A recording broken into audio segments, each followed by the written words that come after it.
I'm right on time. I have no idea what you're talking about.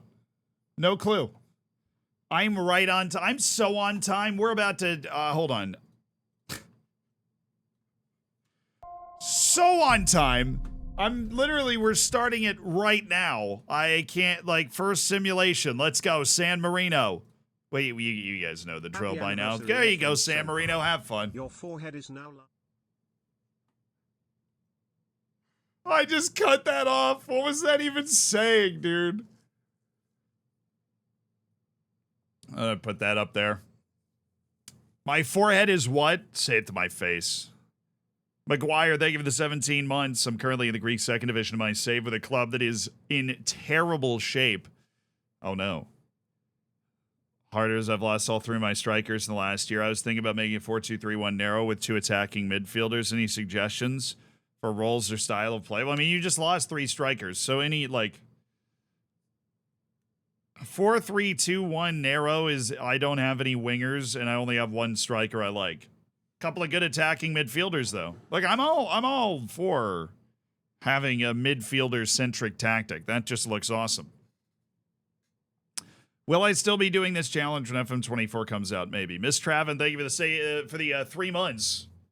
I appreciate you. 3 months in the prime? Oh, yes. Quick Trip Jesus, thank you for the 34 months. Happy anniversary, FM Senpai. Your forehead is now larger as I've bought the game with the affiliate link. Thank you. Hunt, thank you for the 2 months. Spartacus fan, thank you so much for the prime. The 4-3-3 with 0 strikers, I suppose. 4-3-3 with 0 strikers, 3 attacking midfielders. Would that be a 4-3-3 narrow? Is that what that would be? 4-3-3 narrow. How long are we going today? 4 to 5 hours. I mean, obviously, San Marino victory inside of that. Can someone use the affiliate link command? Not sure what it is. I think it's just FM24. Yeah. Are you watching something from the Rugby World Cup? Honestly, no. I didn't even know what was going on until I read that message, El Mello. But yeah, I love all sports. So I'll check out some of it, part of it, but Kev is on the dark side of soccer games right now. EAFC? What's wrong with that? Also, it's Kev. We're the corner of the internet right here where we do crazy, stupid stuff all the time. Kev is min-maxing creator dumb. You know what I mean? Kev is a min-maxing creator. He's going to try and do what he thinks is going to attract the largest audience to himself at all times. It is who he is. That's what Kev does. He's transparently a min-maxer. Are we playing Planet Zoo today? We will probably play Planet Zoo today, yeah. We'll probably play Planet Zoo today. But they came out with an announcement for, They came out with a new Football Manager announcement dropped this morning, I think it was. And it's one that a lot of people are excited about, but I'm honestly kind of worried it might suck. Do you guys know what it is? Do you guys see it? It's not the J-League. The J-League was yesterday, the day before. The J-League is great. He's a min-maxer and he's proud of it. Yeah. Look, I've got no issue with it. That's just who Kev is. You can't be surprised he's playing EAFC just came out. More people are going to be watching it. It just came out. I already told you I'm going to play it at some point. I don't own it. Right now, I'm holding out to see if it works or not. Yeah, the new Football Manager feature. You're holding out to see if it works or not. Yeah,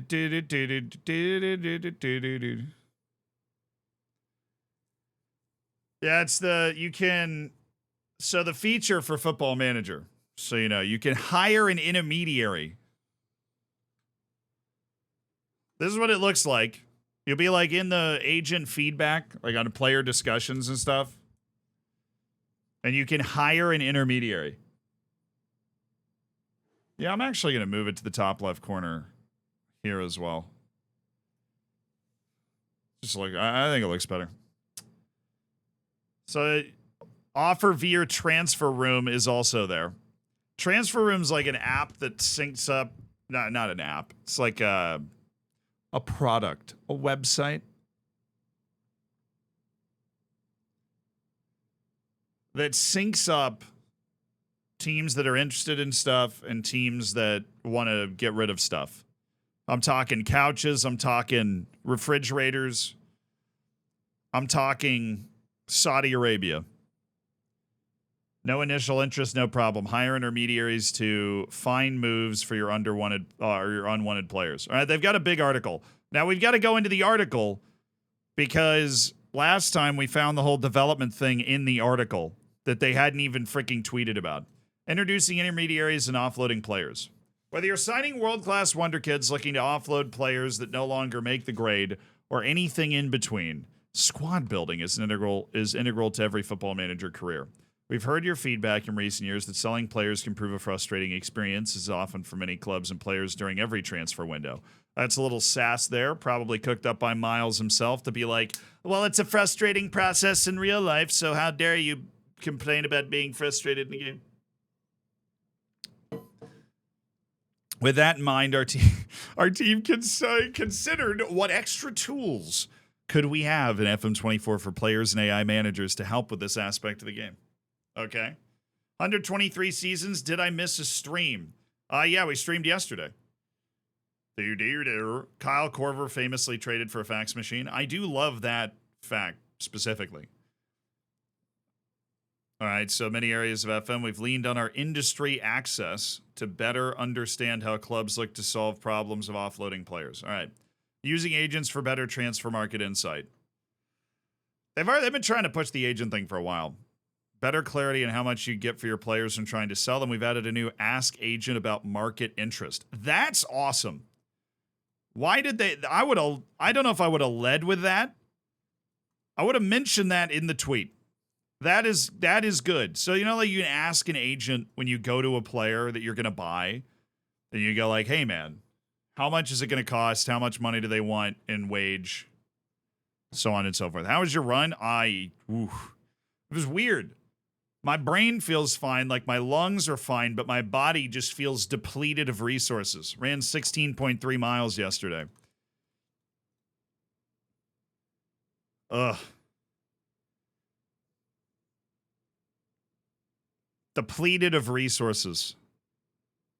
As a manager, you have 3 response options that each carry a different tone, okay? You can be desperate, my default setting, demonstrates a real urgency to move the player on, while keen indicates that you'd be interested in selling, but only at the right price. Curious is you're exploring your options, okay? Picking one of the options will trigger your interest in selling the player. If they're happy to move, the agent will let you know the player's current market value and the club's most interested in their services. However, if your intention to sell catches the player by surprise and they don't want to leave, the agent will refuse to engage in attempts to sell them, and you may need to go over their head. Be careful, though, because as with everything in Football Manager, your actions have consequences. Good thing that's not like real life. After your initial response, you'll have the choice of asking the agent to proceed and begin sourcing a move, or you can reconsider your options if you're not happy with the potential price or the clubs with rumored interest. If your player is happy to leave but there are no takers, the agent will explain why. Okay, can I open this image in a new tab and zoom in? What's this saying? What can I do for you? So I can desperately say, we need to sell this guy. Those are just the 3 options. Okay. Now, they're not leaking anything else. Following your conversation with the agent, the price tag on the player's profile will update to reflect the market value discussed. This new value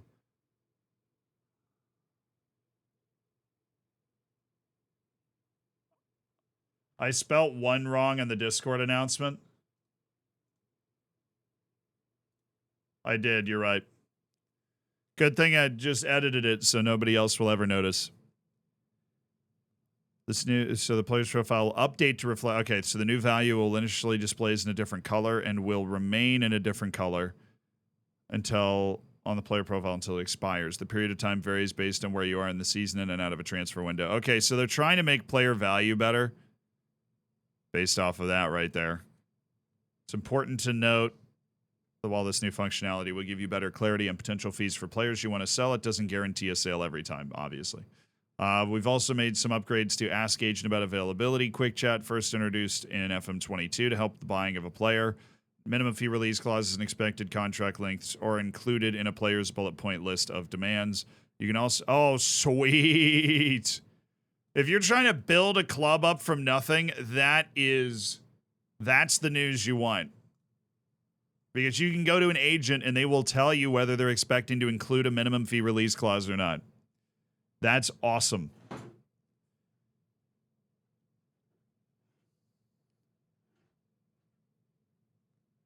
Except for the video proof of you admitting to it. Yeah, that doesn't sound like me though, Hunt, does it? I think it was a deep fake. Evolve your squad with new intermediaries. Now, this is what they were promoting as the intermediary thing. If you want to sell one of your players, but their agent is cooperating, agent isn't cooperating or the offers don't meet your expectations, you can now hire an intermediary to help facilitate a sale. They're brokers recruited by your director of football that can help generate new interest in a player and assist with securing a move for a percentage of the final transfer fee. Oh. The interest they are able to source is determined by a few factors, including their reach and ability as an agent. Their scope is a measure of the geographical location they operate in. For example, an intermediary with continental European reach would bring in interest from appropriate clubs in the region. Their ability will help determine how much interest and what sale value they can find for your player. This could be super broken. This is going to be really hard for them to balance, especially in like the first year that this is coming out. One, the commission is capped at 10%. Okay, that was my first concern. Is like, can you just end up with amazing intermediaries that are taking a ton of the deal? Just as it is in professional game. Okay, I didn't know that was the rule. This cost is shown throughout the process, right from the initial inbox item indicating that a bid has been received, right through the transfer completion, so they're really trying to make sure you don't complain about it.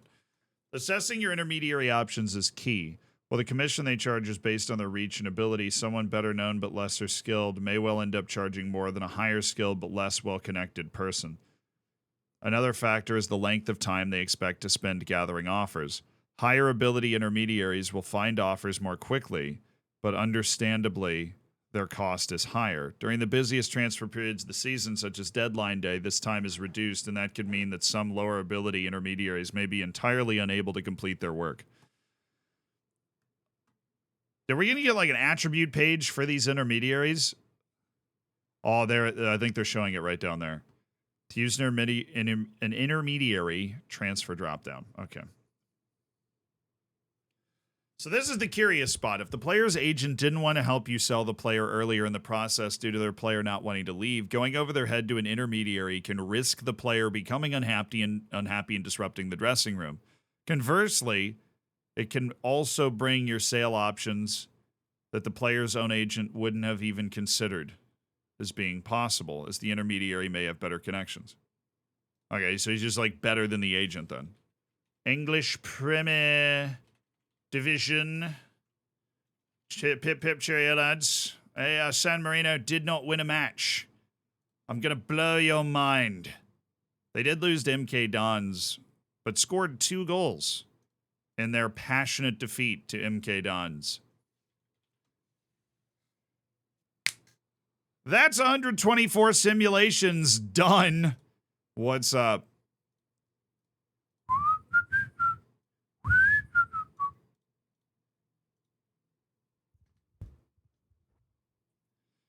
Yeah, we're going to open that image in a new tab for sure.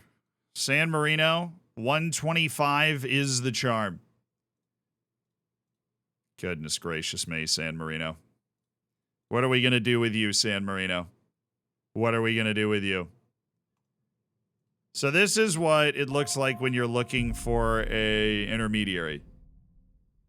To gain insight of the player's market value, spoken to a number of intermediaries. This is your director of football. Which would you want to help with the sale of the player? Worldwide agent. Continental agent. Doesn't look like it's particularly complicated here. Da-da-da-da-da. Da-da-da-da-da. That's what it looks like, though. They have regional agent. I mean, you're probably going to want to go with the better agent like every time. I don't like. If you're at the point where you're hiring an intermediary, the money's probably not the most important thing. Baseball Dreamland, thank you so much for the Prime.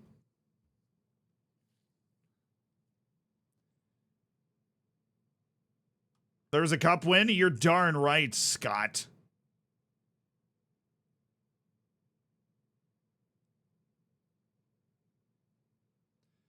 If you choose to hire an intermediary and they're able to find interest in one of your players, you'll receive a quick chat pop-up from a relevant staff member displaying which intermediaries are offering their services.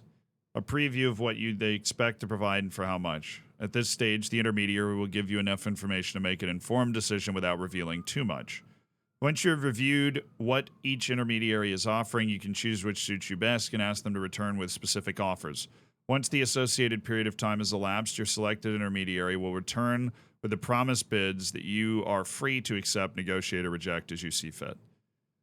None of the club's intermediaries identify as interested bid for I think that's just a typo. If none of the clubs, the intermediaries identify as interested. Oh, no, that's just a weird way to word it. Bid for your player. The reasoning will be explained. The intermediary will also, so they can fail, which sucks. I was kind of hoping they'd be bulletproof. The intermediary will also let you know if they're unable to source any interest at all. You can try again later if this is the case and will be prompted to do so after an appropriate amount of time. Okay, so there's like a time reset for intermediaries. If you receive no offers but are still desperate to sell the player, there's an option to offer out on ultimatum to all intermediaries instead of selecting. An ultimatum serves as a first-come, first-served system where all intermediaries will try to source a bid for your player, and the first offer is the only offer. However, this does mean that you will be unable to select a specific intermediary and will be unaware of the associated percentage fee up front. If after months you've still received no offers, the ultimatum will end. See, that's like the nuclear option. There is a nuclear button for unloading your players. Murat, thank you for the 3 months. I haven't seen anything about the intermediaries being able to sell to you. Right now, this looks like specifically a user feature. But what I could imagine is that, like, you get in your scouting center, like, you know, an intermediary instead of a scout, instead of an agent, it'll say, like, an intermediary has brought this player to your attention. Would you like them? Yeah.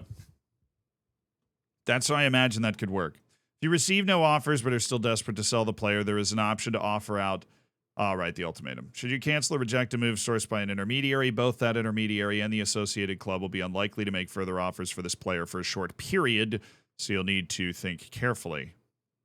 Got it. Intermediaries can also work for other clubs, meaning that they will come to you directly if someone else is looking to offload a player. In these instances, you'll receive a scout report that includes agent feedback, outlining a few expected financial details for you to pursue the deal. Is this an example of that?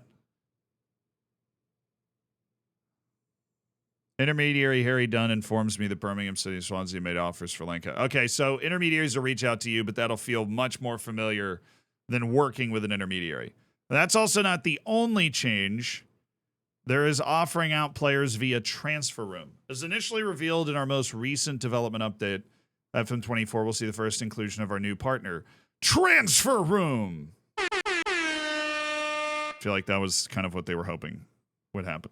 In FM24, the digital service replaces the previous. Oh, they've removed the offer to clubs button. Yo, whoa. Hold on there, sailor. They removed the offer to clubs button. That's a big button. Okay. No offer to clubs button. Instead, you're offering out via transfer room, which I think is like an actual thing.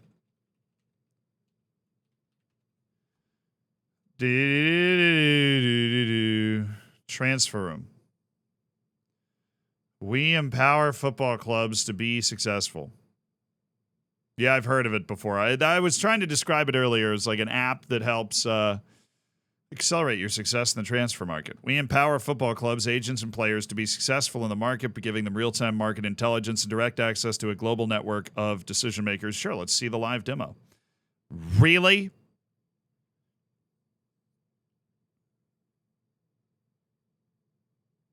Okay, fine.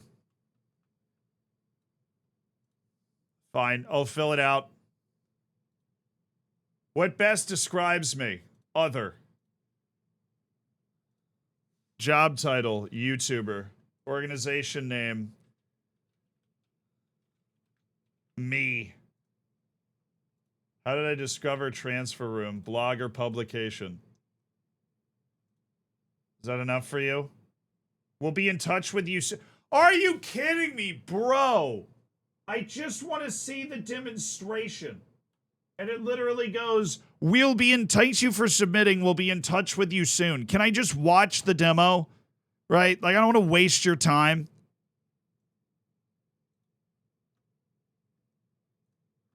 I don't care if you're in touch with me soon, dude. I'm not going to use the service. I just want to watch the demo about us. Oh, wow. I want to see the live demo. You guys are really weirdly secretive about it. Our mission is to empower football clubs. Yeah, I already read that. Jonas Ankerson is part of the Bald Head Collective, which seems to be growing in the world market these days. Maybe that's why he's so in tune with everybody. It became apparent the key issue in the transfer market was a lack of transparency and access to credible market information. There are very often no direct line of communication between decision makers. Right, okay, this is a lot of legal mumbo-jumbo. When selling a player, you want to appeal as many potential buyers as possible, and when buying, you want to be exposed to as many relevant options as possible. This is the essence of what Transfer Room is about. More market access and more transparency. Dude, the buzzwords are off the chain. What our customers are saying. Digitizing football's transfer market. Transfer Room is taking football's transfer market into the digital age. How many different ways can you say the same thing? You know what I'm saying? Whatever. It's cool because it's cool to have an FM as much because it's a real world thing. You know what I mean? Instead of just the offer to clubs, this is a real world way that teams move players. Live demos, so you go through it in real time with someone. Oh, well, that's just a waste.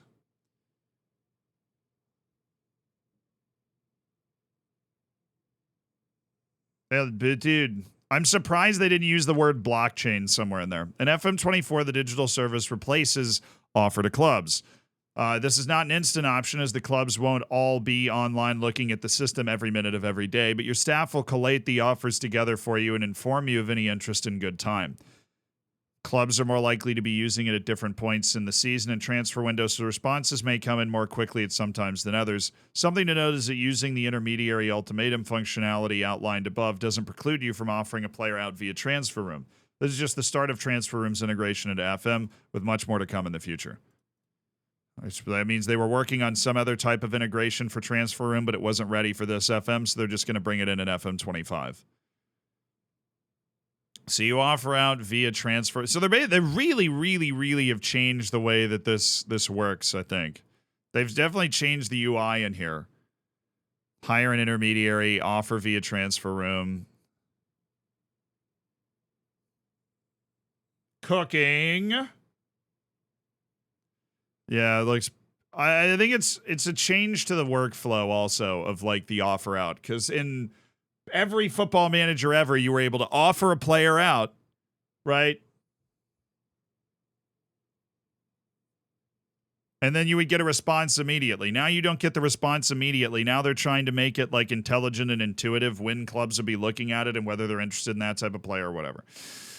Bringing your transfer tools together. Okay. Upgrading existing agents functionality and introducing intermediaries has led to us make some changes to the transfer status screen. Yeah, I was just pointing this out.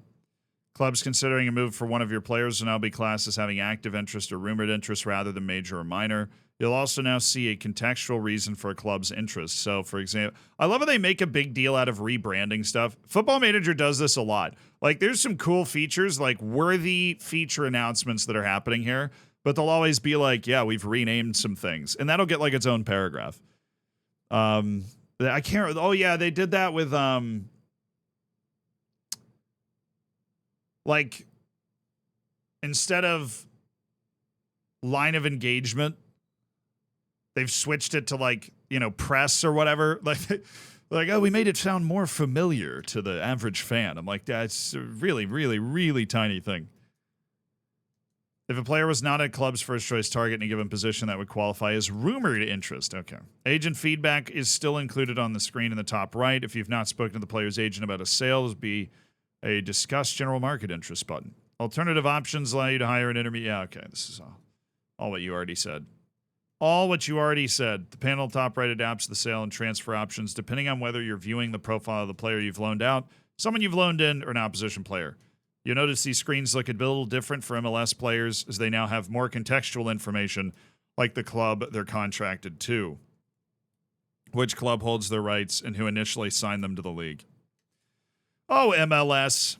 That's good, though. That means, I mean, obviously Lionel Messi's in MLS, so they probably had to pay more attention to MLS this year. But they this is probably a sign that there's going to be some more focus on making sure that MLS is able to function in Football Manager more. So the intermediary system's nice. What is my tweet for the day on this stuff? What do we think is the most notable thing in here? The offers to clubs, dude. I'm going to get my highlighter out again. Where's the offers to clubs? Yeah, there it is. It's the death of offers to clubs. It's the death of offers to clubs. All right, Ty, you ready for this highlighting just the show? Oh, yeah. Oh, yeah. Look at that highlighter, baby. Oh, then we're going up. Oh, I didn't get option. Oh, no, that just doesn't look clean. Now we got to go real low. Now we're going real low. Go fast here. Go fast here. We want a nice block highlight. Up top. Back. Back. Back. Back. Oh, beautiful. Beautiful. Beautiful. Yeah, baby. Oh, that's what I'm talking about. We'll save that to the old downloads folder. That's what makes me saddest, honestly. That's what makes me saddest. There's no more. The fact that that's gone.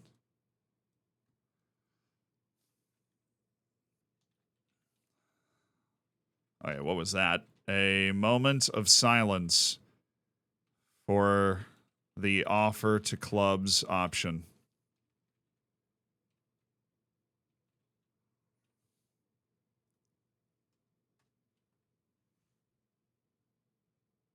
Now, there is no, look, okay, there's no undoing the highlighting, right? There's no such thing as a mistake. This is art.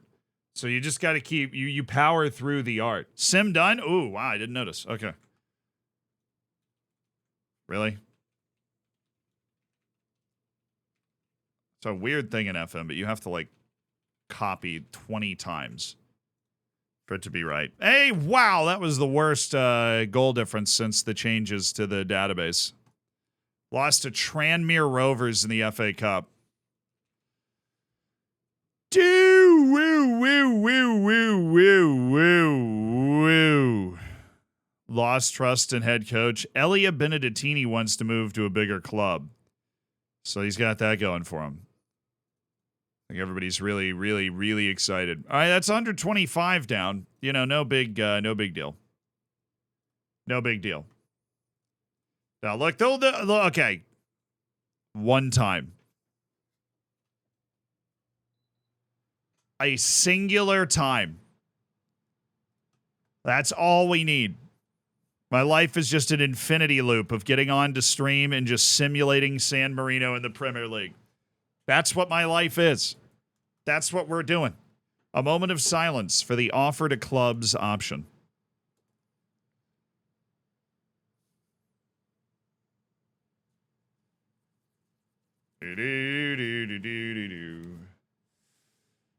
Finally figured out how to maximize offer to clubs by starting bidding wars, and now they take it from me. So true. So true.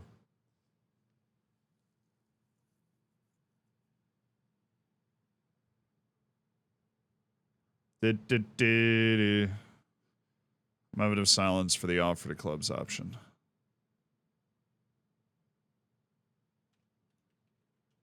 Yeah, you will be missed.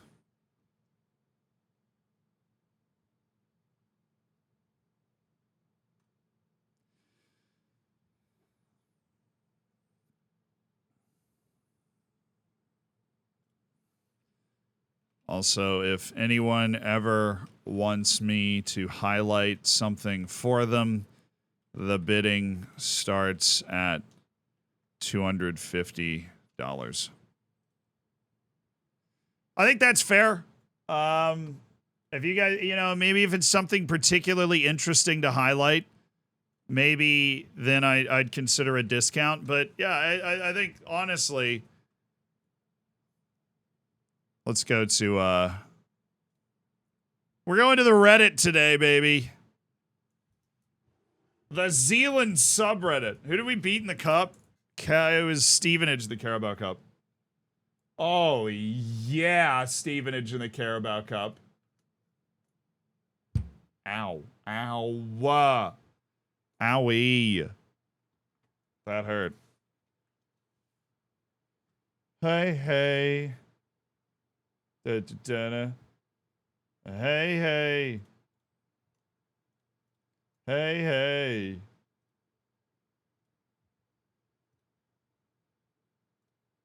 Hey. Which one of you guys posts on this subreddit and makes the Reddit videos every month? Mermaid, thank you for the 2 months. Welcome back to the Hammers, dude. I appreciate the prime. Hey. I can't understand what happened here. Ipswich played the Carabao Cup semifinal second leg. Before the first leg, they lost 5-1. What? Sorry, this is horribly confusing to read. Won 2-1 the first or second, which is 6-3 loss in aggregate. Now I have to play them in the final. What is going on? Okay, maybe looking at the picture will just clarify this a little bit. I think it just broke. Why is he managing Dulwich Hamlet? Why is everybody always managing Dulwich Hamlet? Carabao Cup semifinal, first leg, second leg. Where has the time gone? Why is this is out of order too, which is fun.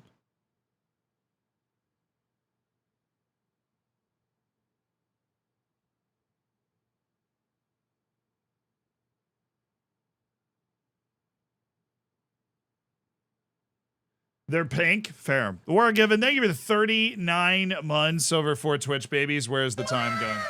No love lost, you know? How were the 26 plus kilometers? They were interesting. I mean, I'd never run that far in my life. 16.3 miles yesterday, which is how many kilometers is 16.3 miles? 26.2 kilometers or kilometers. Which one do you even say? Do you say kilometers or kilometers? Anyways, the interesting thing is you do this like marathon training, right? Which is what I'm doing. And I don't know why, but I'd never run more than like a 5K in my entire life. I just kind of felt like I was going to do I just felt like I was going to, why not do it now? But yeah, you got to run a marathon at some point in your life. I'm like, I'll do it now. But the weird thing about the training is the first thing that becomes okay is like your lungs and like your cardiovascular system. So you're running and you're just like, you can, like your heart and your lungs, you just keep going forever. How many bald eagles per deep dish pizza? How many meters wide is a deep dish pizza? How big is a deep dish pizza? 12 to 14 inches in diameter. Inches to meters. Conversion. So 14 inches is 0.35 meters. So if we take that, and then we go here, and so it's 20, so this is 2,623 meters, which we can basically multiply that by by how many deep dish pizzas did I run yesterday? So a kilometer is 100 meters. No, it's 1,000 meters, isn't it? So you have to move over like 3. Yeah, it's 1,000. So it's 1, 2, 3. So it's 26,232 meters, right?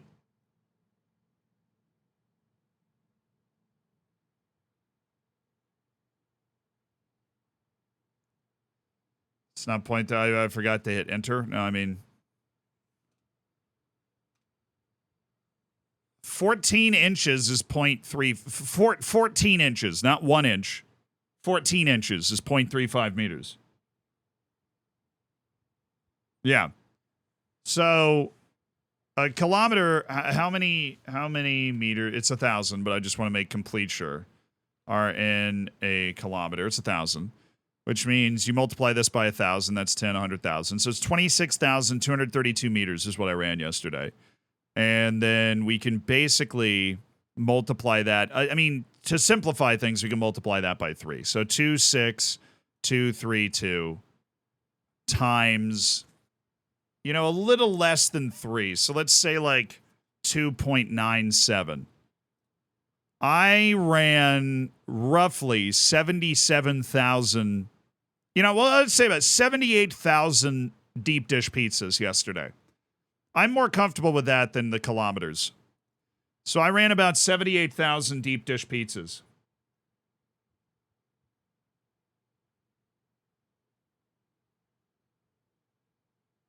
How many did I consume? Not enough for average for an American. Yeah, about 78,000 deep dish pizzas. Yeah, I'm glad we could figure that out. So I ran about 78,000 deep dish pizzas yesterday. Really, really exciting. Now do it with hot dogs. I mean, it depends. Are we doing like a foot long hot dog or like a normal beef frankfurter that you're picking up? But what I'm saying is the weird thing about running 78,000 deep dish pizzas is that your lungs and your heart, your cardiovascular system are doing great, and your legs are not. Because the thing that gets better the slowest is the actual muscles that will carry you. But the ability to fire those muscles and keep your body cool, and I didn't have to catch my breath at any point during the run. But there's this I was running for 3 hours. And by the time you get to the end of it, your body just feels so drained of energy. Just raw. No, it's not runner's high, honestly. I'm not talking about runner's high. I'm just talking about your lungs and your heart adapt the fastest. That's just been my experience in this training. I can run at the pace that I'm going to run the marathon, which is about 11 minutes a mile, forever, according to my lungs and my heart. The only limiting factor are the actual physical legs, the muscles. The end, when you start doing it, your lungs and your heart are freaking out. Your body's you can't catch your breath, and you're overheating and whatever. But running 30, 35 miles a week for the last, I don't know, a couple months, it's just the body's so used to it that it's just getting your muscles through it. When's the marathon? Beginning of November. And then we'll actually start making content, you know what I'm saying? Were you running in Central Park yesterday? Yeah. Backwards hat on. You probably bike past me. Considering I was there for 3 hours running in that circle, yeah, you probably bike past me. Automatrix, thank you for the 47 months. Stop skipping leg day in the gym. I can't, dude. There's a cute girl on TikTok who runs and interviews people. When are you getting on the show? I don't talk to people. I was actually listening to a history podcast yesterday. For my super long runs, I dig into old hardcore history episodes. That's what I do. Should have given me a shout. Yeah, I get recognized running in the park. Usually it's somebody running the other way. How did you not get bored? History podcast. That is a very underrated thing about running this distance that I never really thought was going to be a problem. You think about it, you're like, man, if I ever run that far, the problem's going to be physically running that far. But for me, it's okay, once you're, I know Like, I start that run. I know I'm going to be running for 3 hours. I'm going to run 16 miles. I'm like, okay, I know that that's what's going to happen. Well, then you just have to entertain yourself over that. For that amount of time.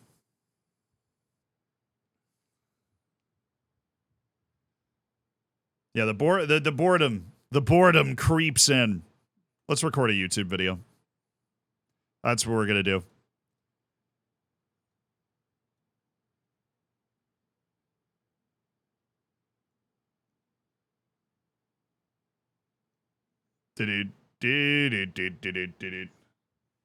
Fancy intro? I don't know, guys. Should we do a fancy intro for this YouTube video that we're about to record live on stream? Maybe.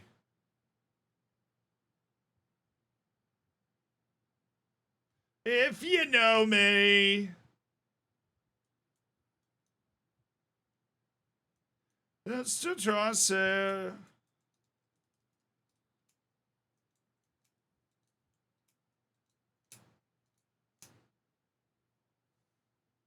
Oh, give me that, Franz Ferdinand.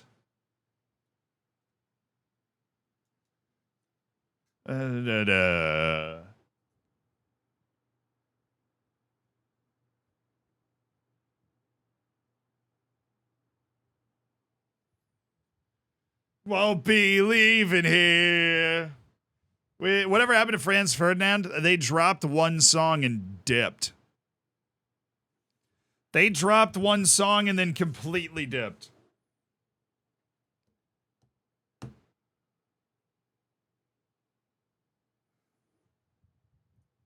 One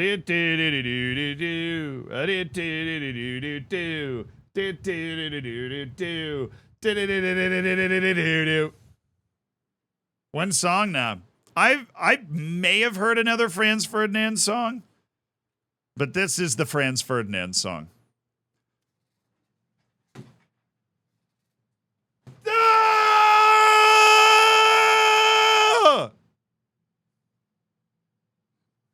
They drew! Fulham! When? August 20th?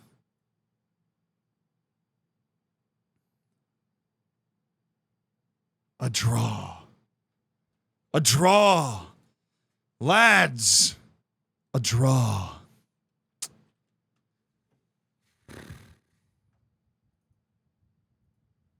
Oh, it was, it was a 0-0. It wasn't one of those 1-1s. Only one of the draws was a 1-1. 3 of the draws were just a 0-0. They didn't get within 3 goals of another team the rest of the year, but I'll be darned if it wasn't August 20th. I know I won't be leaving here with you. So what happened?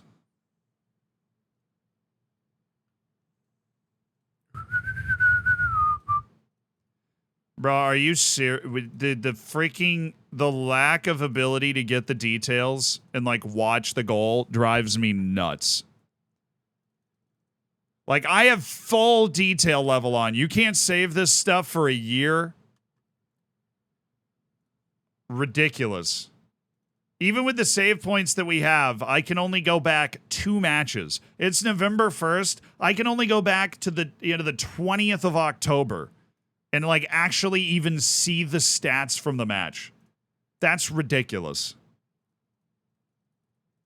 There's got to be a way in this game, like, because when they eventually win,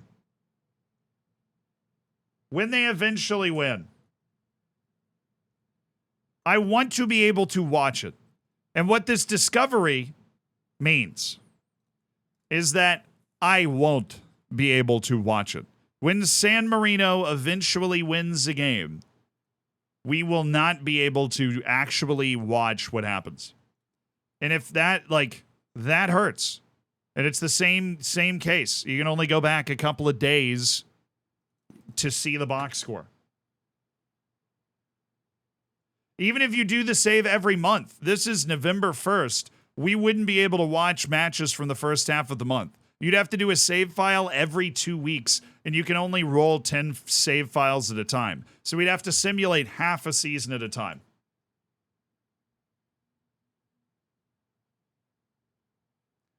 So, yeah, and people are wondering about the detail level. It is entirely on for the Premier League, FA Cup, and Carabao Cup.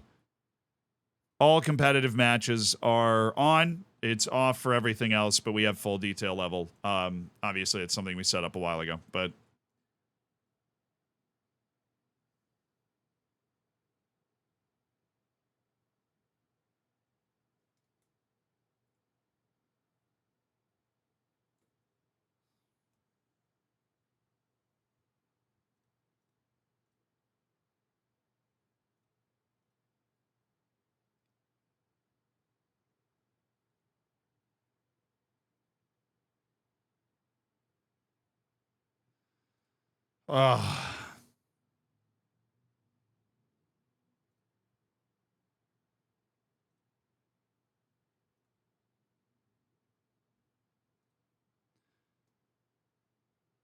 So if you do every 2 weeks, and then you go, dude...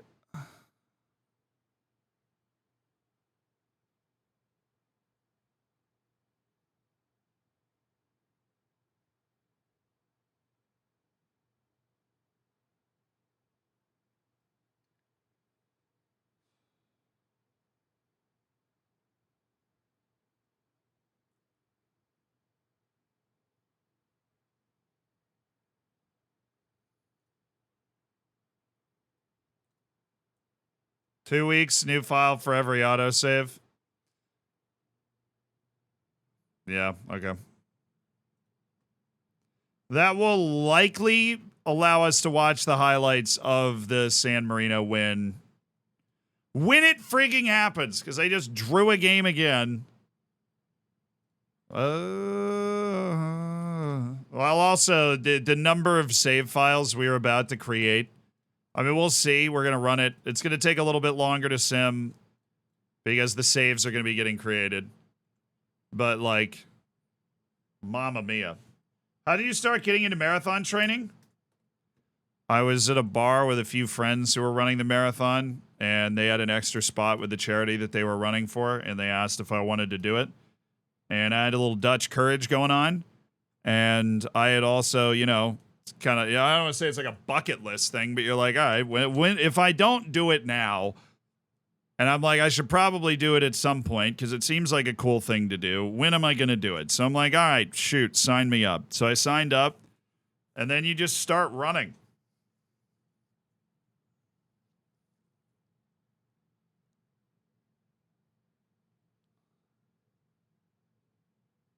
And so I started running. My first run was 4 miles. And basically my goal was to go out and run as slow as possible and see how far I could run. And so I ran 12, 30 miles for 4 miles. And I was like, all right. Yeah, that's how you start training. You go out. And because the way I used to run, I don't know if this is familiar to you guys, but if you ever played sports growing up or whatever, and you're like, I'm gonna go for a run, you're gonna just go out and you run fat. You kind of burn out real fast. Like you go out and you run a mile way faster than you should be, and you feel like death at the end of it. The real art to the marathon training is you got to start running at a pace where you don't die.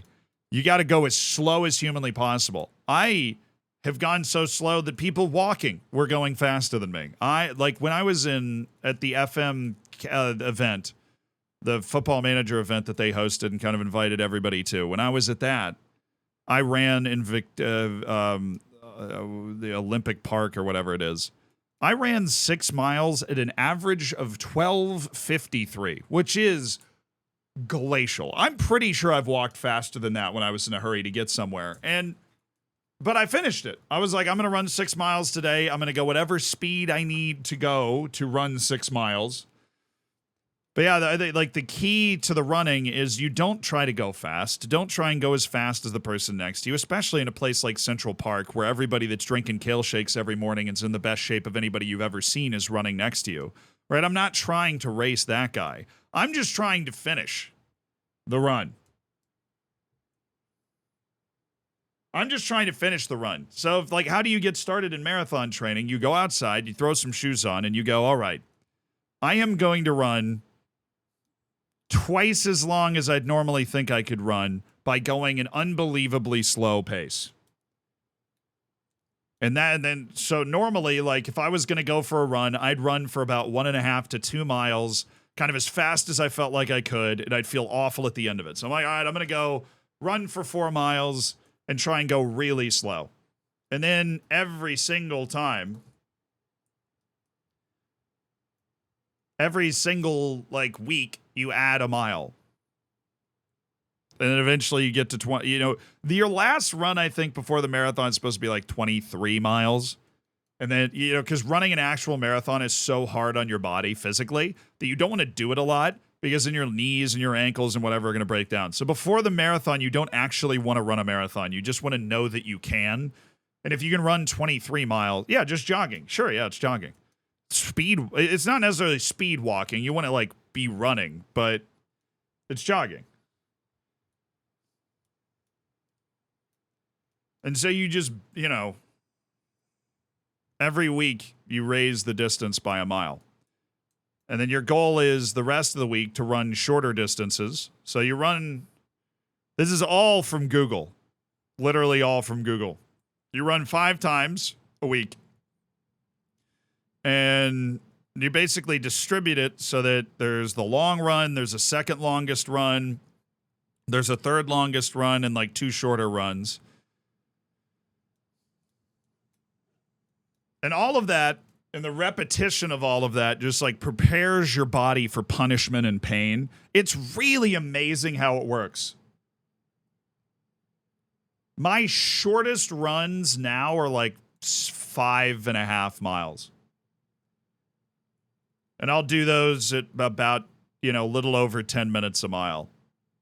And I'll finish it. And I used to be finishing it and I'd be sitting on the bench like, like just, wheezing. And now I'll finish it and I just walk away.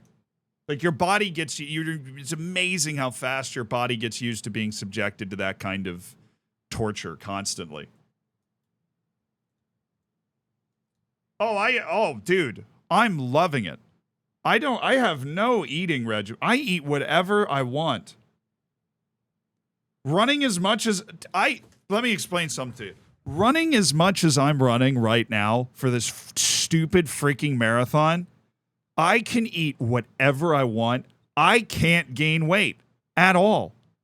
It's awesome. 2 a.m., McDonald's. Who cares? Because I'm going to wake up the next day and run 12 miles. It's awesome. Awesome. Buttered popcorn with Junior Mints. Give it to me. Because I'm going to run 10 miles the next day and it just falls off. I'm going to keep doing it out. Not to this extent, but I think I'll always be a runner now. I kind of like it. I mean, I don't get runner's high that people talk about where they get like the tingling sensation and they're like, this is awesome. But in terms of a workout, once you get your body to a point that it's used to the fact that I can just roll out of bed and run 5 miles and like feel fine. I'm not flying. I'm going like, 10:30 a mile or whatever, but it like I can run it. Like, why would I let my body completely forget how to do that? Because it's like it's nice. Do you get runner's trots? I have no idea what that means. Yeah, it's going to change when you age. I mean, no, dude, I'm running 35 to 40 miles a week. It like, you want to talk about what kind of medical marvel you'd have to display to like gain significant amounts of weight while doing that?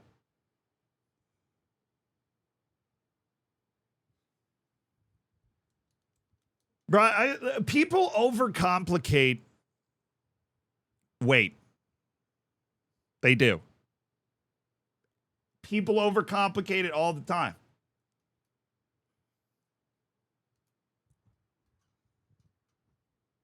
Overcomplicate it all the time. Exactly, Barrett. It's calories in, calories out. It was a very interesting experiment that guy did. I think it was at Colorado, where he ate nothing but Oreos and potato chips for a month and like took vitamins so that he didn't die, but ate nothing but Oreos and potato chips for a month and lost like 10 pounds.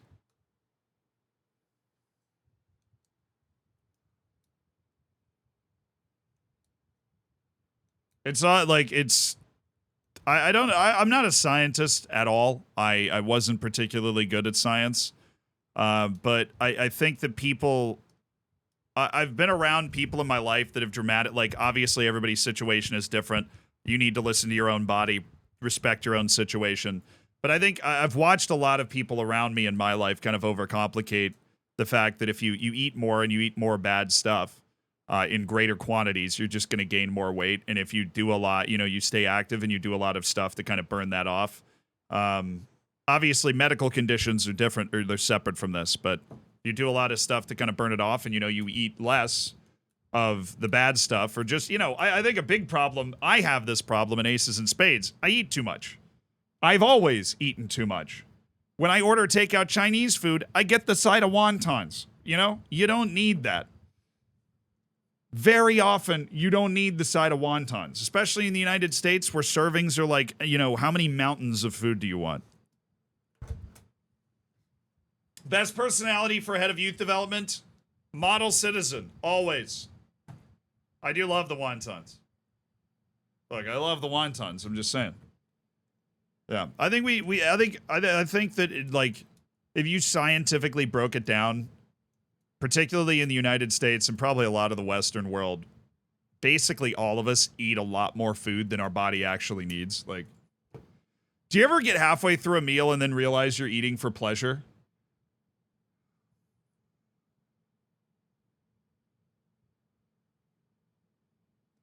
Like, you get halfway through a meal and you're like, I could stop eating and I'd be full, but then you just keep eating because you're like, oh, this tastes good. You could just stop. Try it sometime. Spend a week where when you get full, you just stop. Put the rest in the fridge. Eat it later.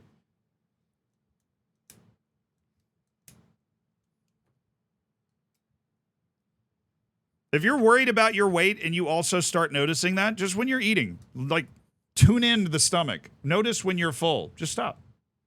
Just stop eating. It's okay. Everybody's body's different, so that you're going to hit that point at a different time, or maybe your metabolism's in overdrive, so you need a ton of food. Whatever, that's cool too. I'm just saying.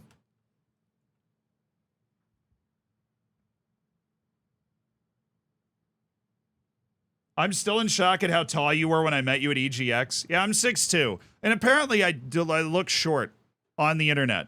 So I got that going for me. I look short online.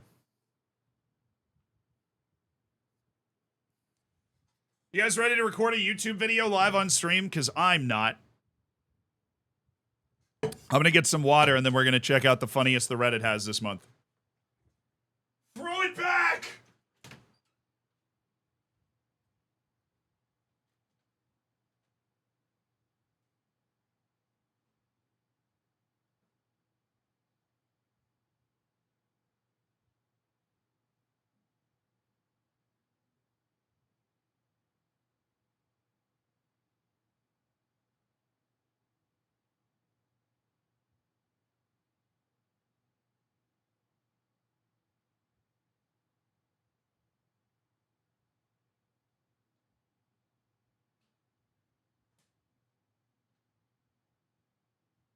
Oh, baby. Oh, baby, yeah. Oh, baby. Fans I would assume you're like 5'8". Yeah, I'm tall. I look short, though. I'm very interestingly proportioned. I have a really long upper body and, like, kind of shorter legs. I had his friend that was, like, 5'10", when we played high school football together, and he would do the leg press. And then when I had to sit down to do the leg press, which essentially measures the length of your legs, he would have to lower it a step so that I could reach it. Matt Gamer, thank you for the 42 months. What's your wingspan? Probably not great. I don't know. Dude. The best part was I got a hug from the sexy beast work the space. Now, the best part is you got to listen to me sing the Lone Song live, Twisted Muppet, okay? That was that was the best part.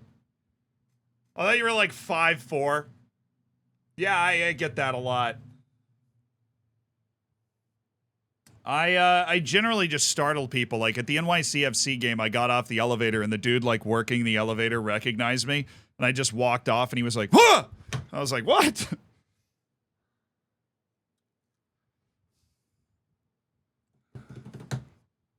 Isn't your wingspan typically about your height? I mean, I don't know what the average is. I know that I probably couldn't be an NBA player, right, with one of them.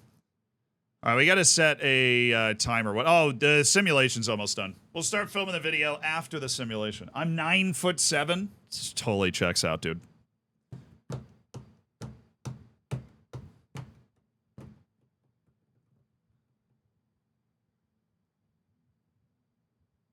Oh.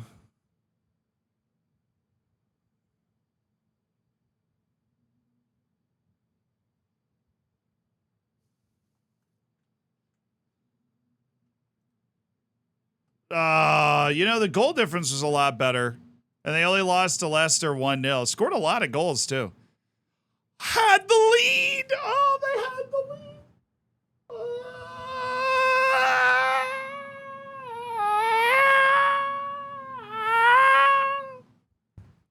They had the lead! They had the lead twice. I mean, they blew this one in 2 minutes. But they had the lead twice this year. San Marino is in the lead twice.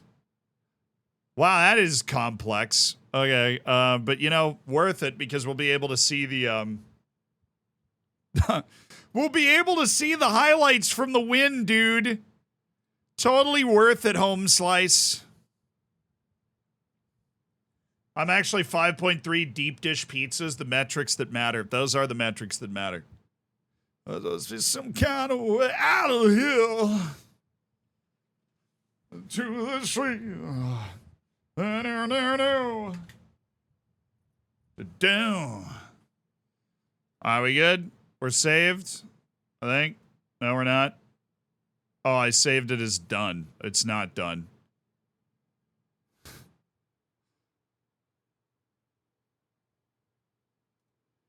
But it doesn't really matter, does it? And we go! Well, the point of that is I want to set a timer, because we're about to have something full screen, so I want to be able to,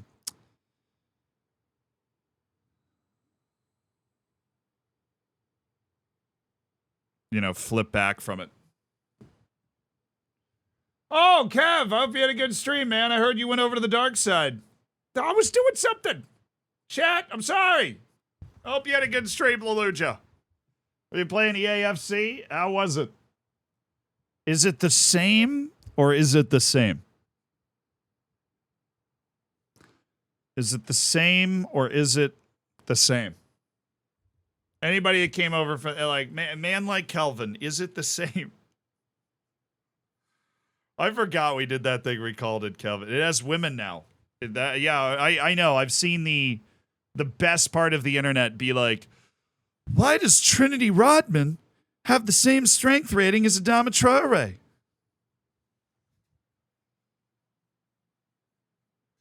Just bring Einstein in. The theory of relativity is. Rubus, thank you for the prime.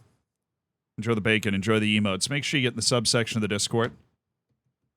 Way more bugs on PC. Good thing I have my PlayStation 5 hooked up to the stream setup now. Kevin got many loans, as one must. Well, we're setting up to record a YouTube video where we look at some fine football manager memes. So I hope that's an acceptable activity for you Kelvin folk. I hope that's an acceptable activity for you Kelvin folk. On the, I'm ranked top 5% by size. Apparently. I played EFC last night. My session only lasted 42 minutes before I went back to FM23. As happened.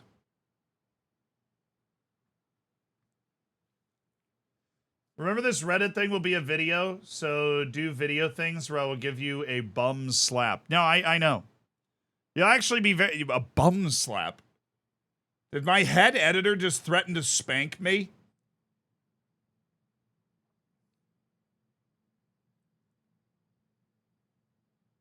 I'm scared.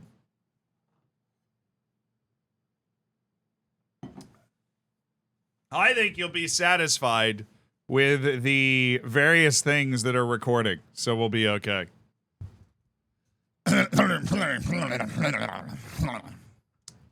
Okay. I can do this. This is my job.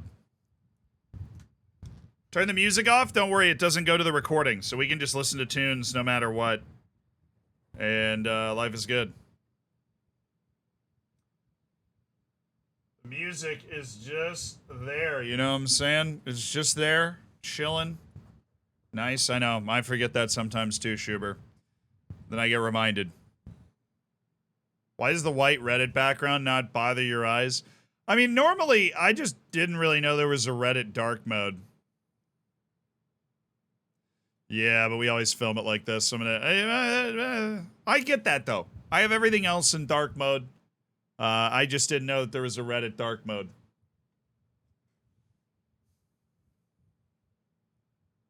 Hi. Still with San Marino? Oh, yeah. It just takes some time. Okay. Yeah, there's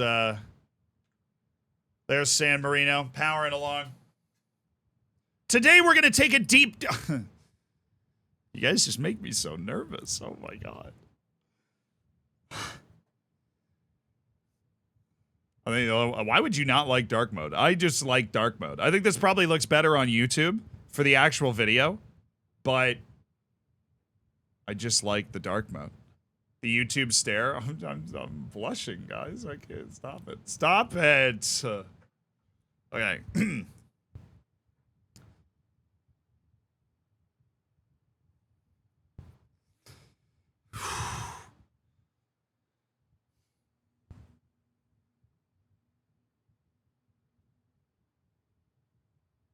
The fun part about this, I get to stare at myself. There's like a little screen above the lens. This is getting tough. This is all these stares. It's getting even more difficult. Okay, I can't look. I'm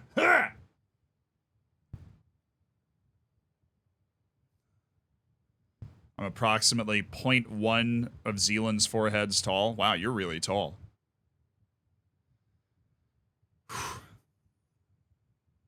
Today, it's time to take a deep dive into the best football manager memes on the internet. You find those on the Zealand subreddit, the Old Zealand, and we are going to be looking at this meme.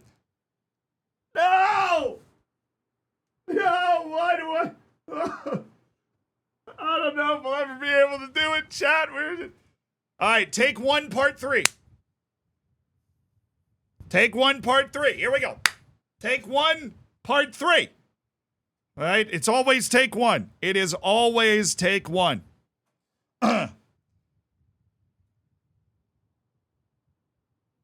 Today we'll be taking the camera can't focus on it in time. Today we'll be taking a dive into the best football manager memes on the internet. To do that, we have to go to the Old Zealand subreddit. And we're not just going to be looking at these memes together, you and I. We're joined by a suspicious What am I doing? Today. Is it today, though? I mean, it's like technically next week. Today, we're going to find the best football manager memes on the internet. And to do that, we go to the Zealand subreddit. Why I never say that? Take one, part 6. Today, we're going to find the best football manager memes on the subreddit and on the internet. Yeah, this video won't take long to do it all. This is going to be really easy, chat. You and I are going to have a great time together. All right. Take one, part 8. Today, we're going to find the best football manager memes on the internet. To do that, we have to go to the Zealand subreddit. And we've got company because I'm doing this live. I need to figure out what I want to say. All right, take 1, part 37. Okay. I think you guys get the general idea of what we're going for here. This will totally work. And when you watch it live, you'll be like, wow, that is amazing that he got that the first try. Today, we're going to find the best football manager memes on the internet. And to do that, we have to go to the Zealand subreddit. And we're not doing it alone. Today...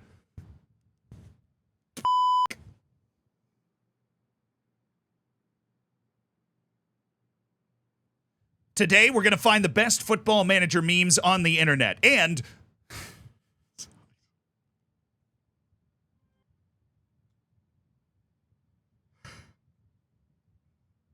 why is this the transition to my face? Look, I know I'm pretty saintly, but that's a little over the top, right? Okay. Reese is watching, like... Reese has to watch this every time. Today, we're going to find the best football manager memes on the internet. To do that, we have to go to the Zealand subreddit. And we're not doing it alone, because we are looking at memes live. There's an audience here. Shh. Don't disturb them. They're right below me.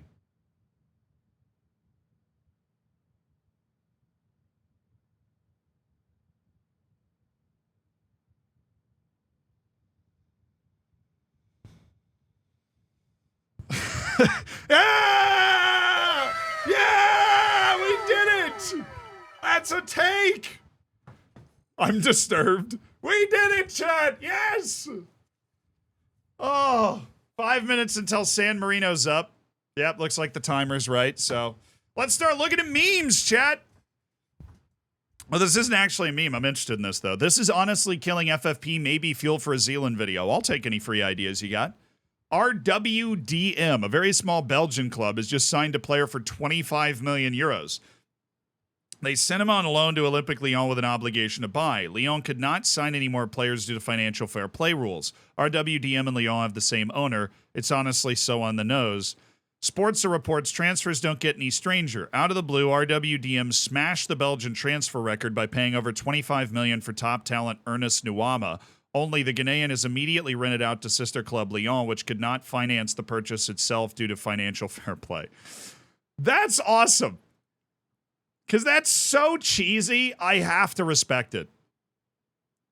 That is actually so cheesy, I have to respect it, and I feel like I should make a video on that. That is the most obvious loophole in the rule. Because there's no rule about owning multiple clubs within UEFA that are adhering to the FFP at the same time.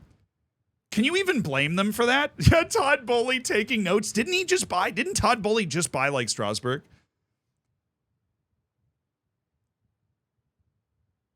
He could totally do this. Whenever Chelsea eventually taps out its FFP allowance, he could totally do that. Rules are insane, loopholes are bad rules. I mean, obviously FFP is flawed. Duh.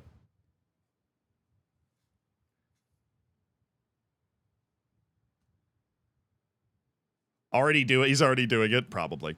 Every time. I want to move to a club with a stronger squad. Triggers optional 3-year contract extension.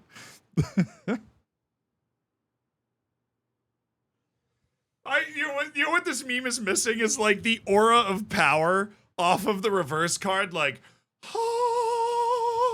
3-year contract extension. Like the angelic, you know, the angelicness. Angelica.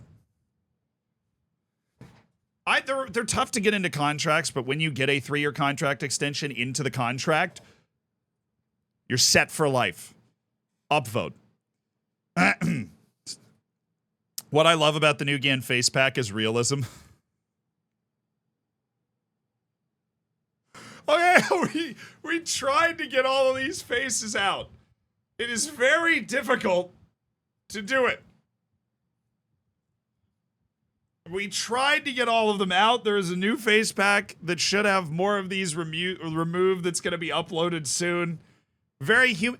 Okay, you say this is very not human-like. But, first of all, Sean O'Malley kind of looks like this. Okay? So, this is a UFC champion, and that's a really small picture. So I'm going to find a better one. But you can't tell me UFC champion Sean O'Malley doesn't look a little bit like that picture. Right? I mean,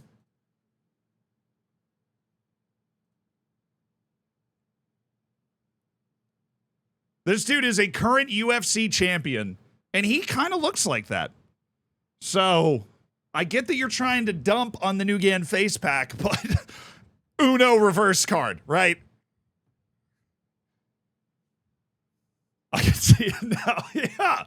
It's Sean O'Malley. Upvote. The board always says no. When you start a new lower league save, I am once again asking for a senior affiliate. My question is, how much mileage can we get out of this Bernie Sanders meme until it's too much? How much mileage can we get out of the Bernie Sanders meme until it's too much? I don't think it's too much yet. I think it's timeless. I agree. I think that it will sustain forever. Because I'm never going to be able to get a senior affiliate in these positions. It feels impossible, and especially in FM23 when we were coming up with Taunton on the Twitch stream. I think I asked like 35 times. We're approaching too much. FM do be FM sometimes. Scoring in the 89th minute, conceding in the 93rd. Wait, I love when people, like...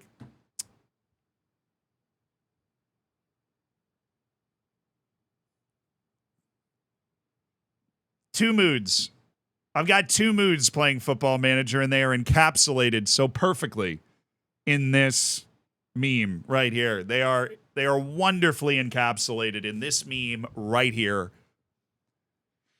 I am either Jose Marino or in the depth of despair with my desk being raised so high that my shoulders are sore the next day. Hello. Hello, darkness, my old friend. Time to check San Marino. If you're watching this on YouTube, like, what is he talking about? We are currently trying to we are still waiting for San Marino to win a match while on stream. They scored 1 goal this year and lost to... Okay, that was maybe the worst year. That was maybe the worst year we've seen. Since we made the database change, that was atrocious. That was really bad. Do.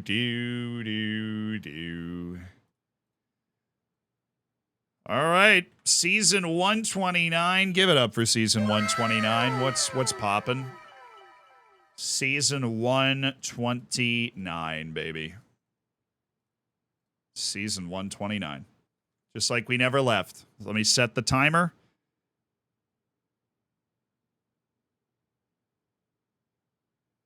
And we're back. I like this meme format, though. I think there's more mileage in that. There's more mileage in that meme format. Salty B, great work. Upvote. Pain. When you click confirm on the Champions League registration page and see 6 new messages pop up in your inbox. You know, this happens when you forget that you have it filtered. So, like, all of a sudden you realize you didn't register any defenders because you'd filtered out defenders in that little top right option thing. And you click confirm. It's just...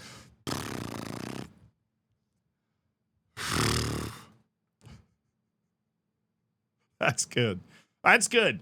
That's proper memeing right there. That's just excellent memeing. Relatable. Me trying to work from home, Football Manager 2023. Yeah, I'm lucky. I'm lucky. My work from home is Football Manager 2023. So, and somehow I'm still subject to this meme because I'll be like, I got to record this video, but Taunton Town. So I'm not, chat said I'm not a man of God.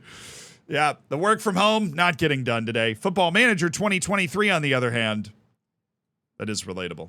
Football, I mean, look, it's just one more continue, chat. It's just one more continue. How much harm could one more continue do? You know what I mean? It's just one more continue. Copium. When I forget to check my new center back's height, no.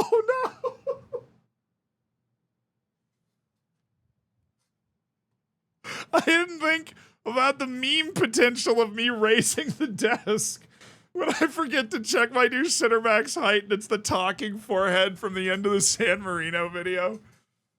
Bro.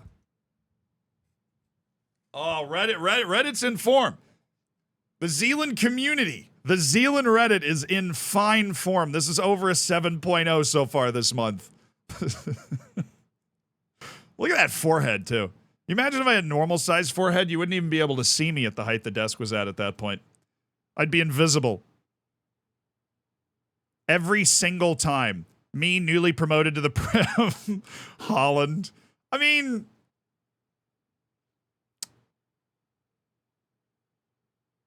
I feel like this, yeah. This meme could be a lot of different things. This could just be Man City as a whole. It could just be the train coming through with Pep Guardiola's face on it, right? Like this could just be, you know. I mean, you could put Mitrovic's face on the train, and I would still be like, yeah, true. But Erling Haaland's so particularly unfair because he's so physically gifted and so precise at finishing that when you just get promoted to the Premier League, you don't even have a chance. You don't have there's nobody on your team that can conceivably stay near the guy. That's just playing in the Prem is death and pain. It is death and it is pain. What's wrong with my boy Mitro? Nothing. Well, I mean, the fact that he's not in the Premier League anymore, so that meme wouldn't make sense after this year. But like he could be the train, is what I'm saying. He's one of those people that's so physically dominant, he just eats you alive.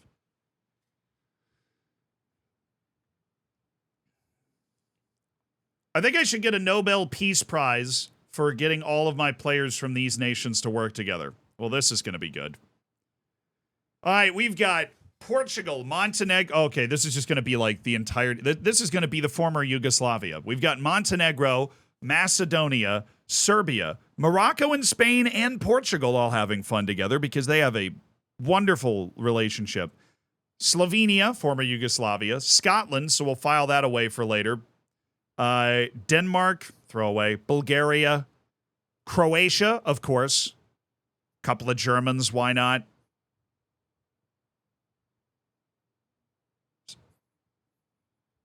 That dude doesn't even have a Kosovan on his team. I mean, is he really even trying here? Although he does have, he has half of Yugoslavia represented in the team. What I'm more interested in is the fact that you managed to find a full 5-star Montenegro and Macedonian player. I'm so jealous of that.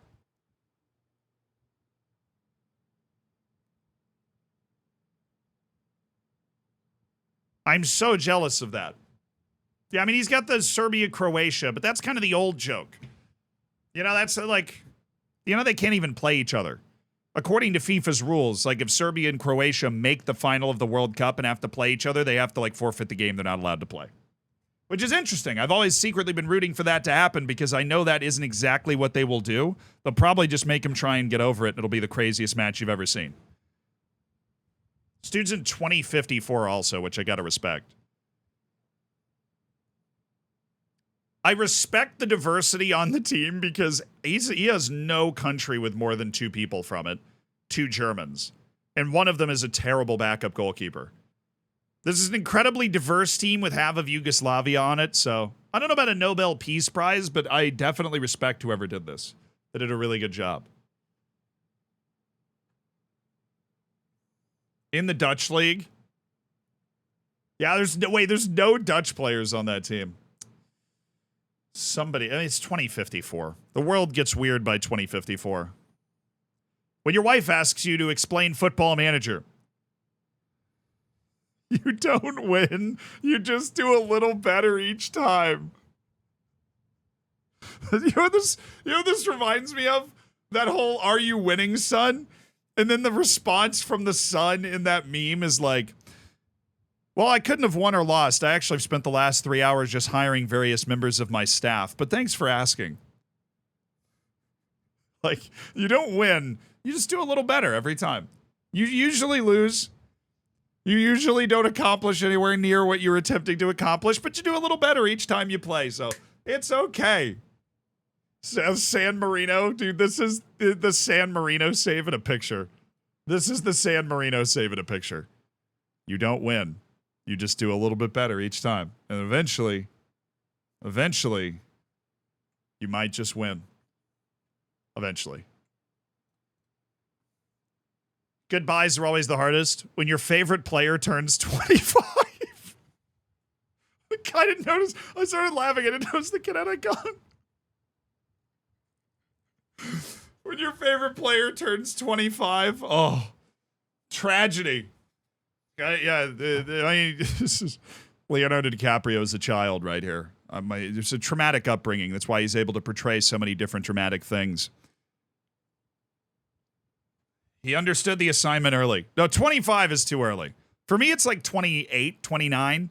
I start to see a few red arrows and I freak out. It's time to sell them. Old Yeller. DiCaprio plays FM. Now I get it. Now you understand. Now you get it. Now you understand. All right, it is that time in the Reddit video, though, where we got to talk about Sangalo, which is fun. You guys already know who Sangalo is, right? The cool jersey that I'm wearing right now is the newest in line for Sangalo, and I actually have no idea where this kit is from. Ezra FC in Sky Blue. This is from Laos. So, yeah, there you go. My Laotian Sangalo Coca-Cola sponsored collar. Chat, we stand Sangalo here. We always love our jersey sponsors on this channel. And Sangalo is particularly awesome because they find jerseys from obscure countries around the world and then make them available to you. Is a way to help out the clubs and also to make things available to people like me that love to have a jersey from Sangalo that is also from Laos. Now they have a bunch of different countries. There's a gold one. Oh, bro, and they sent me the blue. Actually, I think I might like the blue one better. They have, look at how many jerseys they have now. The shop's growing all the time. They've got kits from this one's from Singapore. Hyderabad FC is from India. This honestly might be my favorite. Highlanders FC from Zimbabwe. I mean, I think it's sick. Here's somebody way cooler looking than me modeling a Highlanders FC. That might be the favorite one that I've gotten so far. This is from Uganda, Express FC. So Sangalo hooks you up with cool jerseys from all around the world and helps out the clubs in the process by making their jerseys more widely available. So check out the link for Sangalo in the description, and we appreciate them being the jersey sponsor of this channel. Yay. I got a Twitch ad during the ad read? Bro. Adception. Maybe Twitch picked up on it. Twitch is like, how dare you make money without me making money? Ad. Yeah. Chat, if you are part of the Hammers, if you've got the bacon next to your name, I've thought of a funny thing that we could do. I appreciate when people tell me that ads are playing because that's, if we're doing something like really important, then I can stop the story or the save or whatever. But when somebody says that ads are playing, we should just spam that subscribe button that Ollie and Looney always put out. Because I am terrible at plugging things. Like, I really am. I'm uncomfortable about plugging things. I don't plug subscribing a lot. But if you subscribe, even if it's with the Twitch Prime, which is entirely free if you have Amazon Prime, you get 0 ads on Twitch now. You get 0 ads on Twitch if you subscribe. Then if you have Amazon Prime, you have a free subscription. which is a free $5. Ryan, thank you so much for the Prime. And you get bacon, you get emotes that you can toss around. You get access to the subsection of the Discord, which is where we, among other things, we had a trivia night last month. We had the Hampions League going on kind of the month before. We do save your saves out of the subsection of the Discord. So if you have Amazon Prime, that could all be completely free for you. So when somebody mentions ads, let's just spam the subscribe button as, if anything, a reminder for me to plug subscriptions every once in a blue moon and like pretend I'm doing my job. Tebow, thank you so much for the 3 months. The sweet, sweet Bezos money. The Tebow hot dog, thank you for the 3 months. Forgot to re-up the Prime sub. Definitely got caught by surprise. There you go. For his like ad. The struggle is real. Wanted by 67 clubs. My newly promoted Bundesliga side. My Italian wonderkid striker with 39 goals last season.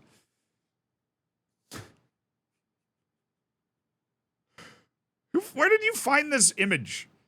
Are you reading 60s comic books and you're like, this would be perfect to describe what it's like to hold back wanted, like the wanted side. I mean, this happens to everybody. I feel like Superman sometimes when I'm able to hang on to those guys for an extra year or two. Bulow. Prime is increasing the price for Prime Video. Really? Oh, no. Even more reason, if you're going to keep it, to use that Prime sub. Peeker, thank you so much for the Prime, dude. I appreciate it. Bulow's family will never forget. I know he wanted to... The poor guy on our Twitch save with Taunton. He wanted to move to Germany because he thought his family would be better off there. But you know what we did? We told him no. And then we gave him like a free pizza party or something for him to stick around. Oh, that's scary. POV, you're PSG. PSG, when they see a 14-year-old Colombian kid just this guy didn't even spell it right, and this meme is still doing well. PSG, when they see a 14-year-old Colombian kid coming through the youth system of a second-tier side. He also spelled Colombian wrong. History L3237, it says something that you made a meme that made it onto this video while spelling Kumjing and Colombian, I believe is how you would pronounce that. Minor spelling mistakes, major point made. Also, creepy picture of me unearthed. So multiple important things happening here. Ranks, thank you for the 14 months. Guess I have one lying around. You're the best, Zed. Thanks for the Prime, dude. Yeah, creepy picture. Oh, San Marino time? Oh, hell yeah, brother. Oh. You know, it wasn't time. It wasn't time to end our waking San Marinese nightmare. That time will come next time with save 130. That is when it will arrive. All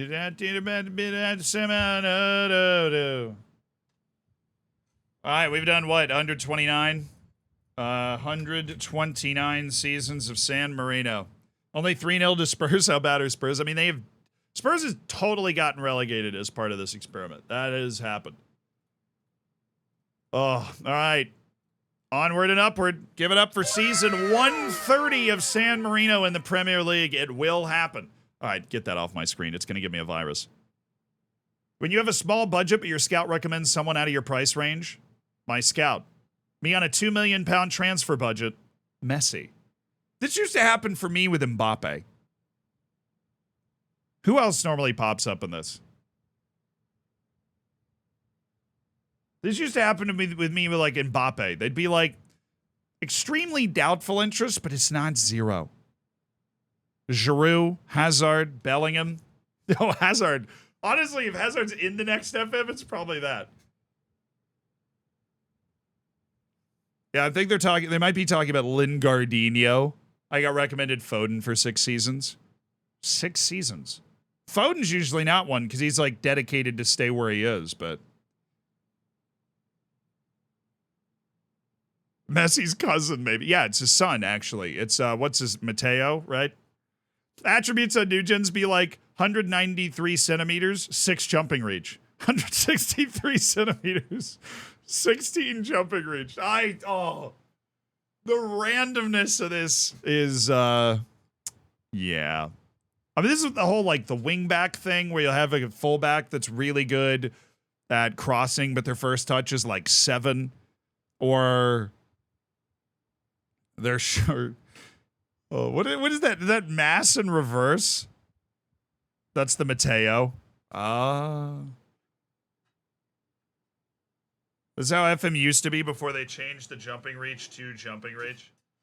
I mean, in my experience, jumping reach is still pretty indicative of it, but like new GAN attributes can just feel more random. But I think it's always important to remember when you're playing FM that there's a lot of random weird players like that in real life too.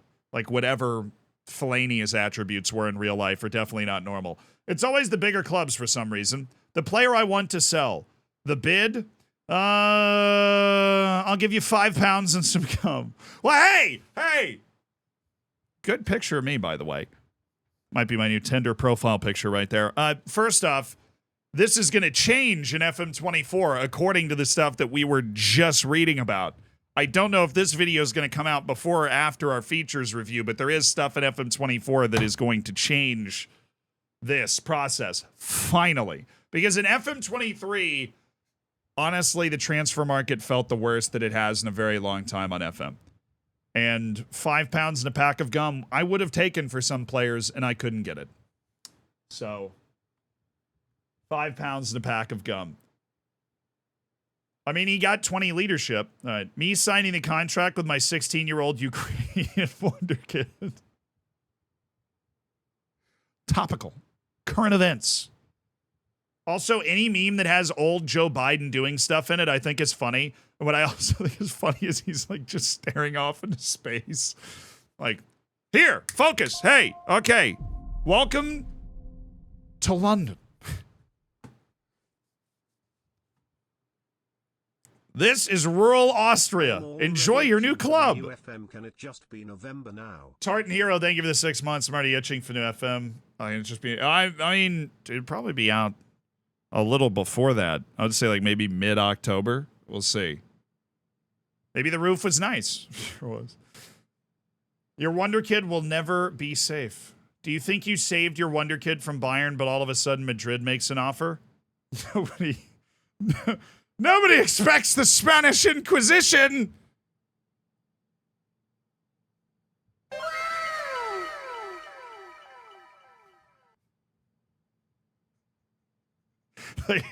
They've snuck in.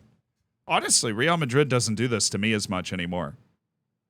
I love this meme, but Real Madrid doesn't do this to me. Real Madrid doesn't do this to me as much anymore. They don't. I don't have the money. I feel like they don't have the money in Spain to be that threatening, like Barcelona. Would it be the Spanish acquisition? Nobody expects the Spanish acquisition. Editors, change it. Thank you.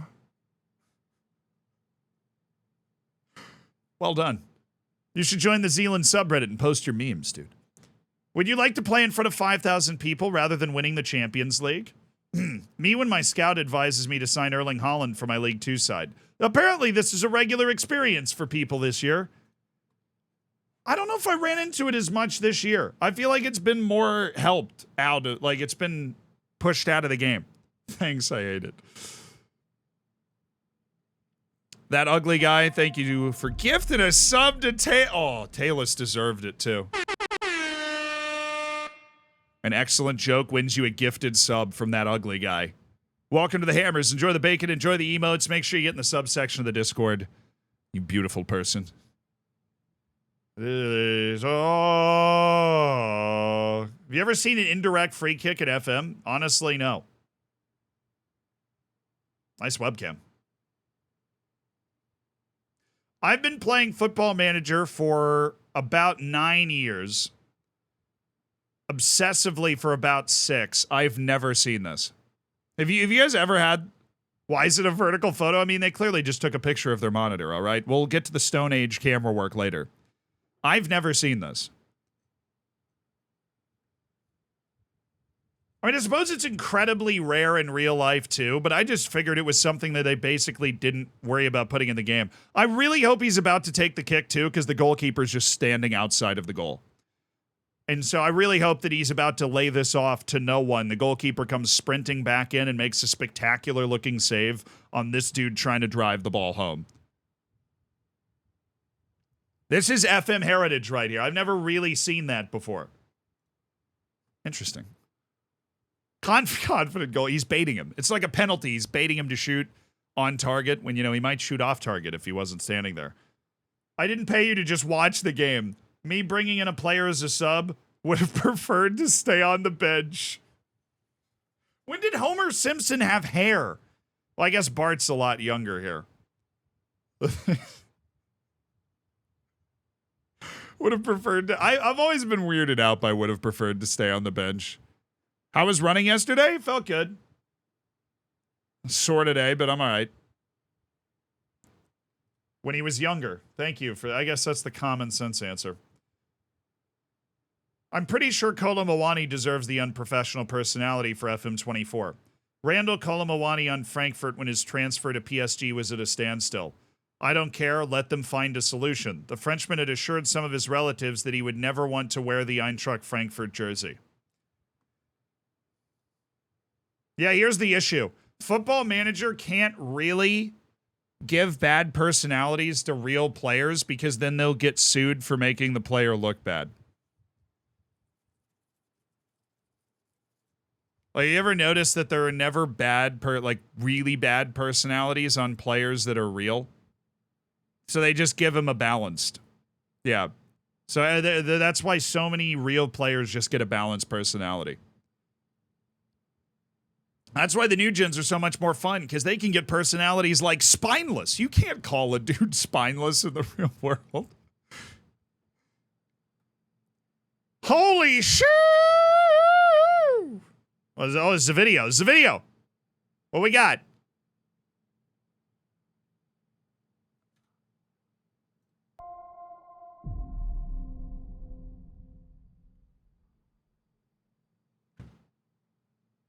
I'm sorry. He did what? From outside, from like, what in the Zlatan is going on here? Oh, baby. Maybe that's, there's no way that's not in the conversation for the best Football Manager goal I have ever seen. Oh my goodness. I've never scored a bike, let alone that bike. Based on a true story, my star player after I congratulated him on his international debut. Well, I'm sure this is going to be good. Oh, I guess we need the audio. Hold on. Oh, no, hang on. I've just realised. What? I don't want to talk to you anymore.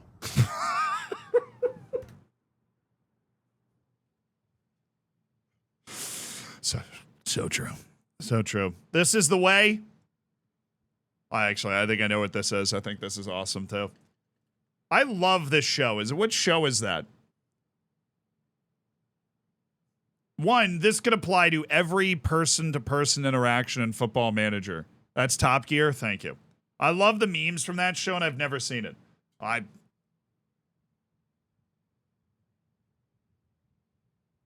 sorry. Some players need a punch in the face. Balanced personality. This is the way, though. So this is NHL hockey, ice hockey, superstar Mika Zibanejad, who plays for the New York Rangers. His child was just born. He's laying there with his newborn, and it says 3 days after entering the world, FM debut, and he's laying in the hospital with his newborn, playing Football Manager. So he's one of the best hockey players on the planet, and he knows where the bread is buttered. He knows Football Manager is where it's at. Always awesome to see. And cute child. Congratulations to him and his new family, right? He's actually a rival player for me, but because I root for the Tampa Bay Lightning, we play the Rangers in the playoffs all the time, but this is just cool to see. You got to teach them about loans early. Exactly. You got to teach them about loans early. Mika Zibanejad, big Football Manager guy.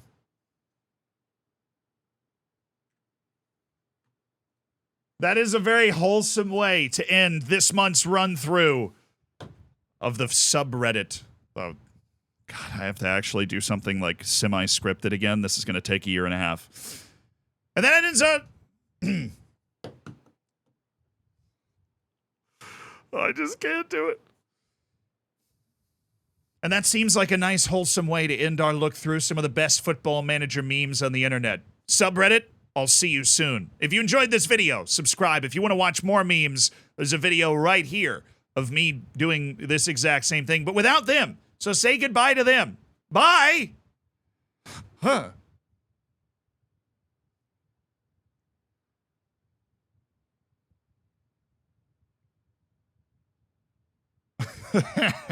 We were never here.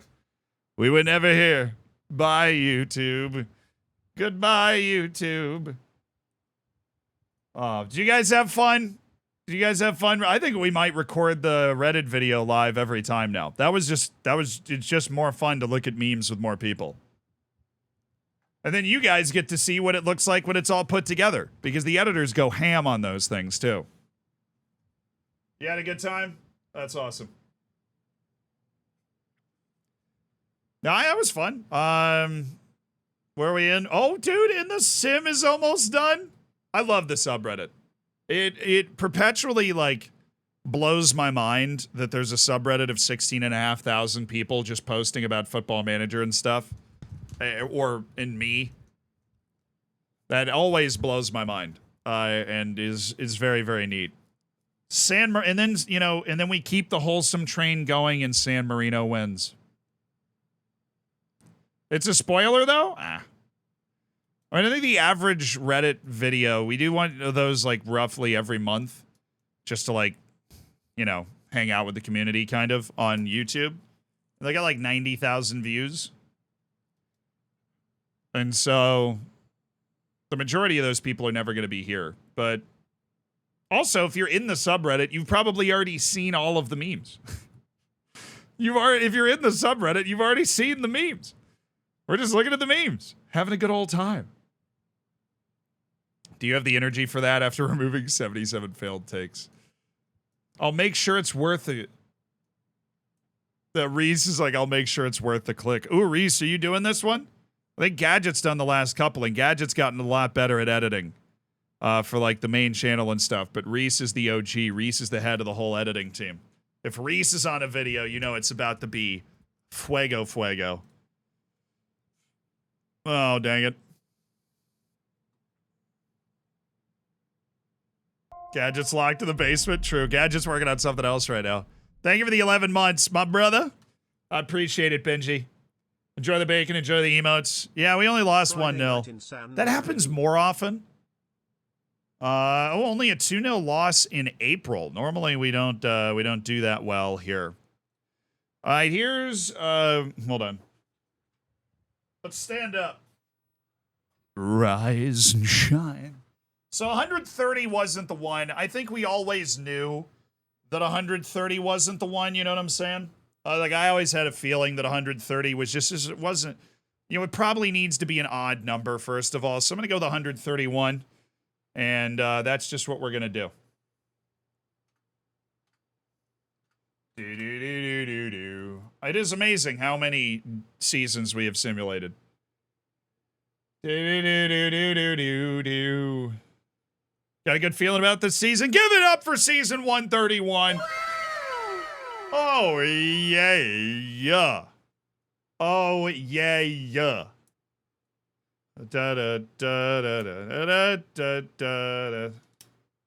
Oh. Now, if I was doing the raise the desk thing, I think I'd be 3 floors above right now. Gonna change the batteries in the old headset here real quick. The old headset battery swap. Feeling it in season 133. So odd number, but different odd number. That's what you're thinking. What team's replaced by San Marino? I think we just took... I honestly don't even remember at this point. We made the initial database so long ago. We took, like... the worst team. I don't remember. I really don't remember. But I know that we were very intentional about removing a bad team from the Prem. Southampton sounds right.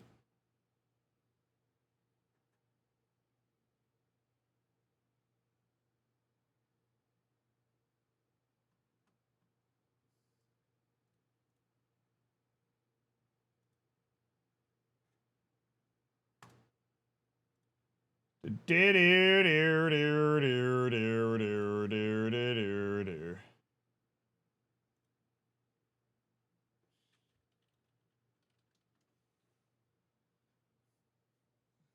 win in the cup was against Stevenage, so I wouldn't have counted it. It was not very much not a Premier League team, and even if it was, it still wouldn't count. We've got to win.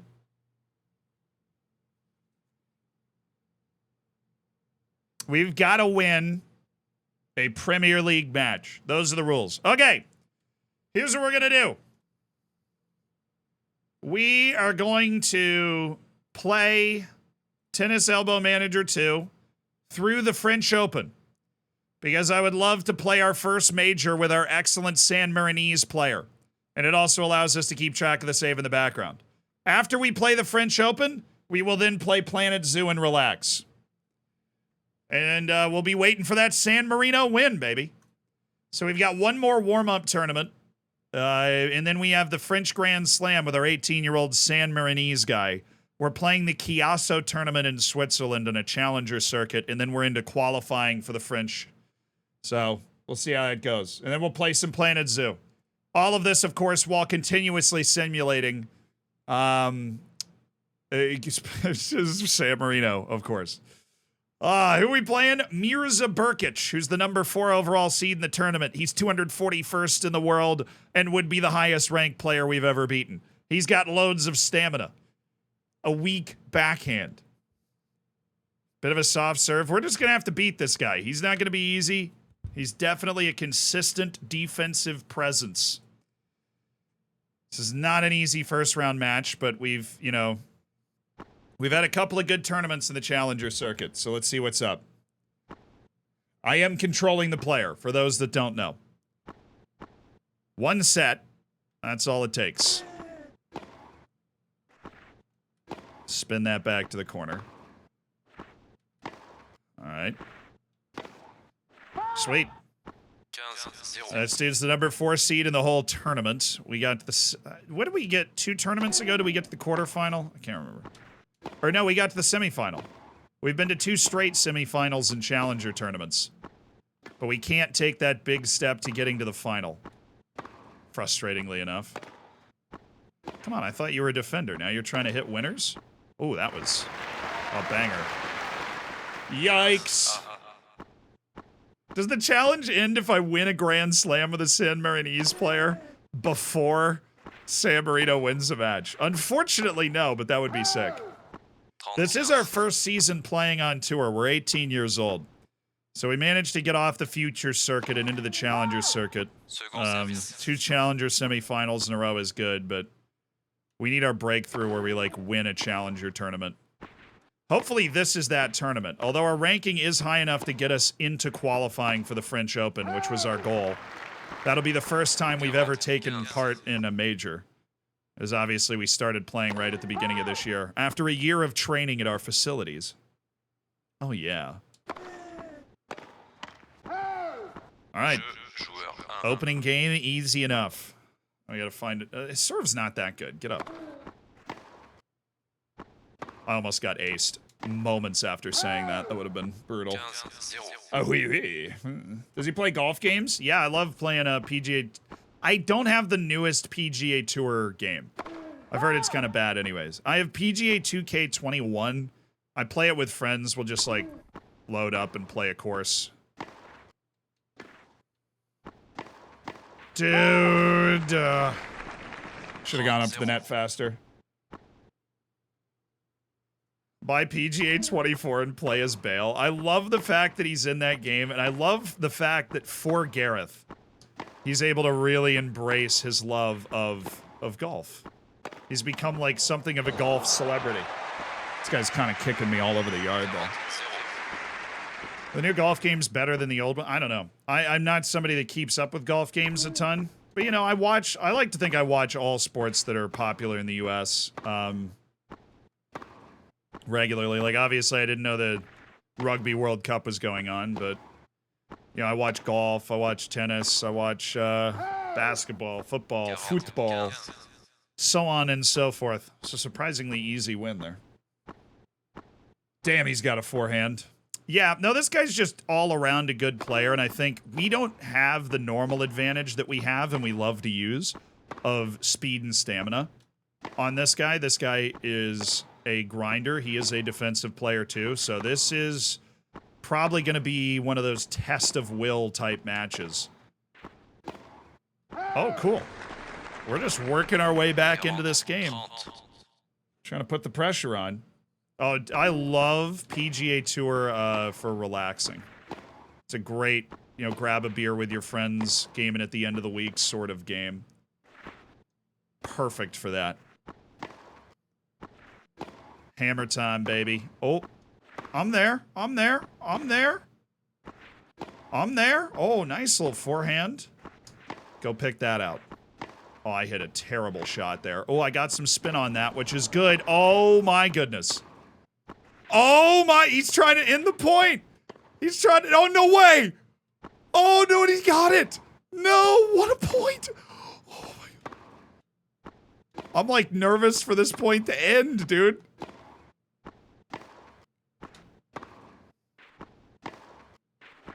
Some of the best defense of my life in this point. Trying to get it to deuce. I told you this is going to be a grind. Let's go! 39 strike rally. And it's deuce, baby. That's what I'm friggin' talking about. That's what I'm friggin' talking about. No easy points, baby. No easy points. No easy freaking points. Dude, some of those gets at full sprint. Oh, good return. Oh, there we go. Smack the edge. Oh, yeah. Oh, yeah, we got the break, baby! Come on. We were both exhausted after that game. What a comeback. We were down 40-love in that game. You know, we never give up, though. We never give up. He didn't expect that. Got him. Sneaking up to the net with my beautiful slice game. Let's ball. We're balling out now. This will be the highest ranked player we've ever beaten. And we're up a break. Oh, nice shot! Come on! 30-0.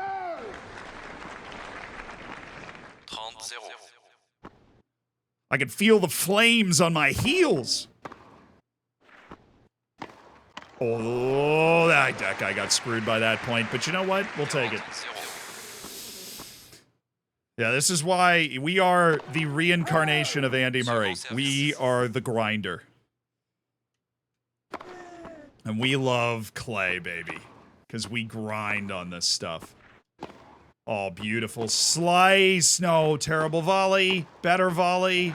That's what I'm talking about. 3 games to love on Mirza Burkic. Second service. Oh, baby! Feeling it. That's wide. 0-15. Oh, let's get into it. Immediate. Second service. Let's hope San Marino. Yeah, we're trying to lead the way for the San Marinese national team with our San Marinese player. Oh, that's bad. That was a bad shot. But he missed it. 0-30. Good, got there. I got there with some power, too, which was important. Oh, there we go. I got a hold of that. Please miss. I'm way out of the way. Please miss. Oh, we're all over him. I think we just ruined this guy's whole mood. He's feeling the stress. Second service. Losing that first service game, we've completely ruined this guy mentally. We just got to finish it off.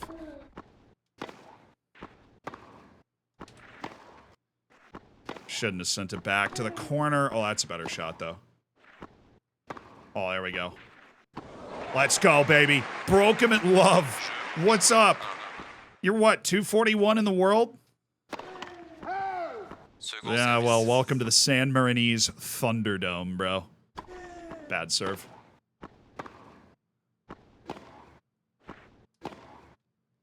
We do love a good slice game. Oh, bad. Oh, my finger literally slipped. 0-15. Come on, let's hold this serve right here. Let's hold this. Solidify that break. Second service. All right, we're going to kick this out wide. That's wide. Good. 15. Went for a little too much there. Wide. Oh. We're going to go into the body, backhand side.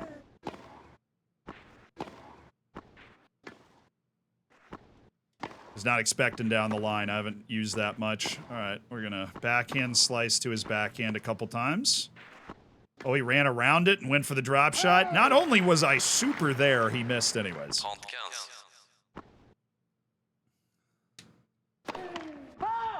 Second service. All right, same deal. Kicker out wide. No reason to change it up. Our second serve is decent. Like power-wise. Oh, that was deep in the corner. How about an inside-out forehand? Another one that I hit terribly? There we go, that's better. How am I nearly beaten by that shot? Oh, boy. Oh! Bad tennis. Bad tennis for me. We're giving Mirza Burkic a little lifeline here. Premier service. I'm going right back to that same spot. Oh, no. Terrible. He's going to get that. Got it. Got it. Come on. Oh!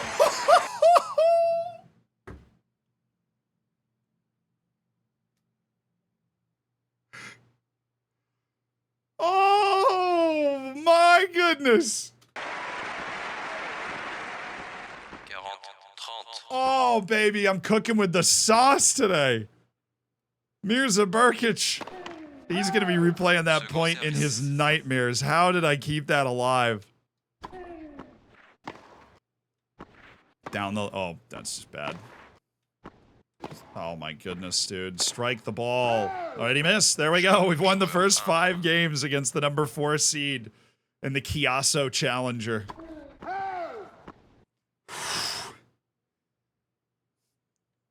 You know, I don't hit highlight reel winners. You know, I make highlight reel defensive plays. That doesn't qualify, but that's just getting the ball back a couple of times and making this defensive guy hit winners against me. And he can't.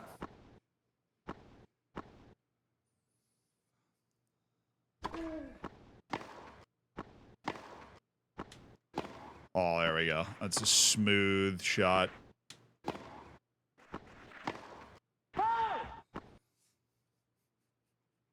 We are cooking. Yeah, well. Wasn't our year, really. Wasn't our year. Anytime you're losing to Shrewsbury in the FA Cup, it's not your year. Old dude, thank you for the 5 months. Yeah, so in this game, you can actually get fired from managing a player. So, like, you'll sign with a player, and then if you don't meet that player's expectations for where they think they should be, so, like, I want to be top 75 in the world and have won 1 title or something, well, then you can get fired. But you can't get fired from your original player. That's just any other player that you sign after that. Your original player is like the person that brings you into the world, you know?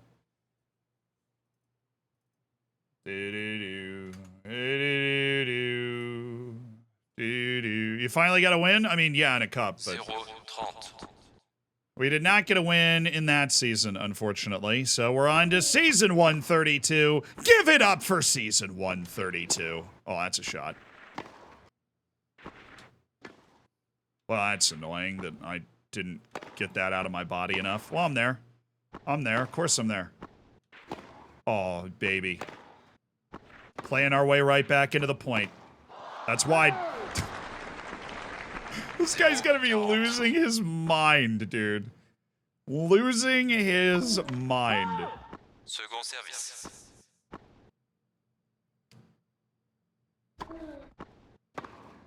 He just can't hit the ball by me. No! Oh, and I think the huge key for us is that's really the first unforced error I can remember. We have hit the ball in. We get to the ball and we hit it back in the court. Second match point on his serve, trying to bagel the number 4 seed in this challenger. Oh, we're simmering under the surface. We're waiting for our breakout moment. Oh no.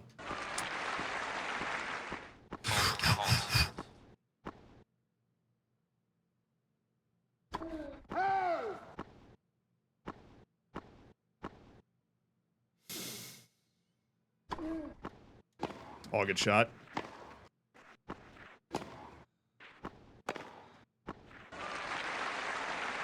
Good hit, dude. Égalité. Deuce. 3 match points to the wayside. Mirza Burkic showing some fight. Second service.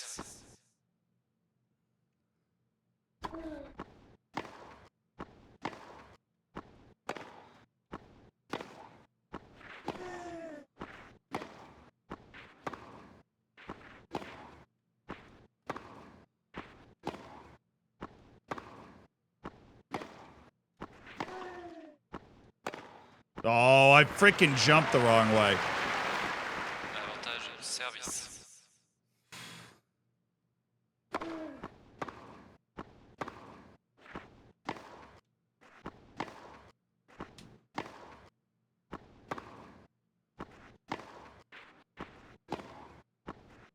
Woo!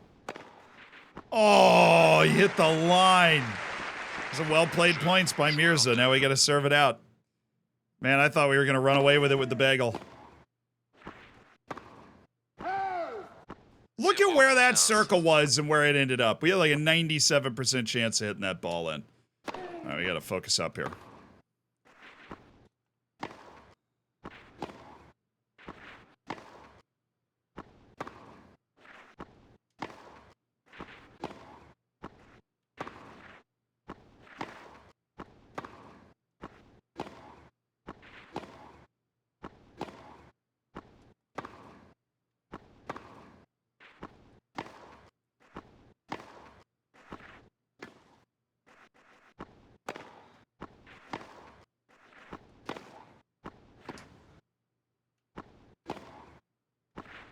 You can miss any time, dude. Thank you. 15. That's what I'm freaking talking about! We grind.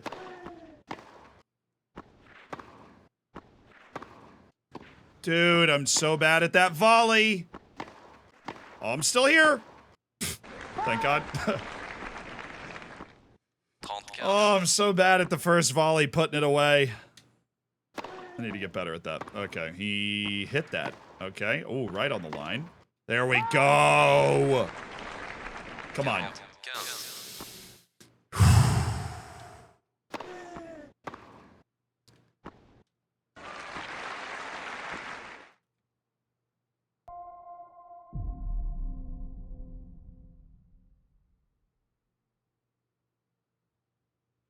Quarante, 30.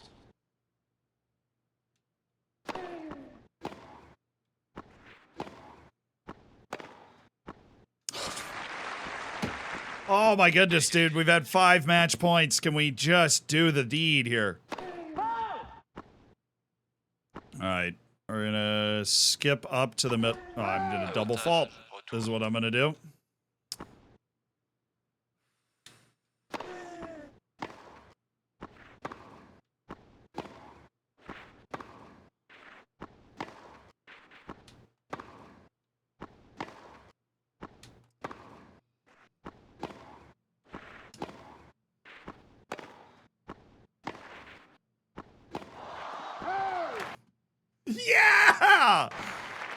Oh, what a get! Égalité. You thought, Mirza.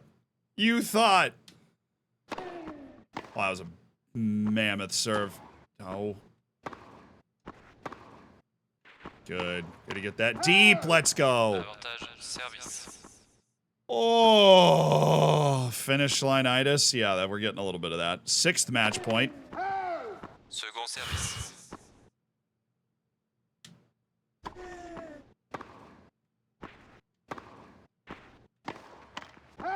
Jeu 7 et match Good game, Mirza. joueur 1-1.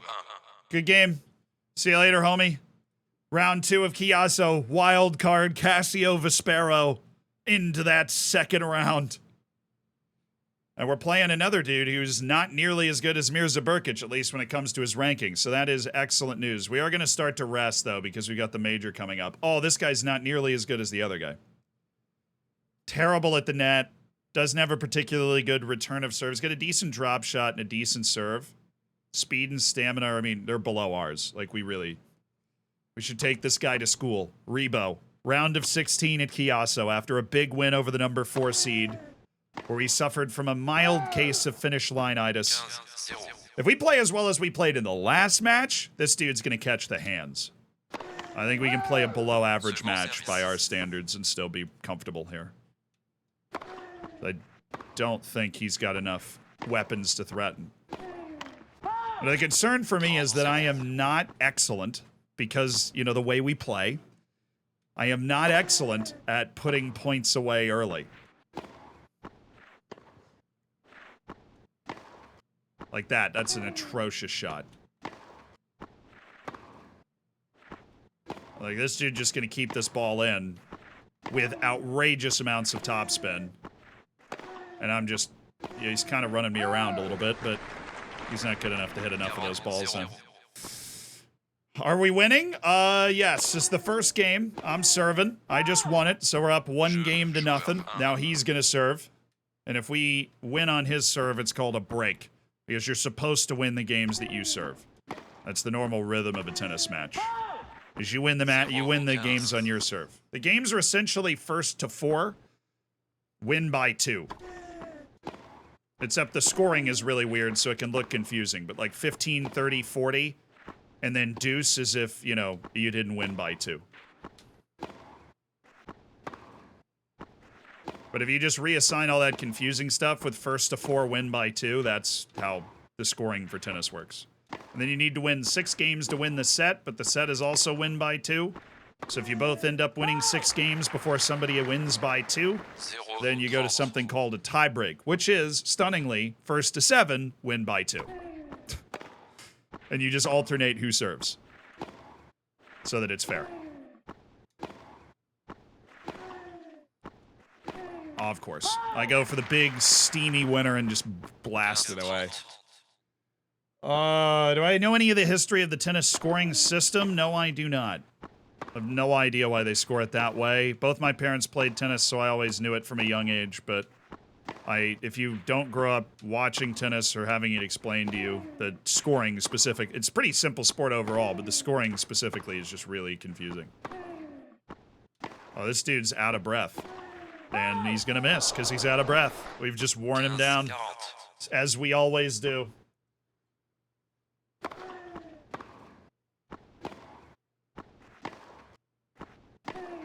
Oh, barely got that. Oh, barely got that. Run! Oh.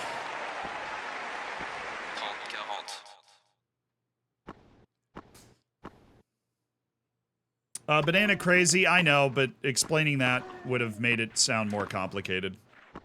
But yeah, I know that it's whoever wasn't serving at the time you get to the tiebreak then serves once, and then you serve 2 at a time, win 1 point on one of those serves, and you get to call it a mini break.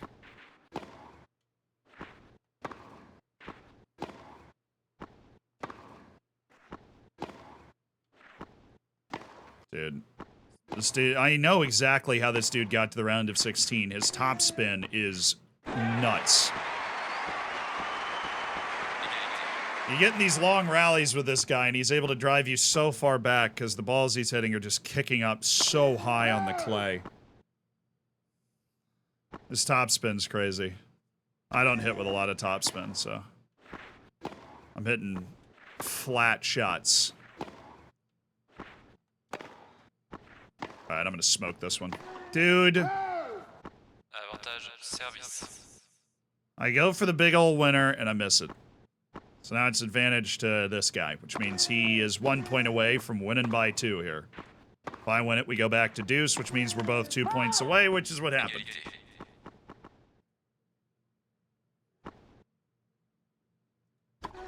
Oh, yeah, I know. Clays were all... You know, the ball moves slower on clay, so it's the surface for the real grinders. Movement on clay is different. And you can get, you know, your spin works more, obviously. This clay's really grippy. There we go. Avantage retour.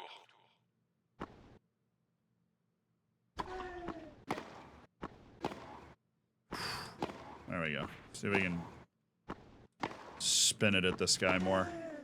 Oh, okay. I was gonna get that. He missed anyways, but I was gonna get there. We won that game because we actually just wore this guy out. He just ran out of energy to hit decent shots.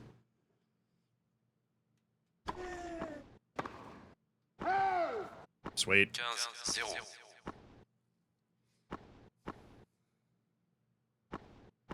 15-0. So yeah, there's 4 majors in tennis. One is on clay. That's the French Open, the one that we're going to be participating in next week.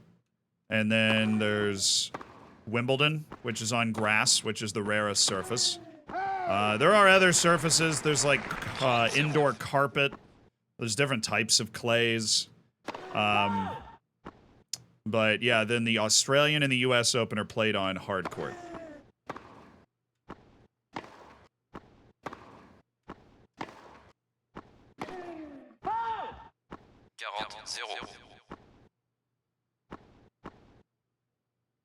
Who's the second greatest behind Djokovic? It depends on what you like. I think it's hard to argue with the fact Djokovic is the greatest. I think the only argument you could make against it is that Roger Federer and Rafael Nadal had to spend essentially their entire careers battling against each other, while Djokovic is getting this kind of freer run towards the end of his career where he's winning a ton of... He won 3 of the 4 majors this year. Where he's winning a ton of majors while Nadal is hurt and Federer's either hurt or retired, right? So that, to me, that's the only argument you can make against Djokovic being the best. I think Djokovic is probably the best all-around tennis player ever. The argument for Federer is kind of the diversity. But if you like somebody that is so utterly dominant on one surface and at one event, I mean, there's probably nobody in the history of sports that is more dominant at a single event than Rafael Nadal is on clay at the French Open. He's lost, I mean, how long has he been playing tennis? The first time he played the French Open in the main draw, he was 19. He's lost 3 matches in there, ever. Ever. In his whole career at the French Open. He's lost 3 times, if I remember it right. That's unbelievable.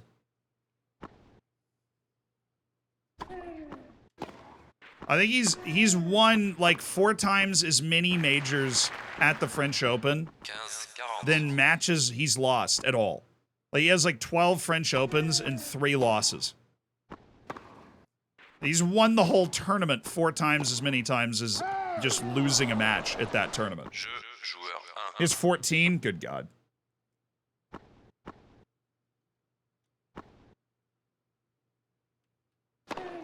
Oh, that's a serve. That is a perfect serve.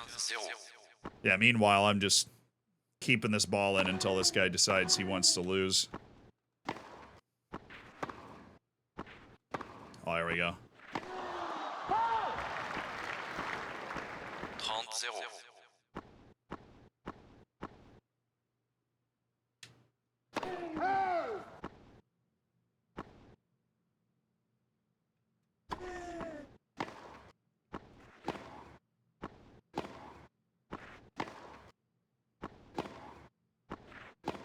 Aw.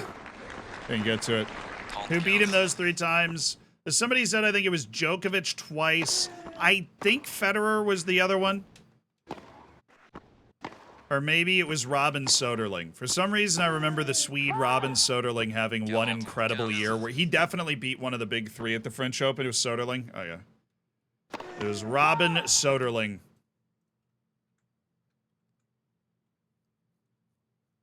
Nope.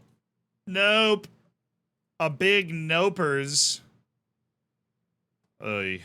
That was not a particularly good one. Although they did hang around with Colchester in the cup.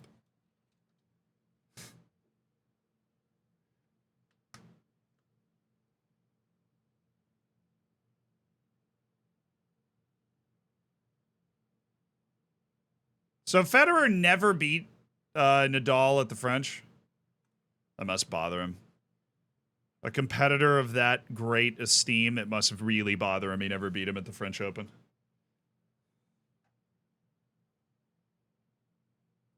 Jabbers, thank you for the gifted sub, though, dude. I'm sorry if I didn't see that. I was engrossed in my tennis. I do appreciate you gifting the sub, brother. Thank you. Who got it? Whoever got it need to be sure they say thank you.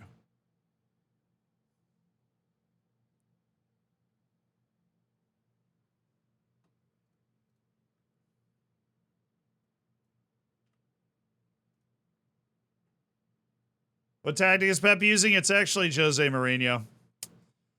We decided we didn't want to make the Premier League worse by taking Pep out of it and putting him on our team, so we, took Jose. Jeu, joueur 1.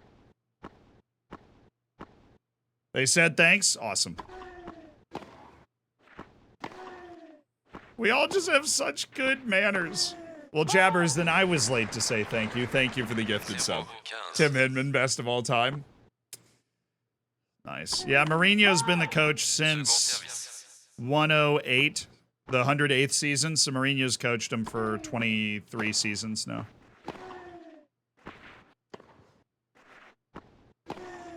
Sweet. 0-30. What I think is amazing is Roger Federer's semifinal streak. Roger Federer had made this, I think it was semifinals or quarters of a major,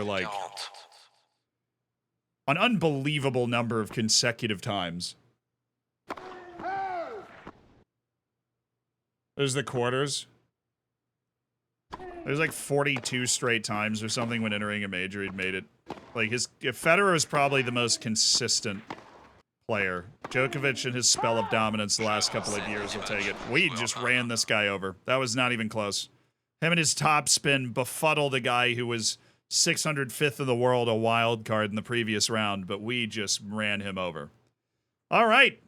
The number 6 seed just lost to this guy who's 315th in the world. Let's see if we can get to our third consecutive semifinal at a challenger. We're looking ready. We are looking ready. Ooh, he's pretty good. Heinz Luxanin. 36 major quarters in a row, which is 9 straight years. Oh, that's absurd.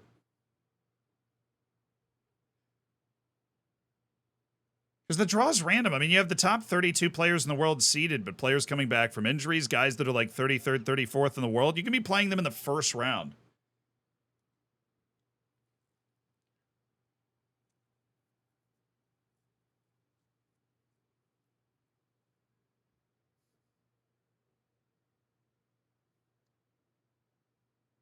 All right, Heinz. I'm playing catch-up. He's a bulldog. Defends well, but becomes very aggressive as soon as his opponent shows a weakness. So he's going to try and get up to the net, but he should be pretty easy to lob. Decent athlete. Serve is not his strongest piece. His tactics aren't bad either. So this is going to be a battle, probably.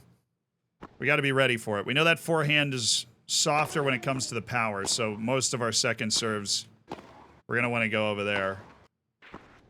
Well, I thought you were a bulldog. You're not coming in on that?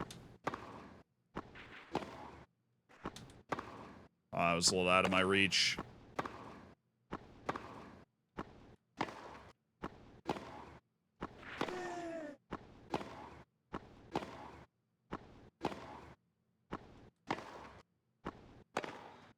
Dude, my guy is so short. I also realized the reason I'm struggling so much with the high topspin is because my guy is not a tall lad. We, you know, by your request in the chat, have the shortest possible player here.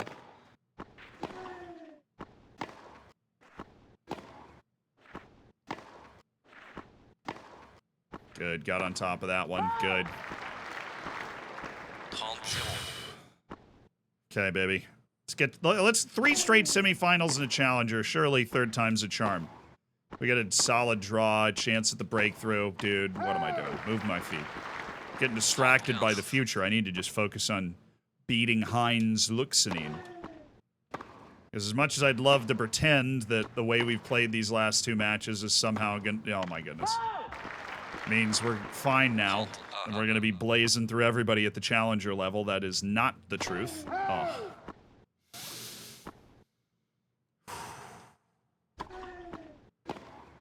That's helpful. That's really helpful that he just missed. Second service.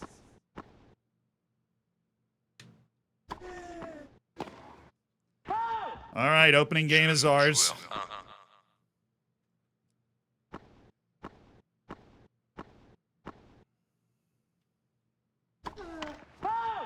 Second service.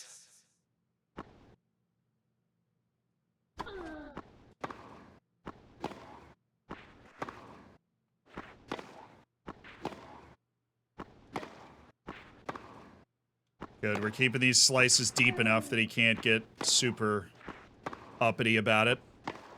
That was, oh, I thought that was gonna be in. Keep grinding, keep grinding. He's out of breath. That's what we love to see. Got there. Didn't get very good spin on it. Ooh, there we go.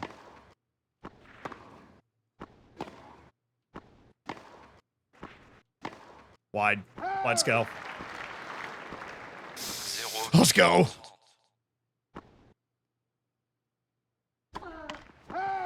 Second service.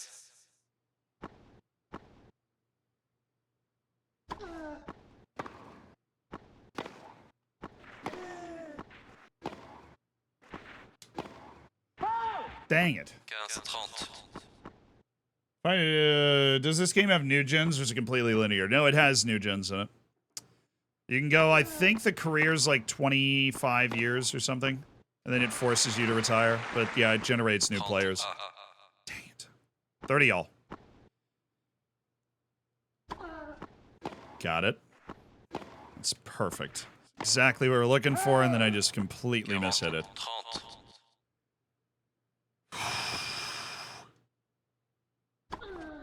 Dang it.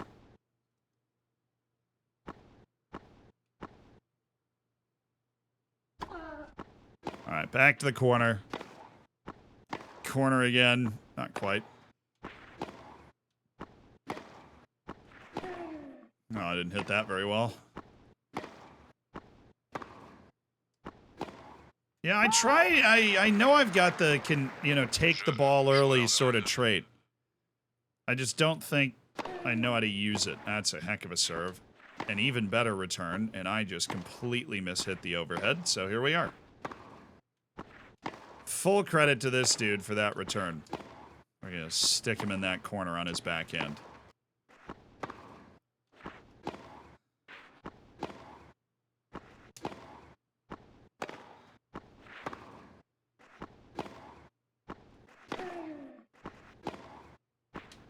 This dude's so exhausted. I don't want to bail him out. I could have gone up to the net to try and end the point, but I really don't want to bail him out. I want to make him keep playing. There we go. And we win the point, and he's completely worn out. Worth it.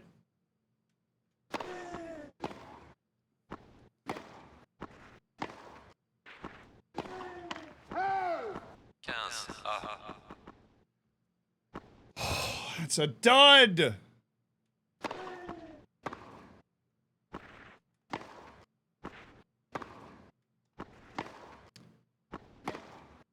Good, thank goodness he missed that. That was a bold shot.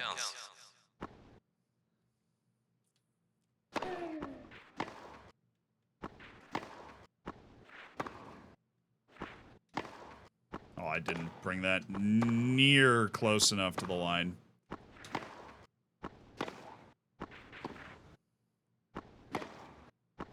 Yeah, dude, you don't have the energy to hit the ball hard enough anymore to get it by me. I'm just gonna be honest with you right now.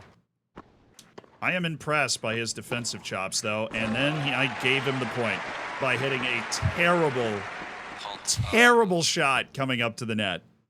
Don't think I could have hit that anywheres.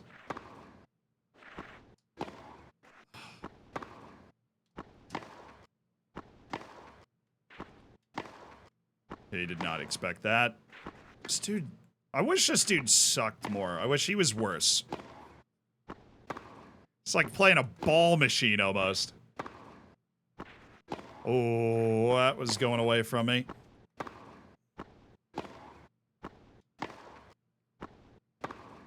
These are just violently grinding points that we are playing. Oh, I nearly missed that one. Well, I hit a pretty good shot there. There we go! Yeah, this can't be good for the knees, the types of points we're playing.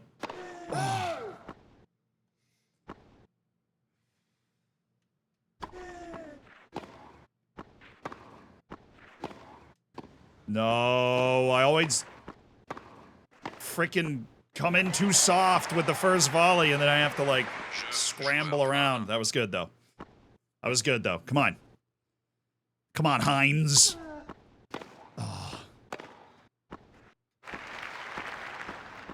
Wasn't ready. Wasn't ready for it. Gotta get to his serve now. Damn, Hines, you're... I'm not seeing these coming at all. This dude actually has decent stamina. We just have better stamina. We have better speed and stamina than basically everybody we're playing against most of the time. We've got that grind set, but this guy's having an excellent service game here. I'm not seeing any of these coming. But, you know, we play every single point like it's our last, so the service game's not over. There we go. Whoa.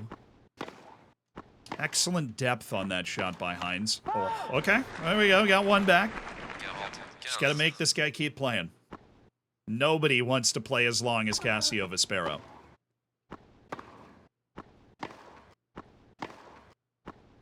I'll go forehand with forehand. Yeah, and now I'm going down the line.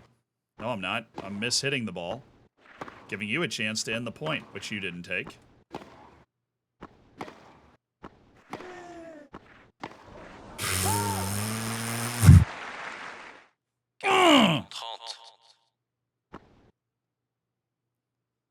The controls are pretty simple, but it does feel like it has a lot of depth. Let's go! Up to deuce after he led 40 love. That's what I'm talking about. Get it? Oh, I'm there! Oh, I'm there. Don't have no fear. Have no fear. I'm there. Oh, I'm so there! What's up? Yeah, down 40 love is my comfort zone. And of course, here we are, 4 straight points on his serve. No! I thought I had the winner! That's right, that's alright. We keep going, baby. We keep going. I want it. I want all the smoke. Oh, there we go.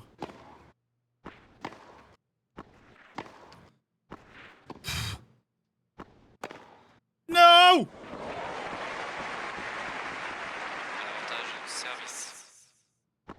Come on, gotta get him. Oh, that's a big time return. Good shot by him. Better shot by me. Good shot by him. Another good shot by me. Excellent plays. Get that back to deuce, dude. Hey, guess what? You gotta keep playing. You're not getting out of this game that easy. No, this is war, Hines.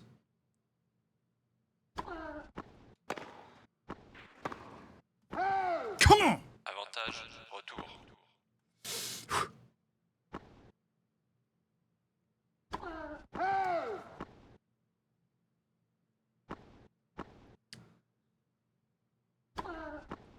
Oh. Bad. I needed to go a little farther, like that. Jeu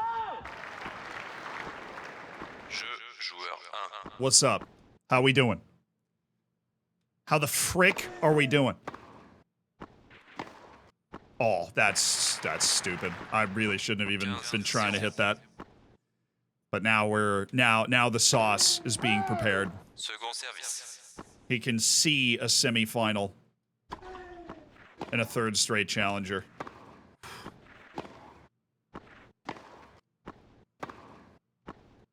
No, you freaking bro.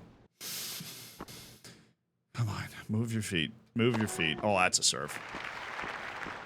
That is a serve. That is a serve. Body serve.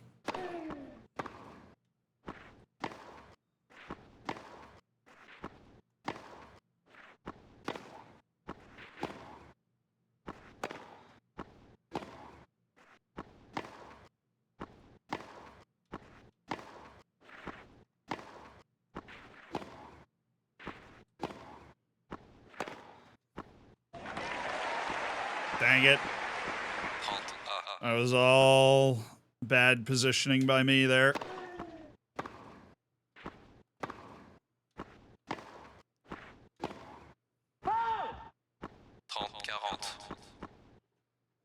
That has been a reliable shot for me, but I'm starting to lose it.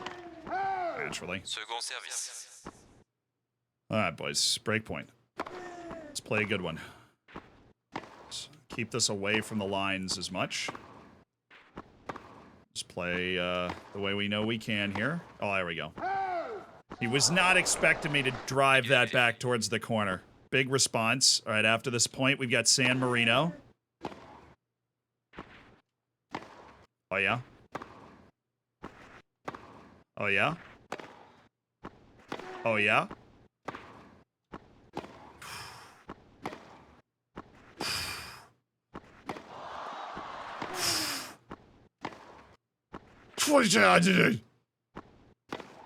Got him right where I want him. He's running me all over. It's alright, he can't get it by me. No! With the stupid bounce! I'm so short. Okay. Baby number 3 almost here. Lambie, thank you so much for the 27 months. I'm looking forward, you know, Twitch child number 3. Right, San Marino. I really needed to lock in and get that point back. Why do I even react like that anymore? Like, yeah, they lost every game. San Marino went out and lost every game because that's what San Marino does for the 133rd consecutive season. Sorry, guys. Season 134. That's where it's at. One, do, do, do, do, do, do. All right. Give it up for season 133. Oh, goodness.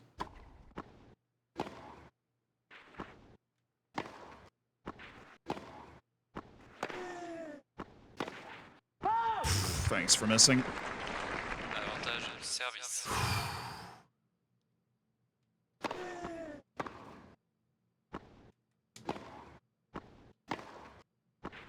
Oh, yeah. Good little deep slice there.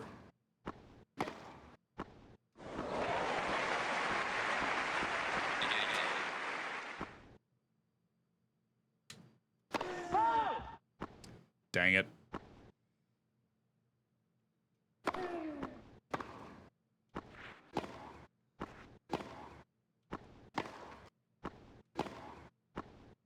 Oh!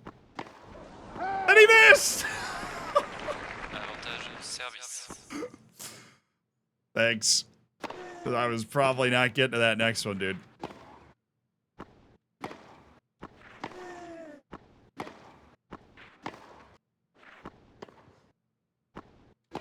No, why, dude? What? Okay. Égalité. I was... my opportunity to put that one away.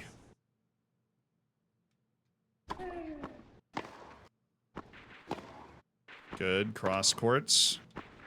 Just keep doing that. Let him change the tempo of the point if he wants to. It's not like I can't hit a threatening shot from all the way back there. He's got me too far back.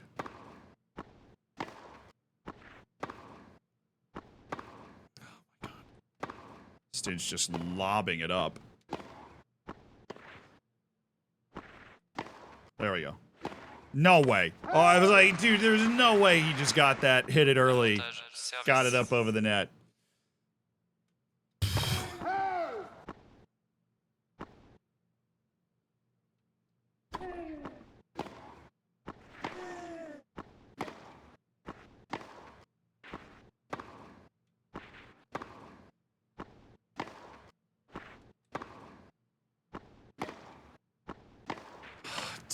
This is deuce number 5. This match is savage. Savagely physical.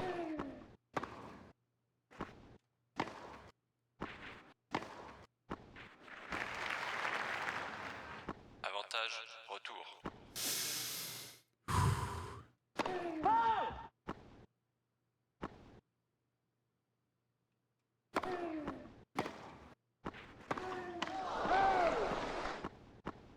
Jeu, joueur 2. Oh, we got broken.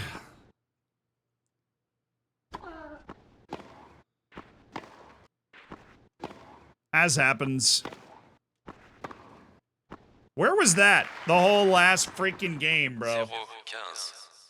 Where was that? The whole last freaking game. That was gorgeous. 1-2 punch over. Couldn't get around that. Kept moving on me. Oh, line. Line again.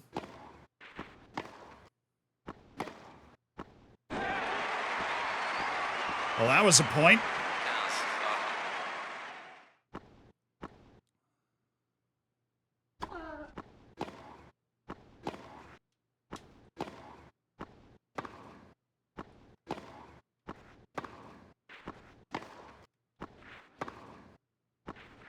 Spreading the love.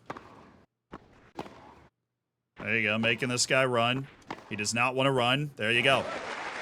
He's completely out of breath. He does not want it. He can't take the smoke, and we will break him again.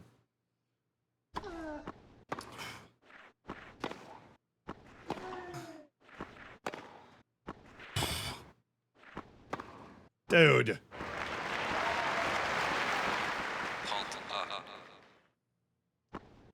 The outside box is used for doubles. So when you play, you can play tennis 2v2, and that's when you use the outside box. So all courts, or almost all courts, have the doubles alley, because the court is bigger. But the inside line of those rectangles is the singles court. Nice. You can play doubles in this game, too. Either managing or actually playing. God bless, man. 40-30. Come on. Second service.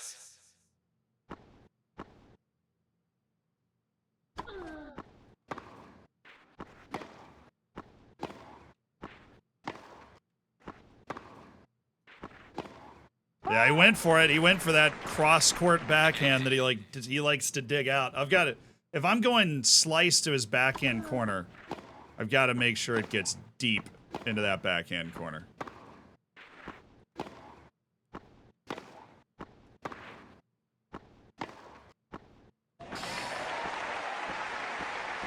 Avantage service.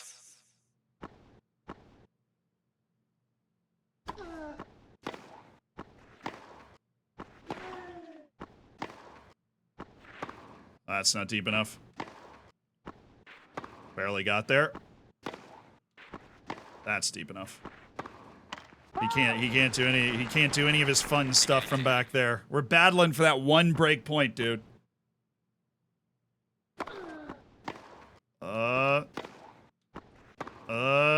Not deep enough. Just gonna. He's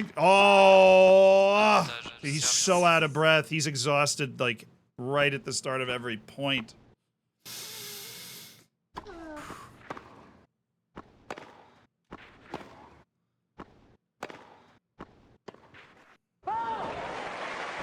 Oh, he's won 2 absolutely Herculean games to get this to 3-3.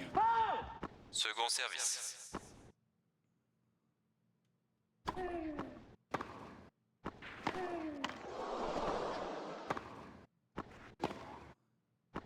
What a waste. I could have put that away. I did there, but I could have put that away earlier. 15-0. I spend 300 pounds on Twitch, which I think is an addiction. I don't have a job anymore, and this isn't sustainable. Dude, you should stop. Legitimately, if that's the situation and you're not just, like, joking around, absolutely, you should just stop. You are still, you are still a valuable part of the community here, and we're still very happy to have you around here, whether you're subbed or not. Absolutely stop. Just disconnect your payment information from Twitch. That should save you. Just disconnect your payment information from Twitch. So anytime you're thinking about it, you'd have to go back in and type everything in again. That'll hopefully slow you down. There we go. Come on. 30-15.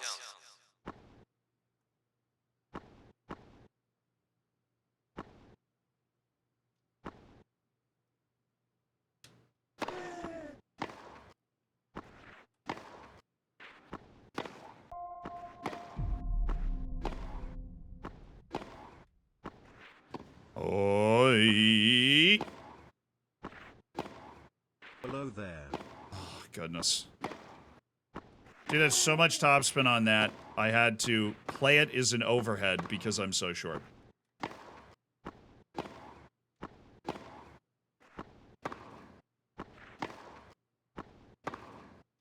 Wait, he's completely out of energy. I mean, we have worn this guy so far down in the first 6 games. This guy's got almost nothing left. We just got to keep going.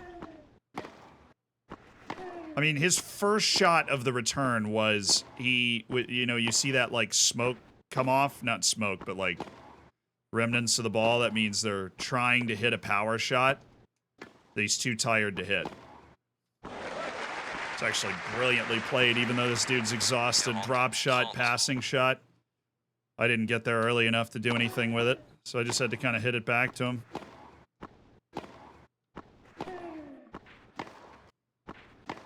There we go.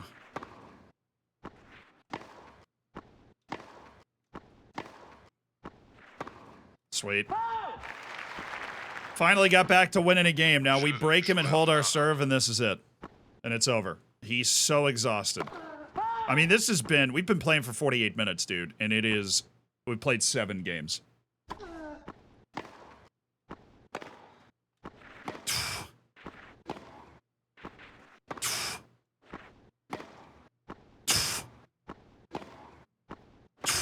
Ah! 15-0. Yeah, we 3 straight semifinals and a challenger is a message, and I mean, eventually we're gonna break through there, but we got to get there. Got to beat this guy. Oh, and a double fault helps.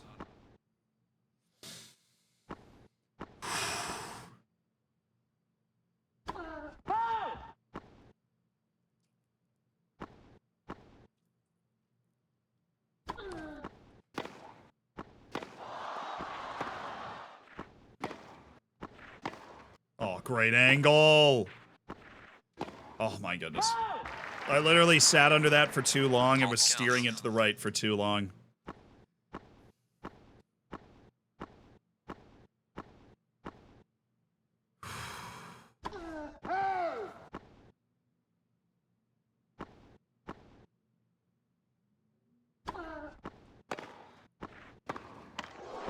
Oh, that just screwed me.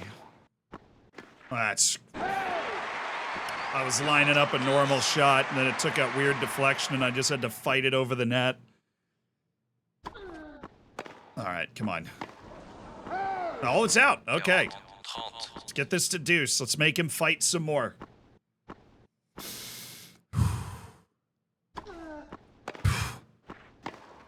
Let's go. Égalité. Let's go. Couple of decent returns. He wasn't able to handle it. Spin that deep into the corner. And it's out. Avantage. Retour. Come on. Big break point. Deep into the corner. Jeu, joueur 1. Serving for the match, just like we planned. With another come from behind break. There we go. That's where we needed that to be. He loves that shot. Oh, I'm running him all over. I'm running him all over. I'm running him all over. And he just can't do it anymore. 15-0. I'm canceling myself for the next month. No worries at all, Jabbers. That is the right call. I feel guilty if I don't support my favorite creators. You should only support your favorite creators with excess cash. You need to take care of yourself first, and then you can take care of other people in your life. That should always be the financial rule. And obviously, other people in your life, content creators are pretty far down there, right? Family, pets. You know, make sure all that's taken care of. And then if you have some excess cash and you want to, you know, become a part of the Hammers, then we'd love to have you. But you're here either way. Come on, baby. Aw. Absolutely no reason to feel guilty, though. The way a content creator's income should work, it should never be majority from the pockets of the people watching. Ad revenue should always be the majority. For that reason. It also just feels weird to rely on, you know, just other people giving you money for a job. Even though that's kind of what Twitch's income system is based on. God. Hines, give it up, man. You're about to throw up. Big serve. Oh, it's a terrible serve.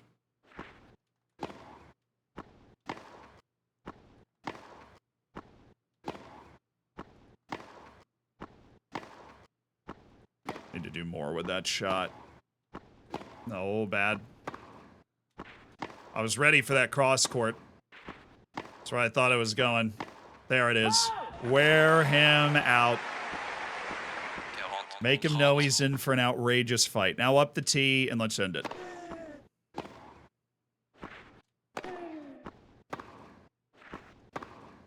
Oh, that's a good shot. That's... That... Oh, wow, I overran that. Oh, bad. Out, out, out, yes! Jeu, scène et match. Joueur 1. We're going to the semifinal of the Challenger in Chiasso from the wild card spot and the #1 seed. The American just lost to an Australian named Piril, so we're going to play that guy in the semifinal. There are no seeded players left in the tournament. So chaos in Chiasso, maybe an opening for us to win the whole thing. Speaking of winning, San Marino, dang it.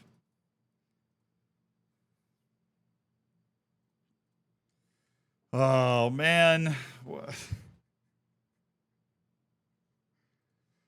27 unforced errors on their side. Was that actually what it said? Oh, my goodness. That's a Vespero game. We play until they miss. We play until they miss. We're on 135. Give it up for season 135. Oh, yeah. Oh, yeah. Season 135. Oh, baby. No! Because I was going to have to play the I didn't know that was how that worked. I'm not going to be in the qualifying for the French Open because I can't play in it because I'm still playing in the Challenger. Oh, that sucks. I mean, if we win the Challenger, it's okay because we weren't very likely to make it Yeah, I mean, like, we weren't very likely to make it.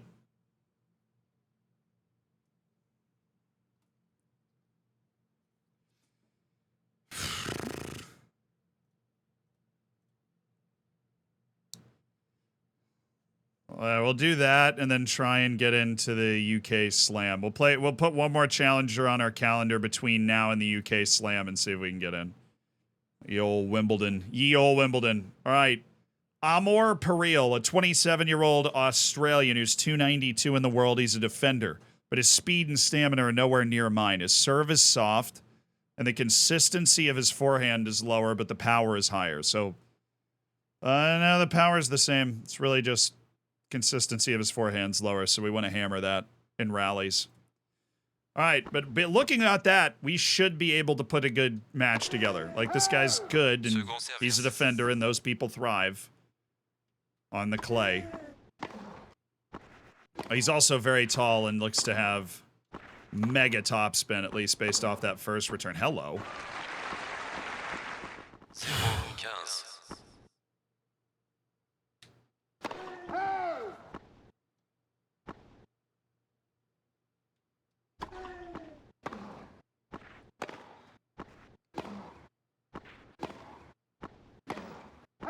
Oh, he's got that swinging overhead forehand. Yeah, this is going to be this is going to be a savage match. I can feel it. But you know what? We've lost in consecutive Challenger semifinals. Well, we got to be willing to do anything to get to the final of a Challenger Series event. We got to be willing to do anything.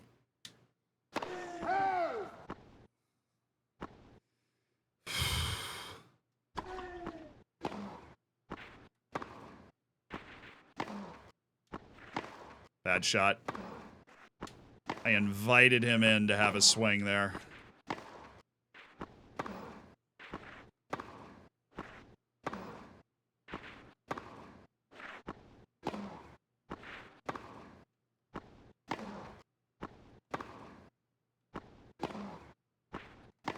Oh, yeah. Good. This is what I want. This dude can't sustain as long as I can just doing this. There we go. I'll just start trying to hit some better shots here. Oh, I got it. You thought you were sneaky? Oh, I'm there. I'm everywhere, dude. You thought dude, this is perfect. One of the first points of the match.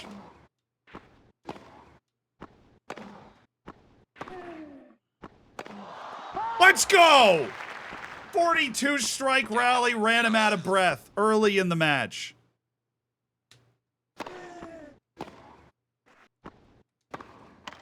Oh, dude, tubular.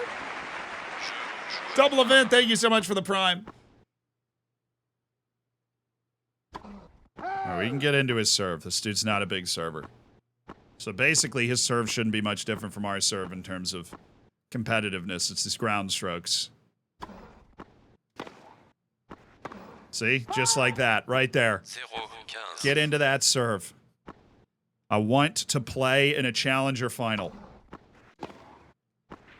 I'm missing the French Open for this. I want to play in a Challenger final. We take these serves and we put them deep in the corners.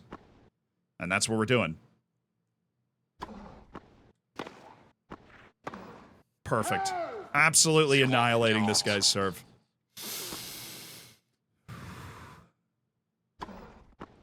We don't let up, although that was a bad shot. Whoa!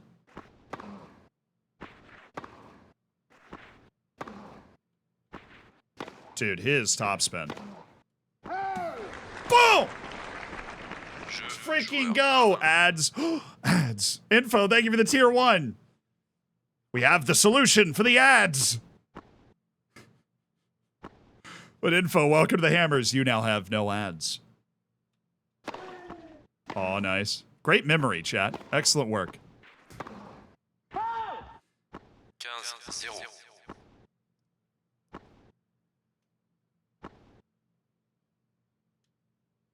Oh.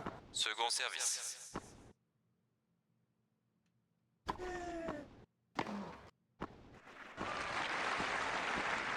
15 à If you sub mid ad break, does it kick you out of the ads? I honestly have no idea. I think my service game might just be harder than his based off how bad his serve was that game. Oh, there we go. Oh, there we go. 30-15. We broke his will so early. Oh, he's so stressed. I'm not. I'm as cool as the other side of the pillow. R.I.P. in peace.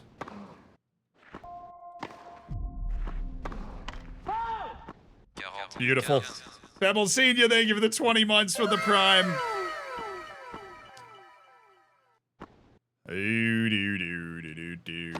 All big serve. And do you know good.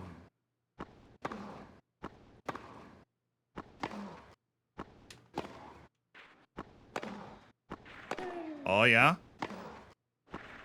Oh, yeah? Greatest Canadian tennis player of all time. Oh, yeah? 3 love. 3 love. Jeu, joueur 1. We're getting better at surviving heavy hitters, too. This guy hits the ball pretty hard. We're doing a better job of being able to figure out where the ball's going, where to put the ball so he can't tee off on it as much. 0-15. I don't know, dude. We've lost in this round. This is our 4th ever Challenger tournament. And our first Challenger we lost in the first round. The last 2 we made the semifinals both times because they were on clay. Now we're playing our 3rd clay Challenger. And we're in the semifinals for a 3rd time. We've never been to the final of a Challenger, but we are making it look easy against this guy right now.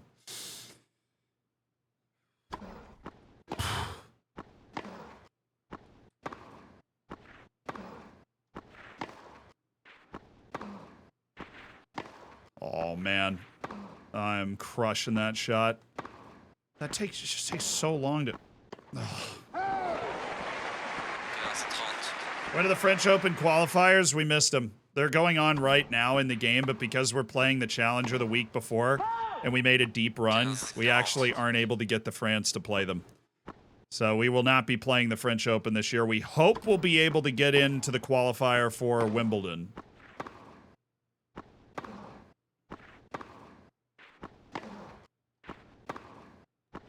That would be the next thing on the list, but this guy just can't get control of the points after he serves. We're running him. We are running him. He hates the forehand slice. Clearly hates dealing with it. Oh, nice deep shot. 15-0. It was the 42-shot rally in the opening game. And I was like, oh, this is going to be a grinder of a match. And we just broke his will.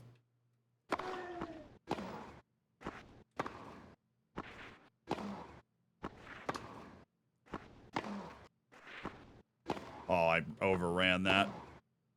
Couldn't line up a decent shot.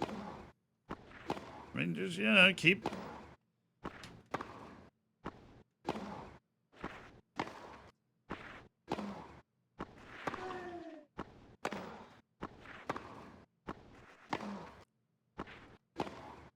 Is this the, you know, is this the type of point you want to, I know you want it, but is that the type of point you want to play, bro? That was a tremendous shot that dude hit, by the way, to win that point. That was nasty.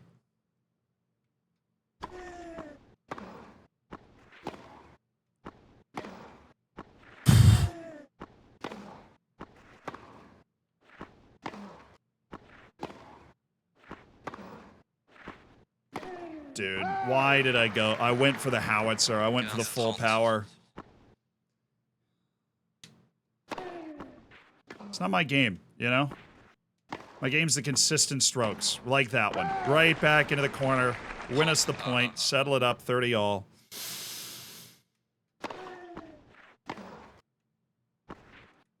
Dude, that was so high I had to play it overhead again. Good angle. 40-30. It's a good response. It's a good response.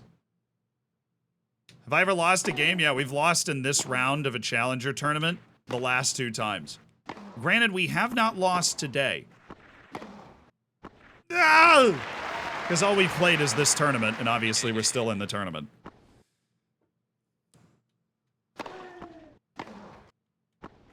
But yeah, we've made 3 straight semifinals now, and we've... Oh my goodness. We've lost in the last 2. So this has been a really good start to this, but he's putting some pressure on the serve now. Thank goodness. Hit a real good first serve to dig us out of that spot. And now we're going to go right up the tee. Just kidding. Second service. And now we stick this right in the corner. Good.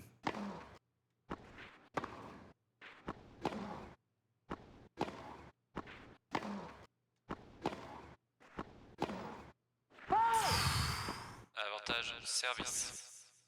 I swear it's easier when he's serving.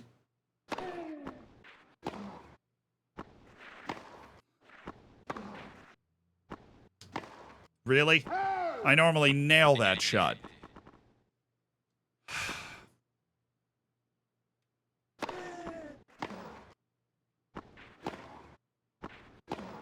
Oh, my goodness.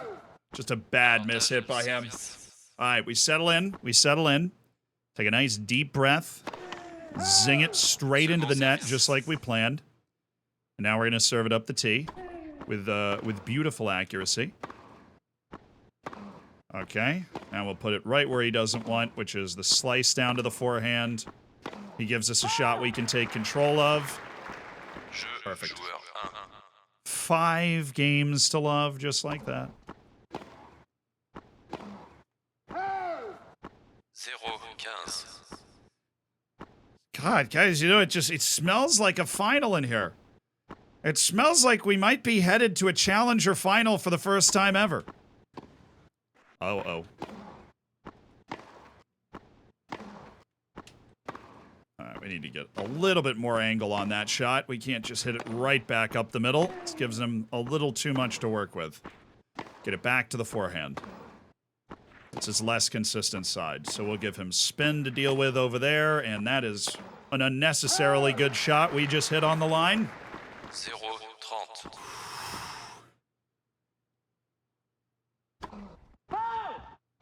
2 points away.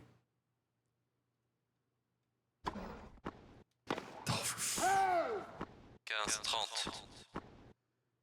Oh, for the love of all that's good and holy, what am I doing? There we go. That's what we were looking for. My God. What a shot. 30.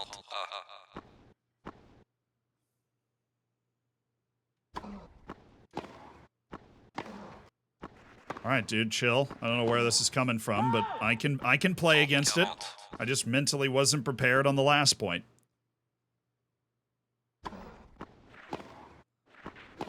Good.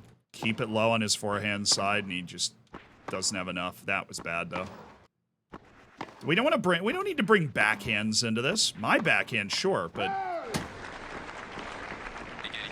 Dude!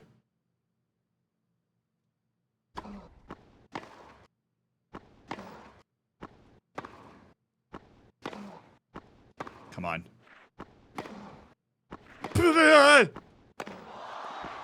Yeah, you're about to get some more oohs and ahs there, crowd. Because I'm not done. Looks like he's getting tired over there, huh? Is he getting tired over there? Oh, a little drop shot. The sign of tired people everywhere. Another one. I literally just... Avantage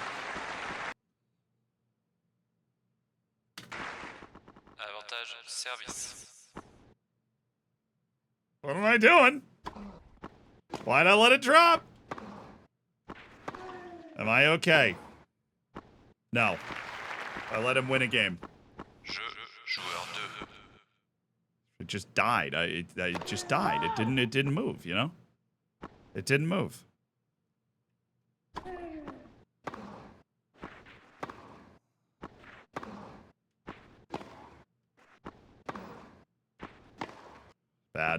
Bad shot. Corner. Gotta push that out to the corner. Second service.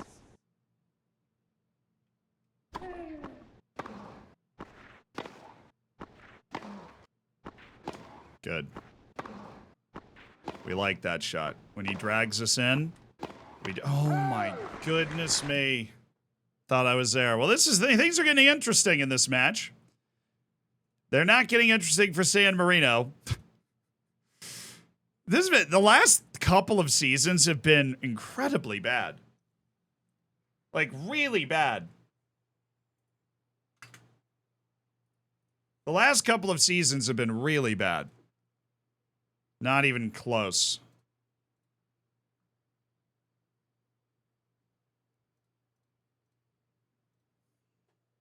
Come on, San Marino. Find yourself. Find that I want a cup match. Find that I drew on this stream. Find that form. Also, I need to find a point somewhere.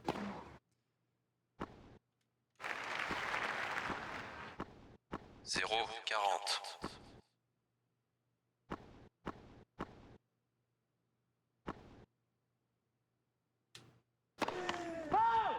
Second service. Look, to laugh at that would be heightest, so don't.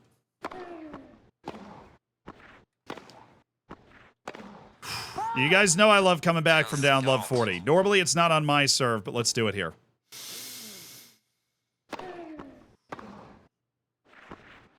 Alright, good. I'm not too short for that one. This whole sport is heightest.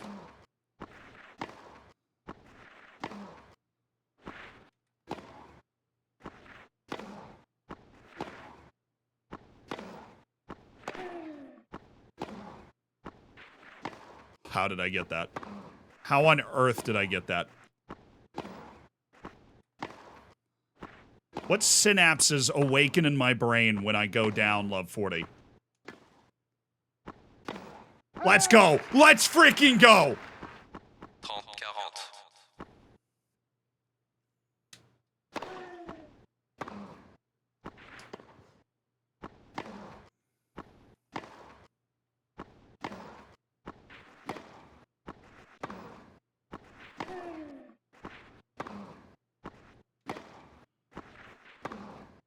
That's out! Come on! Égalité. Fights off 3 break points. T. Dude.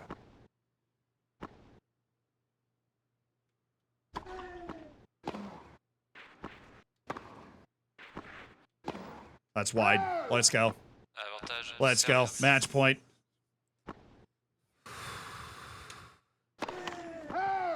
Second service.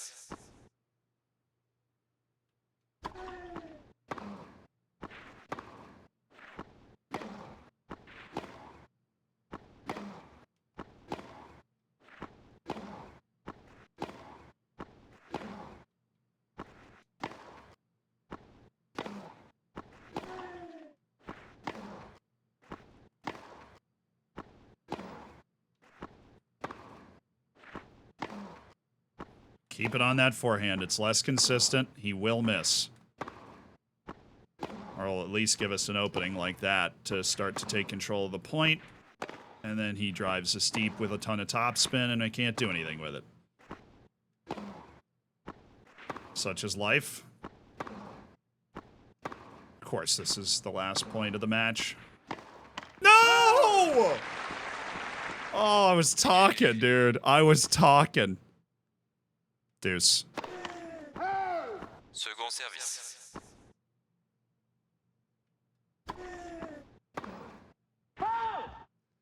Avantage. Service.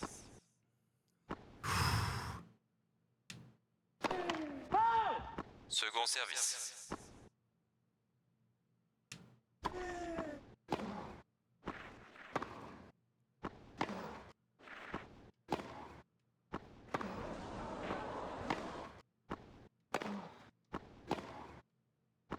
If this dude could just make a mistake on match point, that would be so awesome. Like, I know, we should just be able to win the point by ourselves. Thank you. Really appreciate it.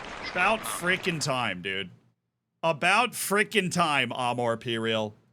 We are going to a Challenger final as a wild card, and we're doing it for the very first time in our career. If we win, that's 30 more rankings points. And we're almost surely not only just top 300, but, you know, I don't know how high we'll rise, but we're going to Wembley for the final. Oh, yeah. Isn't tennis one of the few sports where the difference between men's and women's isn't actually that big? So, I think women's tennis does so incredibly well because they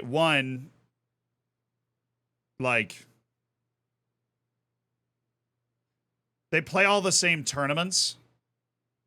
I think that's helped for, I don't know. Women's tennis has always been a huge deal, at least in my lifetime. It has literally always been a huge deal. It's a huge deal in the U.S. Obviously, because the U.S. is better at women's tennis than it is at men's tennis.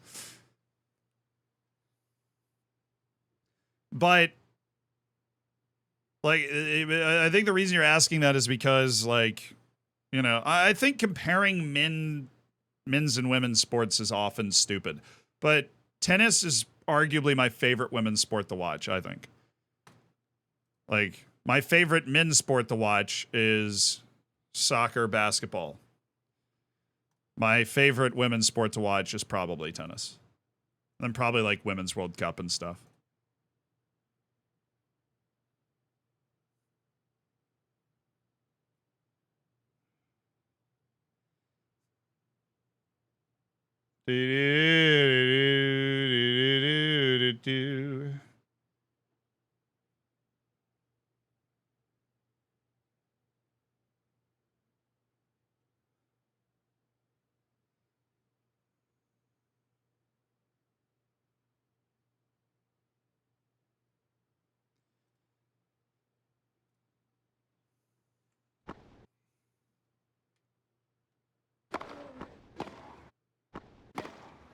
Yeah, we're playing a Kazakh guy, Galbov.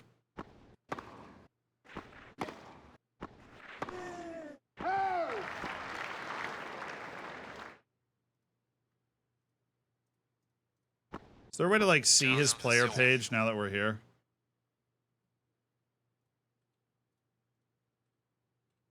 No, because I kind of clicked through it a little fast. I don't really remember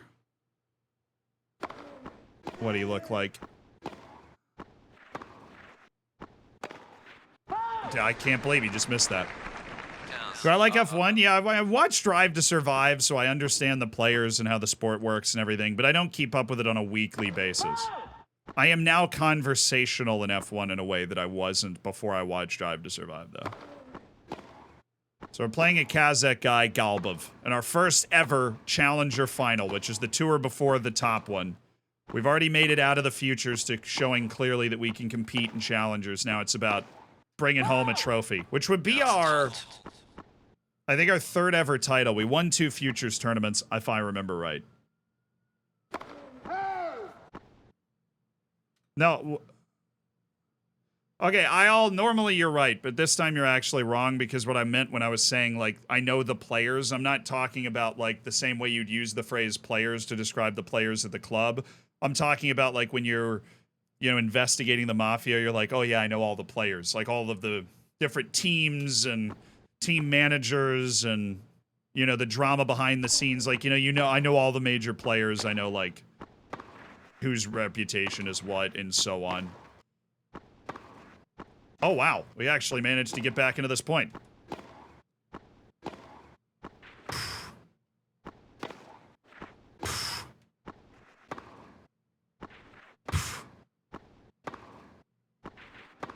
I would have said drivers. I feel like you just sound stupid if you're saying players, referring specifically to the drivers.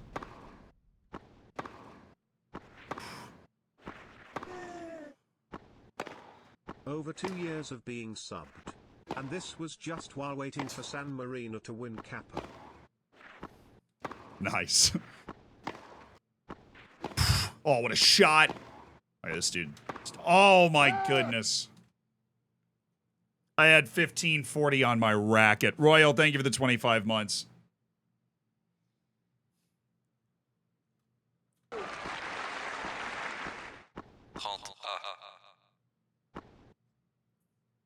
Gunther Steiner's a PR merchant. I like Gunther. I think that's the point. He plays into the folksy, Alps dude. Right. Ooh, break point. Let's go. Let's go. Galabov.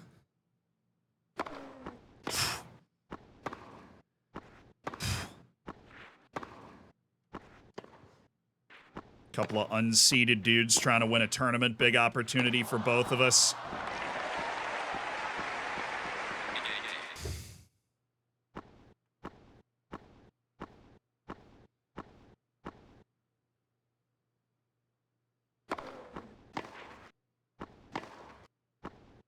Oh, I got that.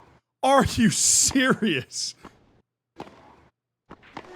No, and then I messed that up. Are you kidding me? Avantage service.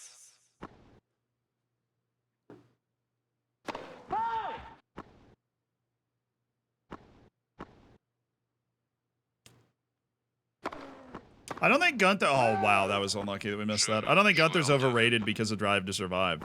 I think people just like him as a person. He's a likable guy.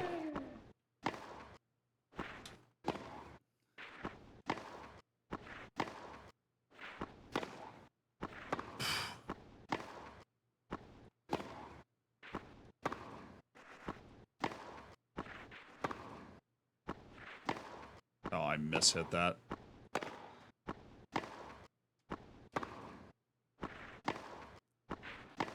Oh, there we go. That's what I was trying to see. He got that back? Are you joking?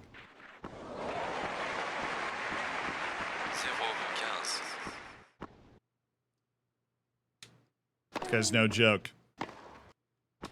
He's very much not joking. He is, in fact, no joke.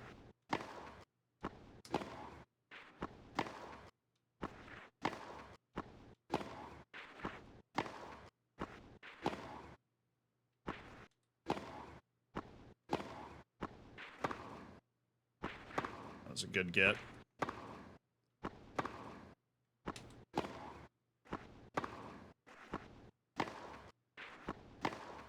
If we want this title, we're going to have to fight for it. We've already fought a lot to get to this final.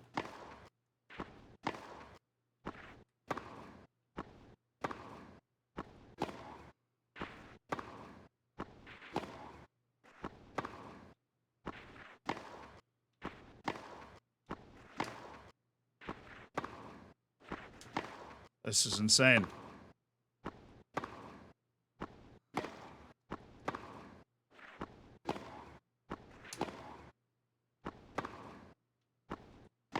Oh, I let him in.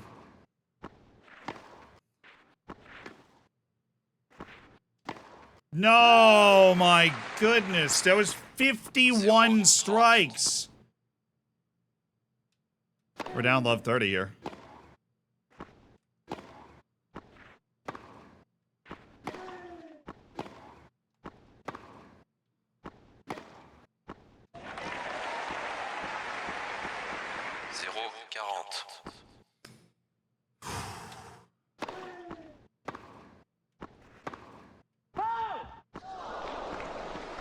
Broken instantly there. He kind of broke our will there for a little bit. We got to get our mojo back. We're down a break early in the final. Shoot. 15-0.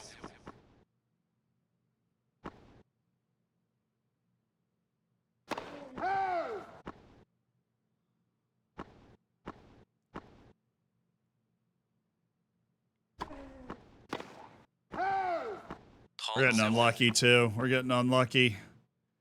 Vast majority of the time that shot's in. We're off to a really good start in that point. 40-0.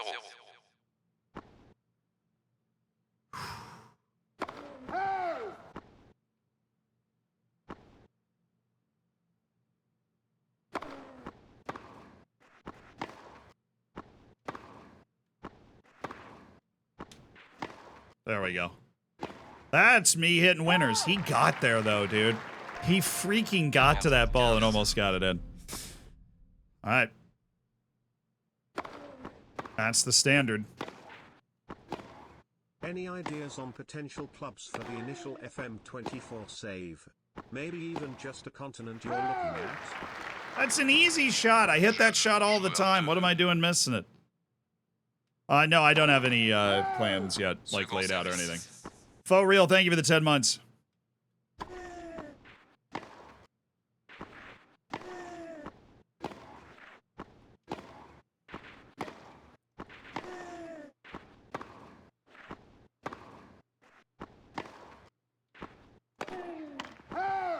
Zéro, 15.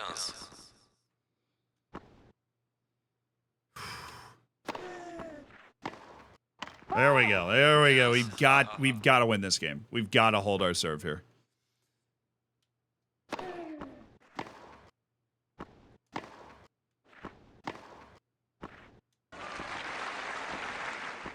Quinze, 30.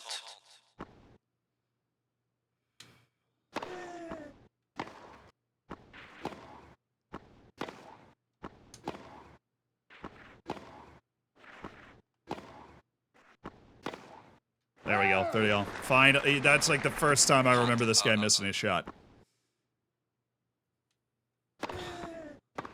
Like in one of those rallies, just missing.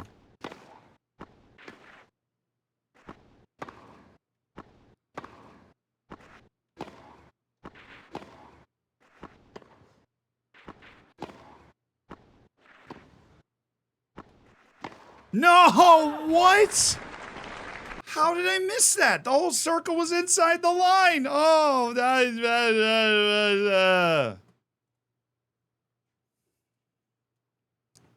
only lost 1-0 to Tottenham. Also didn't score a goal the entire year in any competition.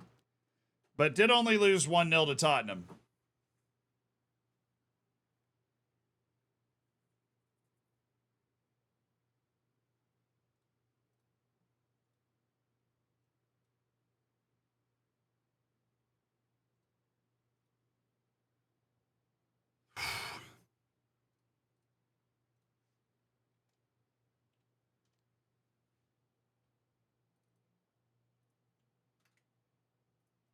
Do do do do do do do do do do do. Give it up for season 137. Meanwhile, a massive point here. Second service.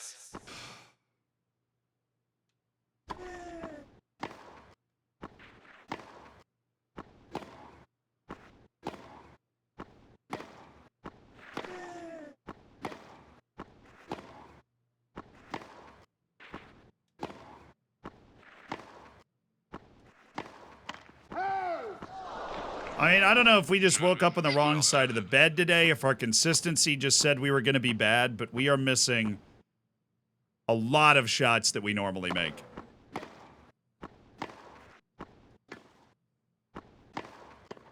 There's obviously an element of randomness to it, and I'm getting bit by that a little bit, because I hit everything what I needed, like green, to hit that shot, and we just hit the net.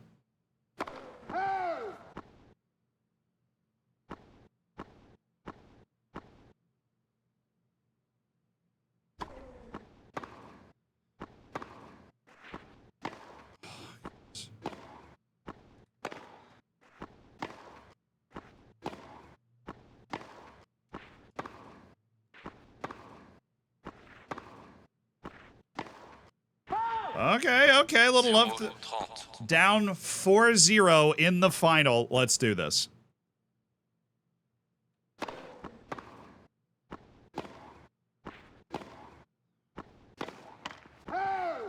Zéro, 40.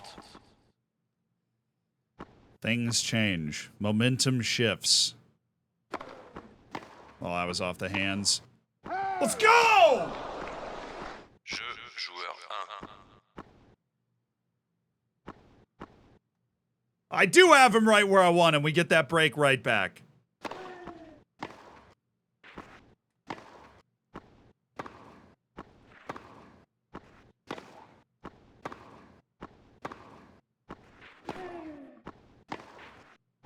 Oh my goodness. He does that almost every time. He almost never drives it down the opposite side of the court. He just puts it behind you.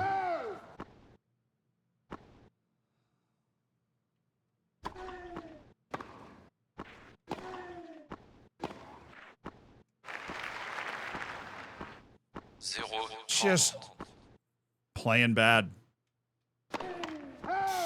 Second service.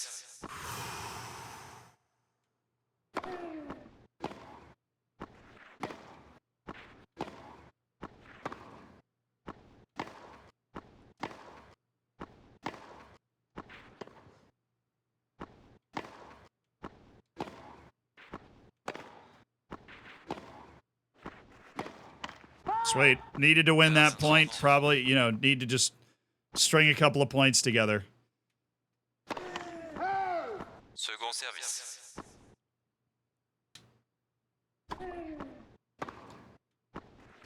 Oh, that's a good shot. I'm steering him. And now we're going to settle in. There we go. There we go. Good couple of points. Made him move a lot. Oh. Second service.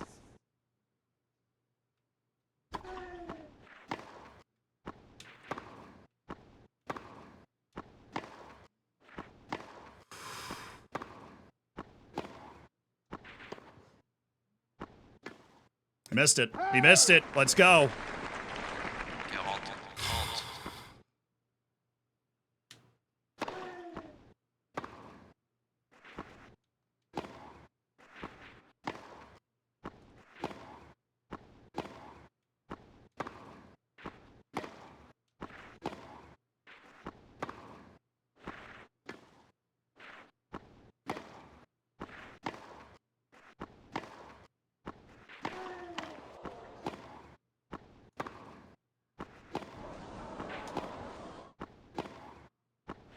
Well, this point's getting crazy.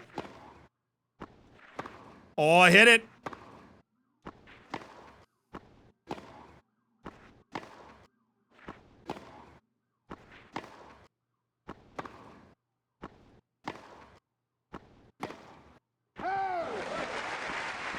Come on, baby. Keep fighting. Keep fighting. We keep freaking fighting.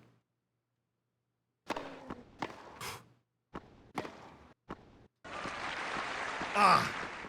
That was good, though. That's the type of point we wanted. That's the type of point we want to win. Now let's see if we can get after his serve again, because we're going to need to get another break. Goodness, why'd I go for that?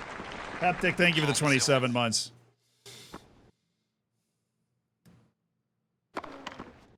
Premier service.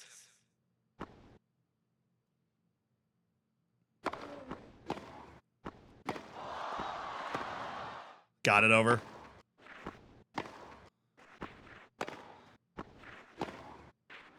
Oh, we're keeping it low. And you can't do anything with it when it's that low. Let's go. We came back down. You know, we were down 30-11 the last game. Might have been on our serve, but all these points are just turning into chaos. There we go. Send it back at him with power. Back him up off of his spot. Now we're into the point.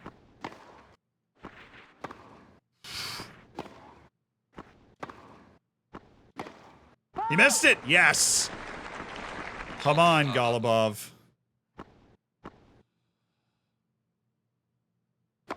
Oh, what a serve.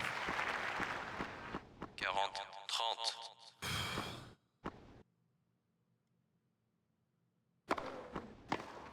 30. Wow. Dude just ordered up a couple of dynamite serves to finish that game off.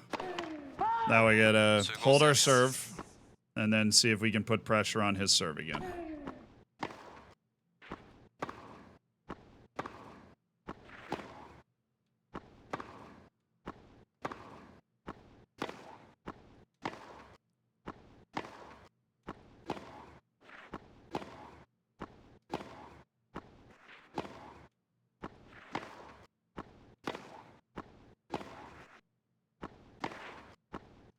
No! My guy tried to hang back for it too.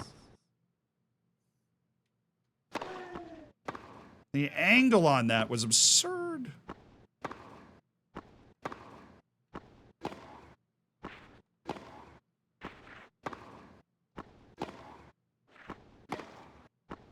That was in? Okay.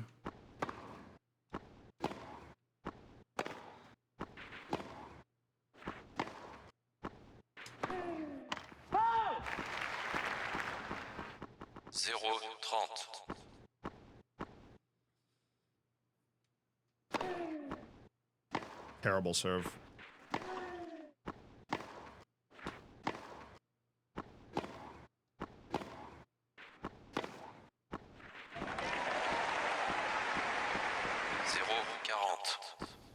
Just playing out of his mind.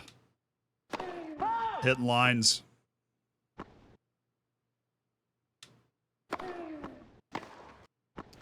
Jeu, scène des matchs, joueur 2.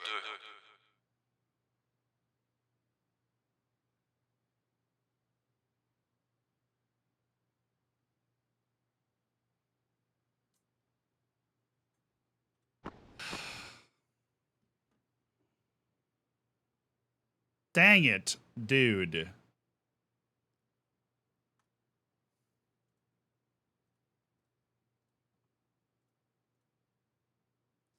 Oh, we went up 42 in the rankings. Yeah. No, you gotta win tournaments to fly up, dude. You gotta win tournaments to fly up.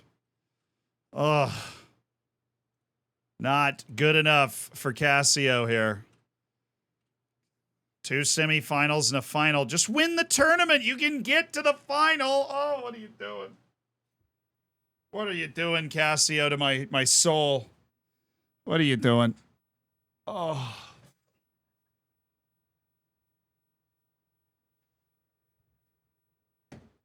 Yeah, well, I mean, we're only 18. Couple of years, more development. We'll be there. I want to be there now. I want to be a top 100 player at the end of the year. We just can't actually win the tournament. Oh, we're on the Franz Ferdinand again. Oh, that means we've gone all the way around this playlist. Let's find another playlist. This is a good playlist, though. Believe here. I will believe in you.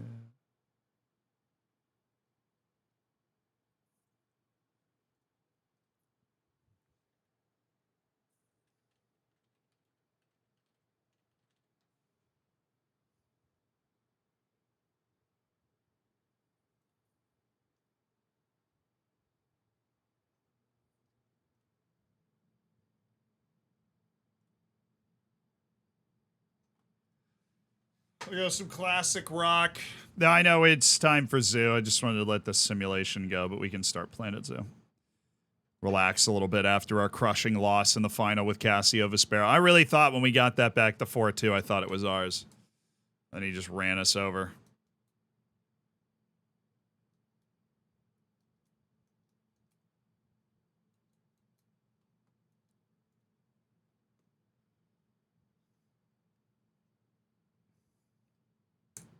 Why am I constantly simulating? We're waiting for San Marino to win a match in the Premier League. A single match. We are on season 137.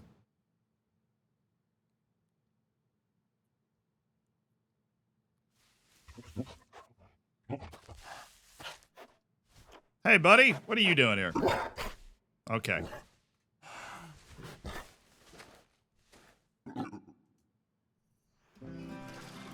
Lamonque. Oh, hello there. Whoa, dude's getting tubular out there. How are people discussing the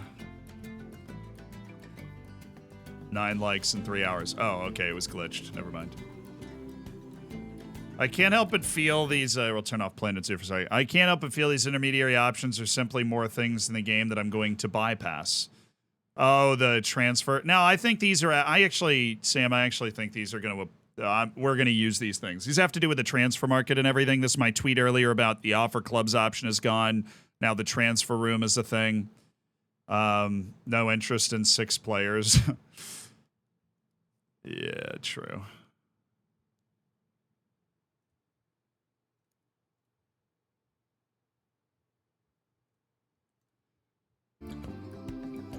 Oh yeah, I forgot Planet Zoo's got like its own stuff going on.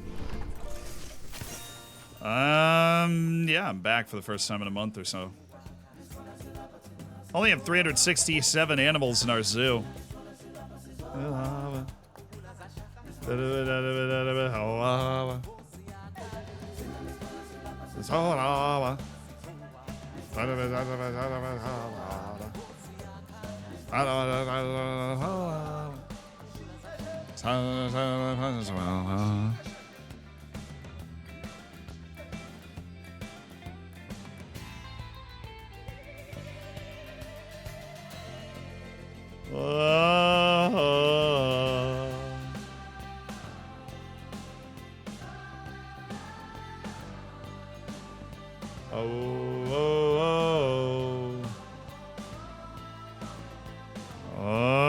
We're loading in.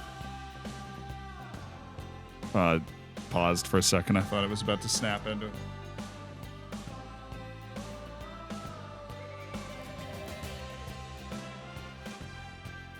All right. Tiny hippo habitat has damaged barriers. Mechanic urgently requested. I think we'll solve that problem. Greatest problem with this game is that I can't press spacebar to pause, but whatever. Alrighty. The zoo is here. Let's just make sure that we have Football Manager still going. It's in April. Because we know how long it takes to run The Sims normally. We just set a little timer on our phone, but we don't want to get distracted by Planet Zoo. Look at this. Look at this freaking zoo we built. This was the zoo that we started building on stream, by the way. Obviously, it's expanded somewhat. I think we played Planet Zoo probably a couple months ago. We built this koala pen a couple months ago. This is one must. Dangerous fighting for alpha status in the West Lion exhibit. Okay, well, you know, where's koala? Where's the koala, buddy? Where's koala, buddy? There's two in here. Are they up in the tree? They do this to find them? There's three in here. Oh, yeah. There he is. There's Isaac. Penelope is trying to climb up and join Isaac. You know, vibes are excellent up in the tree right now. Oh, and there's a little baby koala. Because, you know, we're all about making more endangered animals and then selling them for cold, hard cash.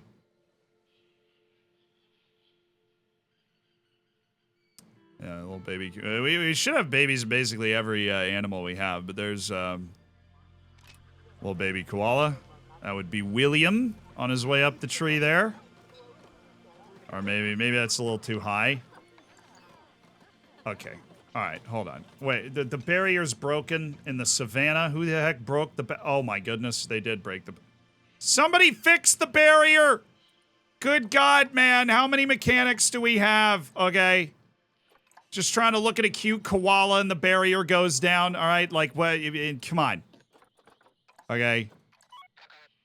What are you doing, Fadil? Just blasting the barrier down? This is absurd.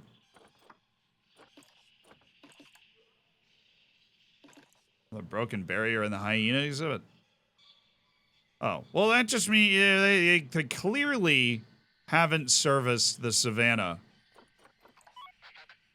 Okay, mechanics urgently assigned. That's probably bad, though.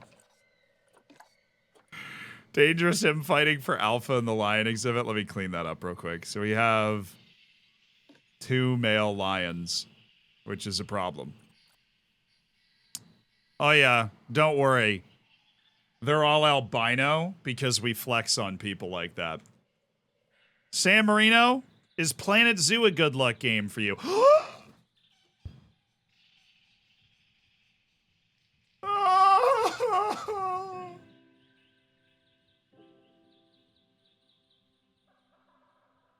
A freaking draw?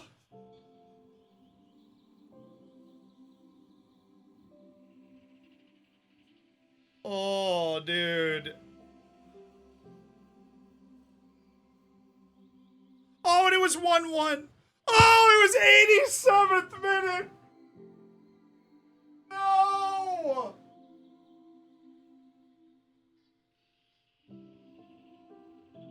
Bro, anybody who said it's not possible.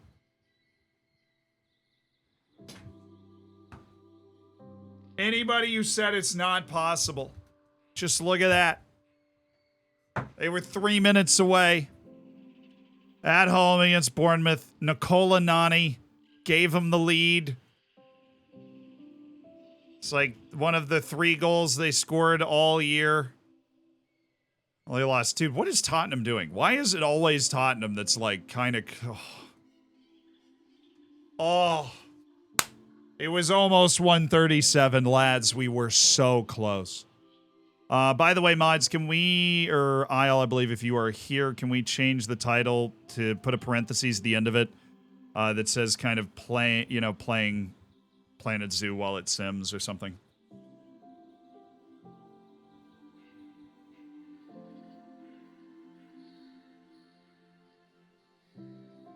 Much appreciated. Just so that, nobody's confused when they hop in. Because Planet Zoo is like a full screen game, so you can't see the simulation happening in the background. Just want to make sure people know that it's, we are San Marinoing. Alright, let me set the timer. Dang it, dude. 87th minute. That's the closest we've come. That is the closest we've come to see. You just saw the closest we've gotten to San Marino winning. Oh, so they're fighting right now. Oh, this is like a right now thing. So he's a 3-year-old. I mean, what's the maturation period? Yeah, he's a young adult. Nwabdu DK. So we're going to go ahead and box this guy up. And we'll sell him to a different zoo here. Yeet! So now we just got to fix the barrier. So, a little tour, perhaps? Little tour. I'm going to hire another mechanic. It's the first thing I'm going to do.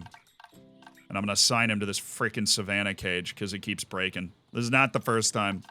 Facilities. What? I'm a little rusty. Zoo staff. There we go. We have quite a few staff. Mechanic. Zoink. Work zones. Yeah, so as you might have noticed from watching me do other things, I take most games like this to their logical extreme. We have a few work zones.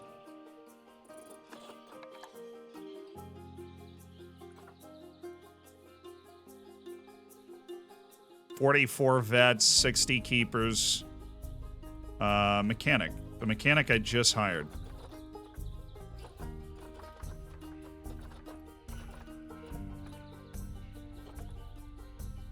Oh, there's security guards. No work zone. Where's the savannah? Far African staff. Mechanic near African staff. The savannah. We need another mechanic assigned to the savannah area. Okay. Got that. So the savannah area is friggin' massive, by the way. We've got water buffalo. We've got, rhinos. Dangerous animals escaped. Well, yeah. We're working on it, all right?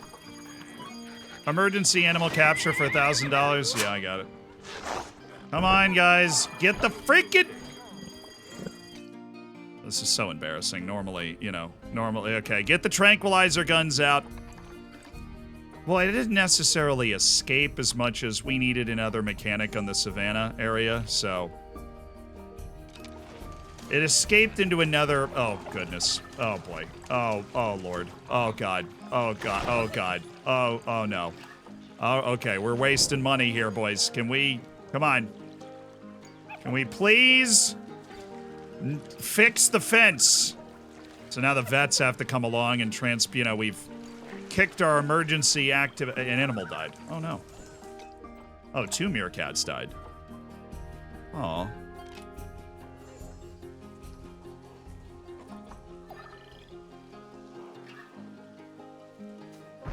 Yeah, I know you escaped. Everybody's escaping.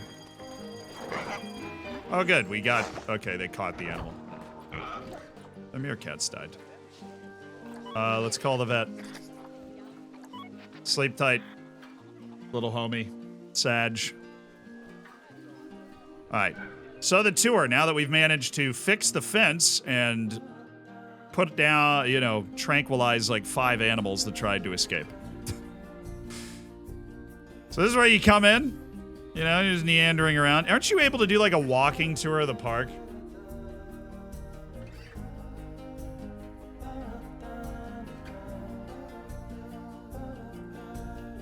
Oh, the update. Okay.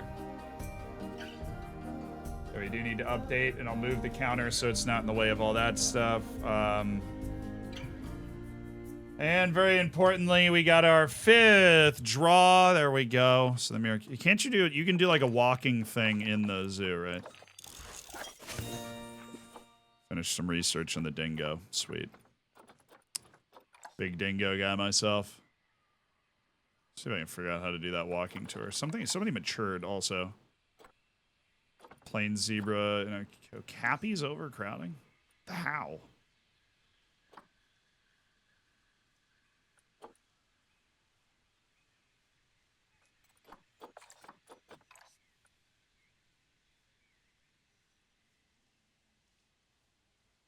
We have no betting in the Okapi exhibit. There's literally 3 of the damn things. I didn't even know he had a breeding pair of them, honestly.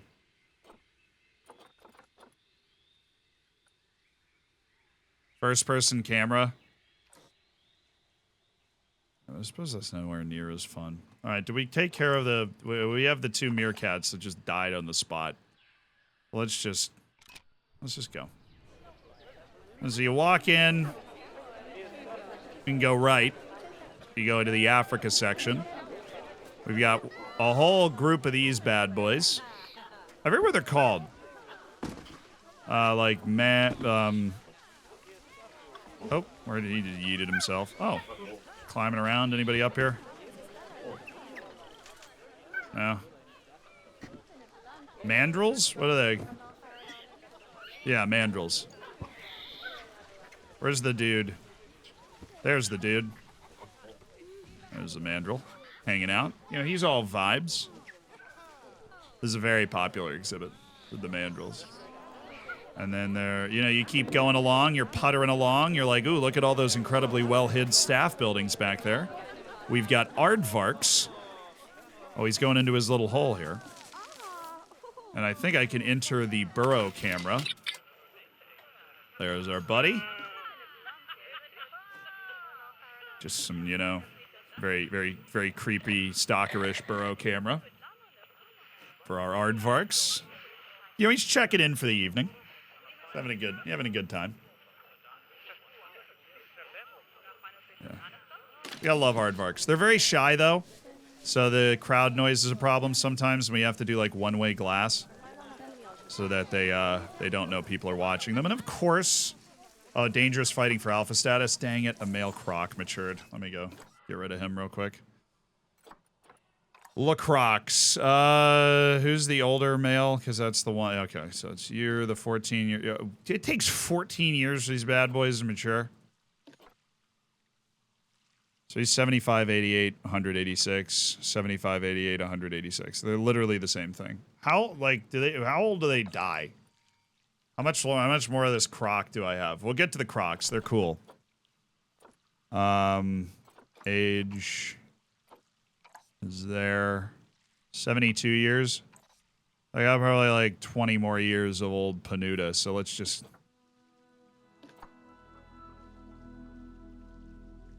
Actually, no, wait. Look at the genetics, dude. Genetics. Size. Well, he's not as big, but he is... better genetically. So we're going to go ahead and eat this. Oh, well. Yeah, we're going to eat this guy, even though he's a gold croc. He'll be worth some serious money. We'll send him to the trade center and deal with that later. Just don't want that dangerous infighting. Get our vets to take care of that. Nighttime for the meerkats and the aardvarks, because apparently they can live together. So you've got like little meerkats, you know, these dudes. Those buddies. They're hanging out.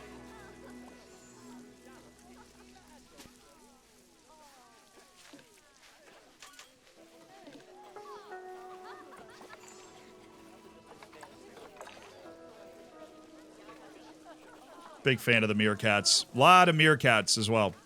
A lot of them. Oh, these some zoomies, perhaps. The hyenas, I built this really cool kind of overhang, like freestanding overhang of the hyena exhibit. I guess their hyenas are probably sleeping, though. Yeah, it is nighttime. A little baby hyena right here. Thindiwe. Little buddy.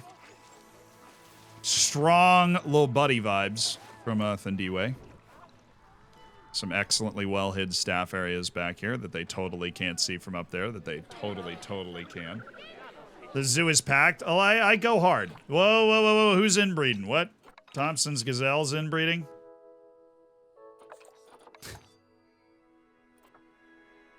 Why are you stressed? You're stressed. Oh, well, just get out of that area. It's the crowd noise. You just gotta run away. You'll be fine. So baby Springbok is stressed. Because the crowd noise is really intense right here. They gotta get away from the crowd. They'll be fine. I'm a little more worried about the whole inbreeding thing.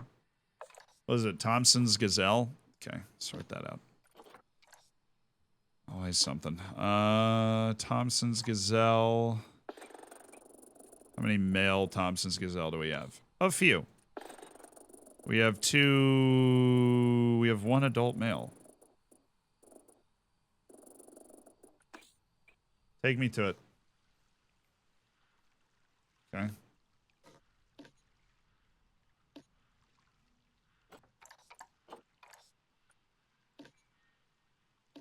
No. Okay, you're rid of you. Let me get another animal real quick. A dude, perhaps?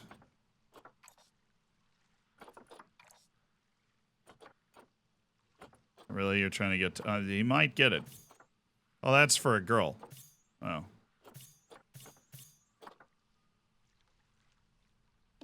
Well, instead of that...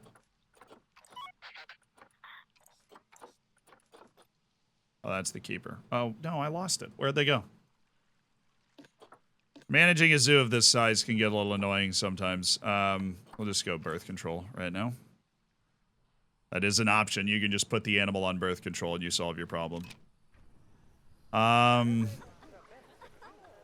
the Thompson's gazelle, I think I just put it in a box, but I'm going to want to... Whoa! Oh, okay. Cool. Yeah, the hyenas are over there. Then we have this massive savanna exhibit, which for some reason my genius brain was like, let's have them walk under it. That'll be cool. So they just congregate here and there, and then they walk over it, which is also cool. And then they can go get on a ride where they ride through part of the savanna. Although sometimes the ride gets blocked because a giraffe will be standing somewhere.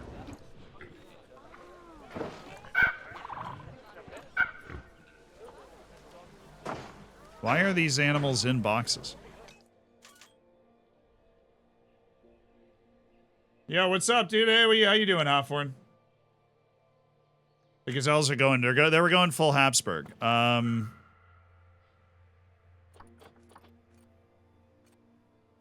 Yeah. What are we?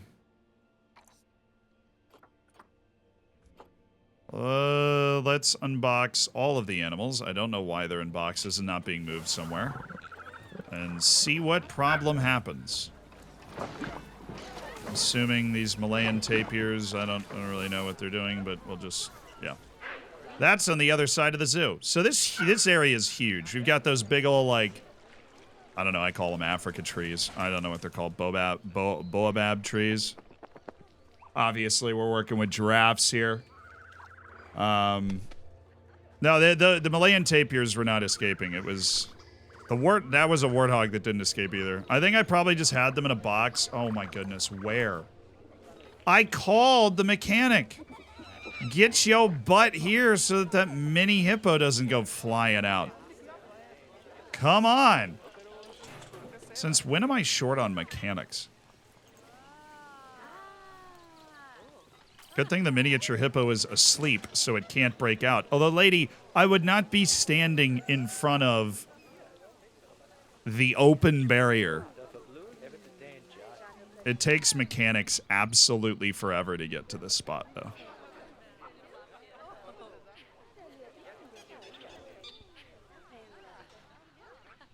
Because they have to go, they go behind here, and then they go underneath, and then they come through.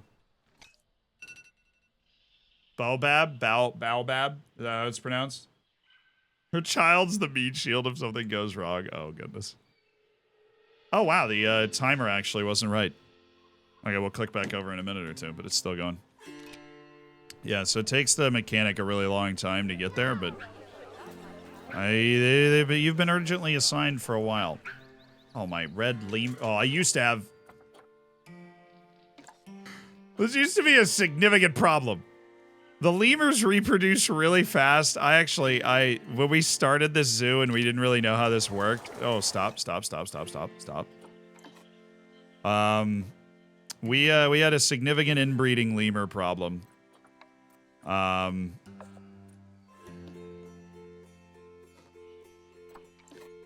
fought very hard to stop it, and I will continue to do so. Put a lion in there? Yeah, that's what I should do, shouldn't I? Dangerous fighting for alpha. Let me guess. Warthogs. Sable antelopes? Oh, this zoo is so mismanaged. I haven't been in here in a little while. Can only have 2 dudes. Everybody knows the rules. Only can have 2 dudes. Now, this dude's new. So we're going to send him to the trade center and sell him off. Anyways. Yeah, I know Leilana's about to inbreed. Why do you think I went and gave the other guy contraceptives? Okay. What is that? Oh, that's a baby sable antelope. Okay, that's cute. There's a baby ostrich in the background. Zebra. Duh. Gotta have the zebra. There's an adult sable antelope. Rhino's there.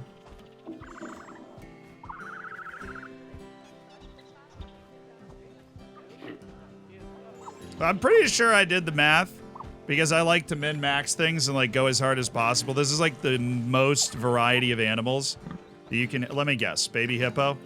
Yeah. Sorry, pygmy hippo. Where is the freaking guy? Okay? How far away can he possibly be? You're not even running the right direct. Okay. We're going to solve this by hiring someone. Not my favorite way to solve something, but we're going to solve this by mechanics be, they're just chilling. Okay, you right there, because this barrier literally falling down. Okay, work zones. Sorry, staff. Sort by work zone. No work zone.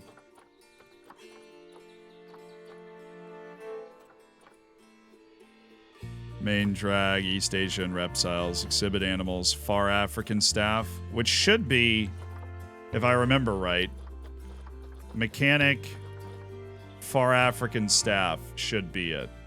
I'm gonna check.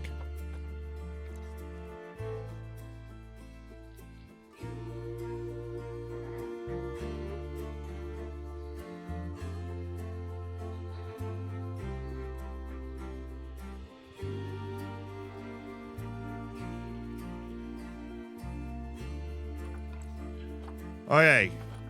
Now it is. Is he going to solve my problem? Buddy. Buddy, with the energy, man. Did the pygmy hippo wall.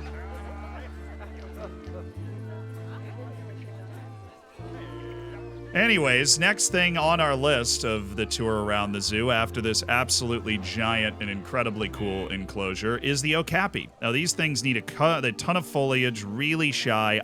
These are at the Tampa Zoo. I always thought they were super cool. They're a little overcrowded right now. We'll solve that in a hot second. But then if you go in from that, there is a species called the pygmy hippo from West Africa. That's a fully grown adult right there. They're literally just tiny hippos.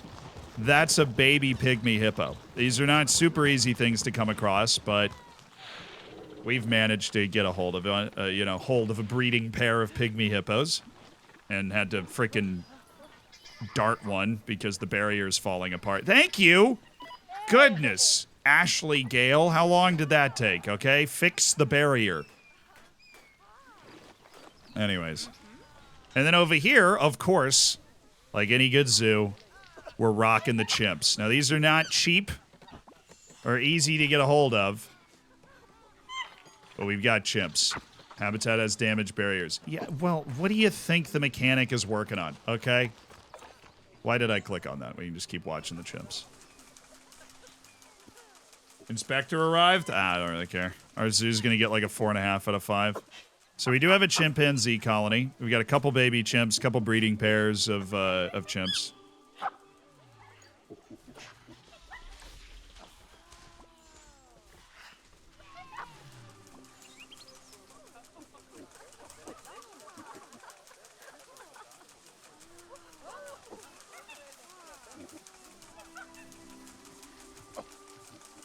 This game is cool. And then, of course, as you probably noticed, we have an illustrious colony of red-ruffed lemurs, which are actually critically endangered in the wild.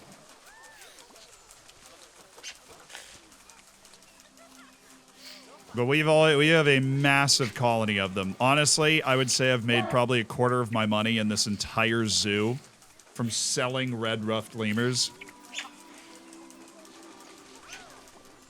We have a ton of them. It's always a party in the red.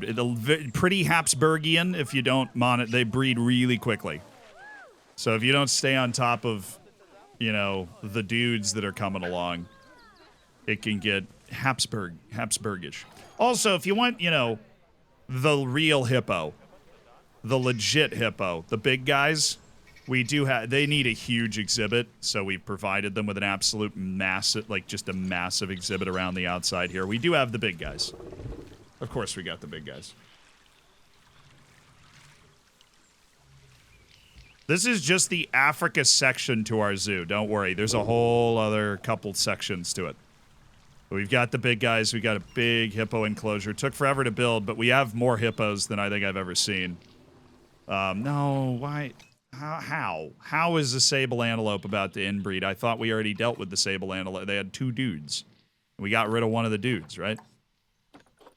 And we said, no, you get out of here, you dude. Yeah, we did. There's one dude. Oh, so this young adult Fadil is the problem. I'm guessing, Fadil's mom is around. Fadil, not your mom, Fadil. Come on, man. Keep it together, Fadil. We're actually... Take the contraceptive off. We'll just get rid of Amina. Jeez, Fadil! Keep it together, dude. Ugh. Fadil. Anyways, that's the huge hippo enclosure that we have around kind of the outside of that. And then in here, we have a very interesting animal. The bonobos. These are not chimpanzees. These are bonobos. Hey, calm down, little buddy. Oh, Sim's totally done, yeah. That's why we set that alarm. San Marino. I mean, we coming off a draw.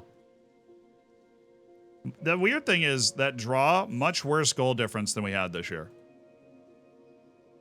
Much worse goal difference than we had this year.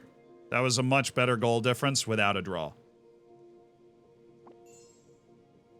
Oh yeah, they have binturongs. I think I have a binturong enclosure way on the other side of the zoo from where we are.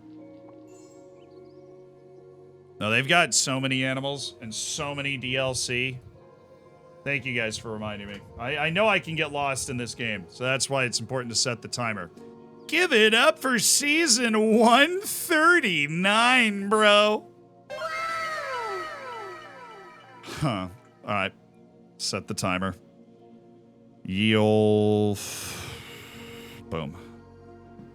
Yeah, so these are bonobos. They're not quite chimpanzees. And if you ever don't know what an animal is, this game's super helpful in that way. I don't really remember what the difference between... But forward-facing eyes, I think. Bonobos are, yeah, you can do like, they live in the forests and wetlands of the DR Congo and are most closely related to the chimpanzee. Out of any species, these two types of ape have most common DNA with humans. Pink lips, dark hair, forward-facing eyes, and small ears and a flat nose. They're very playful and peaceful and are rarely aggressive towards each other and have been known to They have never been known to kill each other, unlike chimpanzees. They live in a matriarchal society where females dominate and the status of males is dictated by the status of their mother. Nice. I'd be set. I've got Mombot. Bonobos are endangered due to habitat loss and poached for bushmeat. But they're not critically endangered.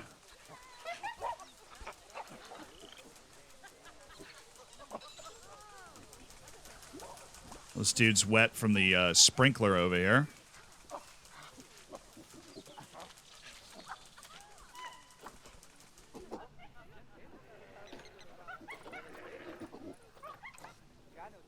All right, anyways, we've got the bonobos, and then here we have the very interesting desert animal, the Gemsbok. Look like frickin' mimes.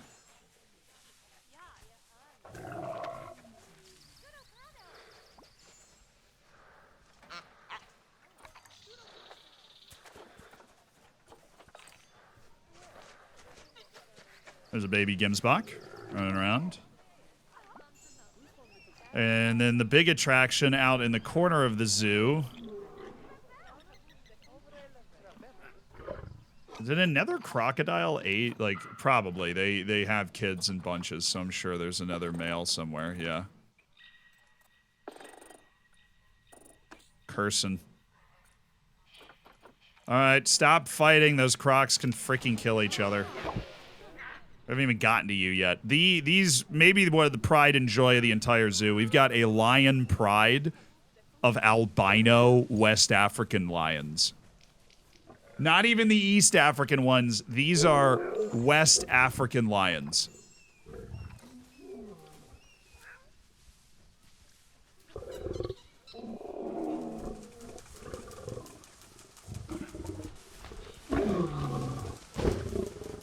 Big sprinkler vibe today. A little hot out there, maybe.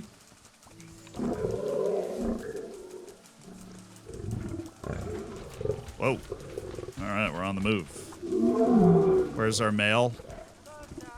There he is, looking ferocious.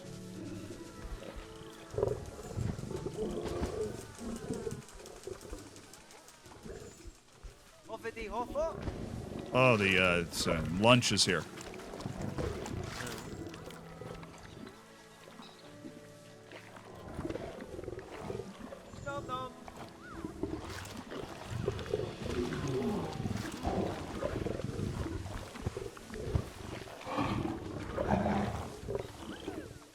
Kind of creepy hearing all the...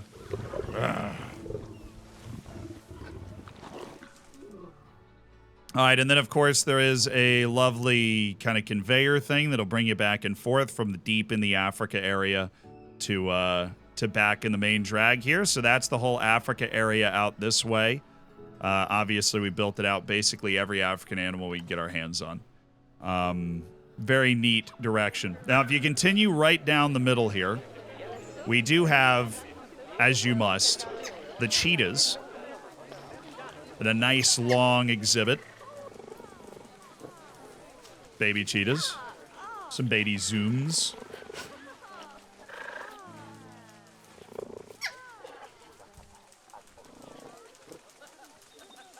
Yeah, you gotta have the cheetahs. And then you can walk along. You got nice glass panels here so you can check out the cheetahs. And they can work at a pretty low wall too, so it looks cool and involved. And then, oh yeah, I saw that while I was over there. There was a second dude in the lion exhibit that had matured.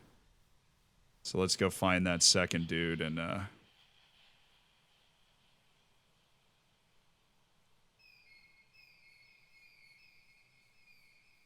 where is he? Mazood.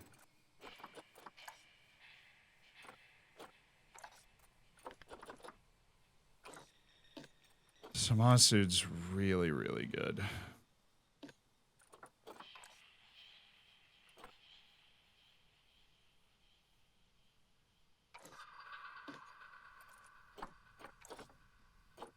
Dangerous infighting with the animals that can really kill each other is something you don't want to let happen.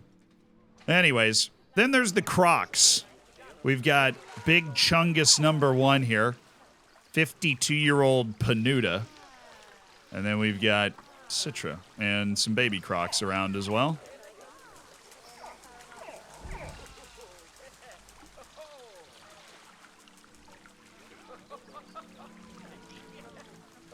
And the Crocs are right here with a nice glass wall, so you can check the whole thing out. And you can, of course, walk up here. Look down at the Crocs as well. Yeah, Big Chungus. He's a big guy. He's got great genetic size. Then there's the kind of Australian Oceania section, which starts off where we started today with our koalas. There's Buddy. There's baby koala over there. Sir William, of course. And now we've got a Buddy just strolling around.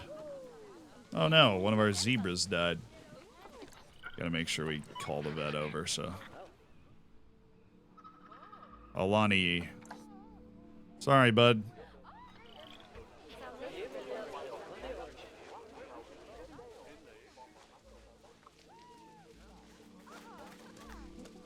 Oop.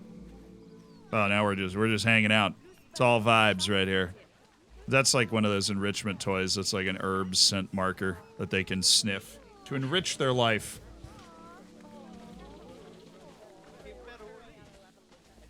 How's it going? Just hanging. You know. Just hanging out.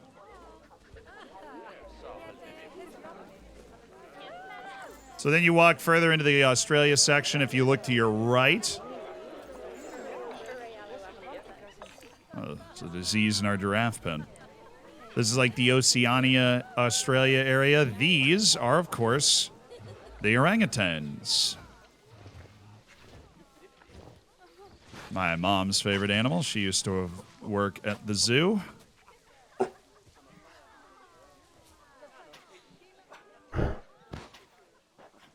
Dude's just, you know, me after a long day.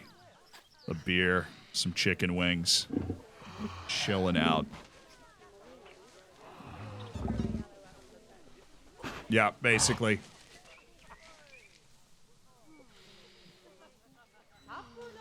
Oh, he's crashing. Little midday snooze. Oh, food's here. Anybody excited for the food? No? Maybe?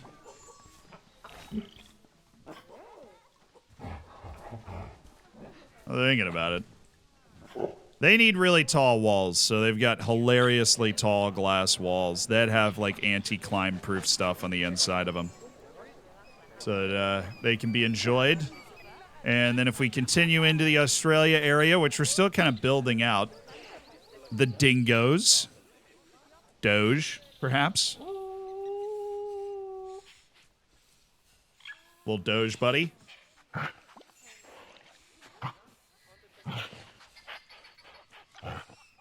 Do you think this game would run well on a mid-tier PC? Yes. The game is a little laggy because I am literally running a football manager simulation in the background while playing in a massive zoo. The game will run fine. I wouldn't worry about it. Somebody die? No. You scared me. I thought somebody died. Maybe they were thinking their buddy was dead for a second, but I always liked the dingoes. They draw almost no crowd. But I always thought the dingoes were cool. They're not really economical at all. They need a ton of land. Almost nobody cares about them. But you know what? I care about the dingoes. And then, of course, the kangaroo. Duh. The roos. And we have the kangaroos in an exhibit that you can walk through and actually pet the kangaroos. Right here, you just go walking on through. There's a little baby kangaroo right next to everybody they're looking at. Nice. Oh, there's a kangaroo asleep on the walking path. That's what I'm talking about. That's the experience you get at this zoo.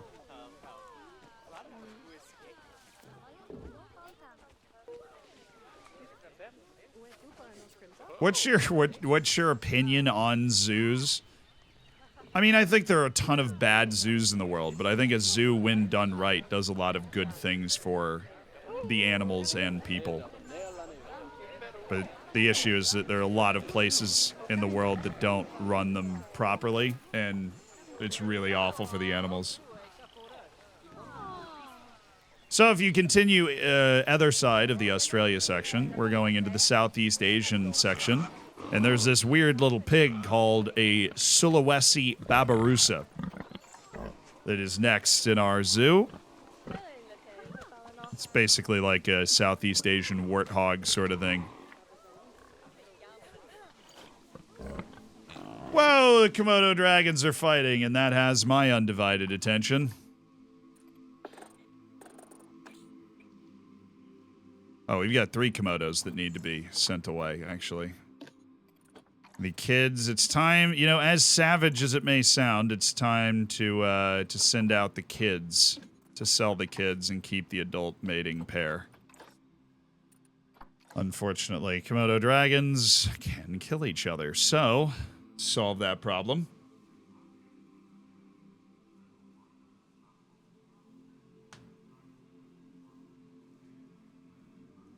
Yeah, but my mom worked at a zoo, worked as a vet, like a vet assistant for a long time.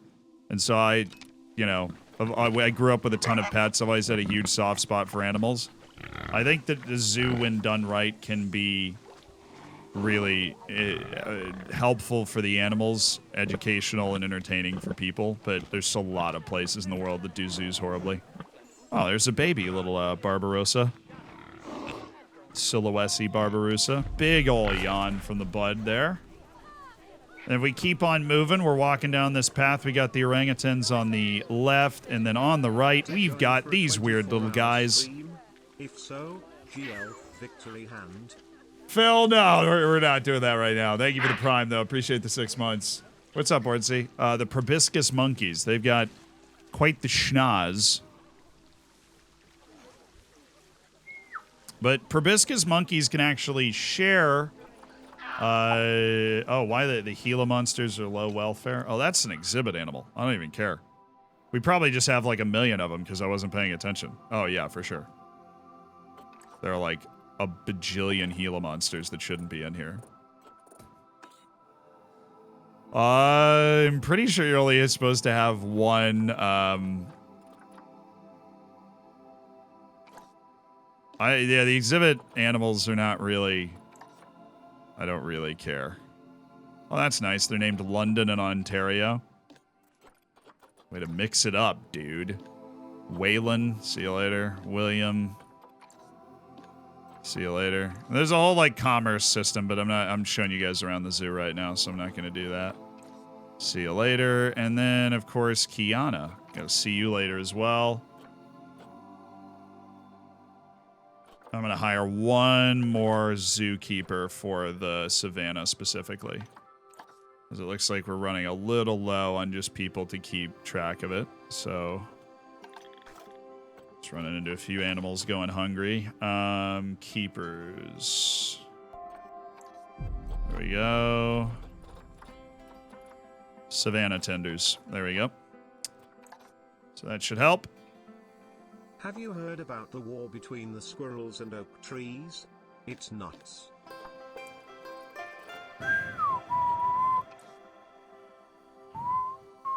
Mr. Choke, thank you for the 27 months. That was good.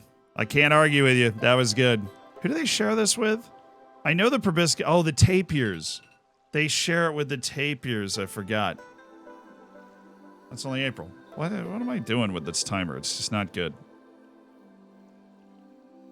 I will be back. I set another timer, so I miss it. The Malayan tapirs can share their enclosure with proboscis monkeys, and they're completely fine.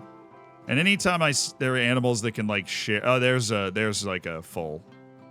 There's an adult Malayan tapir if you've ever seen those things before, and then there's the proboscis monkey. Look at that schnoz, though. Goodness.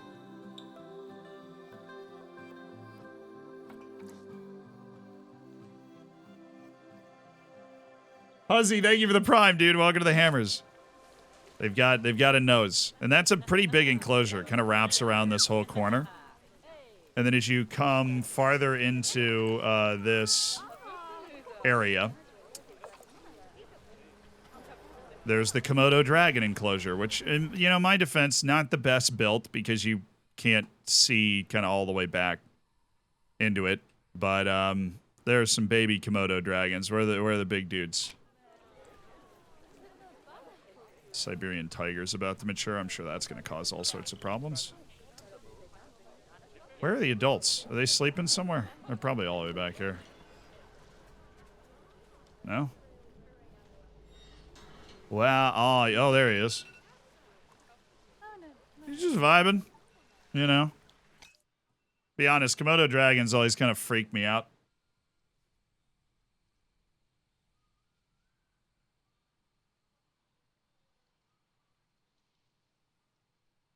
Yeah, I mean, honestly, Misoshi, it's probably a fair take. The jokes write themselves on proboscis monkeys, don't they? I should probably close my zoo a little earlier. Feels like it gets dark all the time. I'll go to the bathroom. I'll be right back.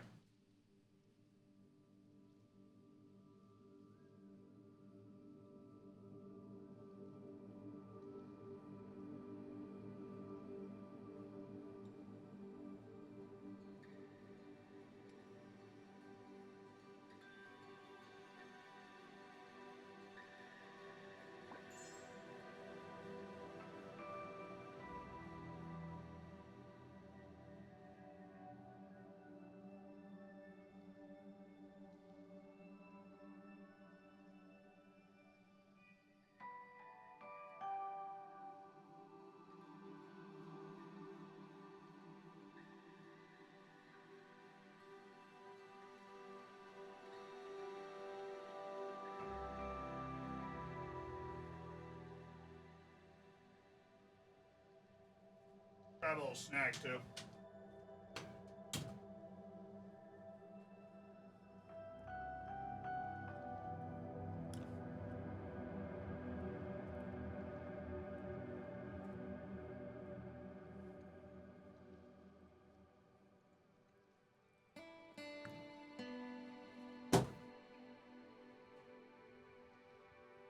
Dude! Dude! Dude! It happened! It happened!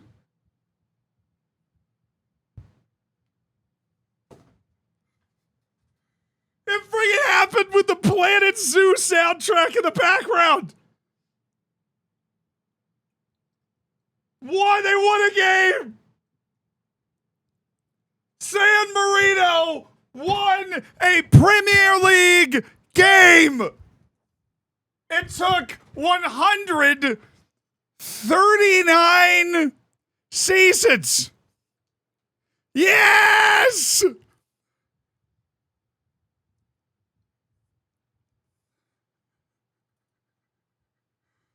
$139 seasons.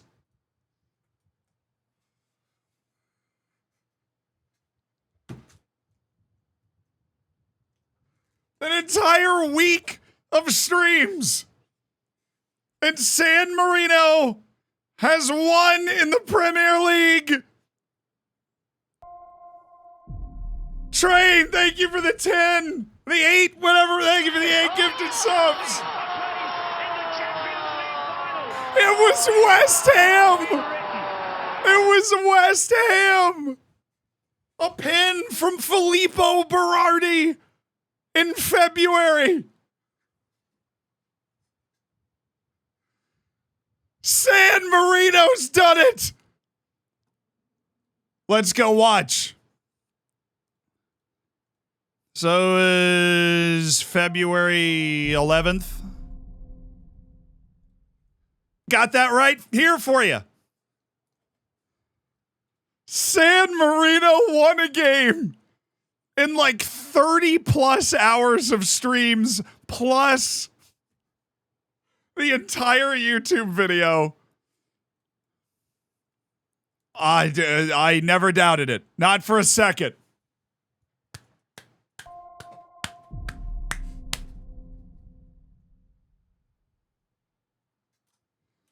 Oh, give me the key highlights. I don't even want the goal. Give me the key highlights.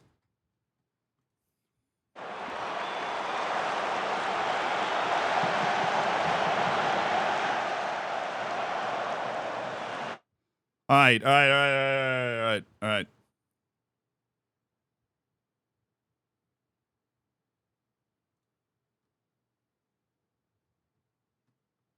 Actually, just give me more credence. I can't believe we won a game. Dude, going into the weekend, San Marino gets the dub. Foul, foul, foul, foul. Mache, thank you for the prime. Foul. That's a pen, ref. Let's admire how beautifully worked this was by San Marino also. In the 139th season. Vitaioli going yard here. Big lofted ball. Filippo Berardi causing problems. Foul. I mean, obvious foul. He went right through the body there.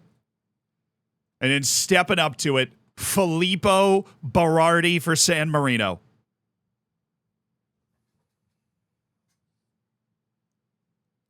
Filippo Berardi for San Marino. They had lost their first 23 games of the season. And then this.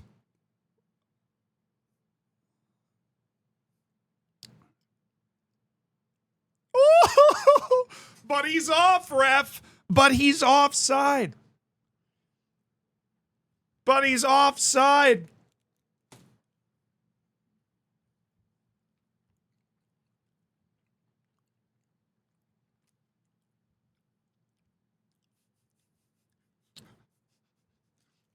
That was a close offside, too.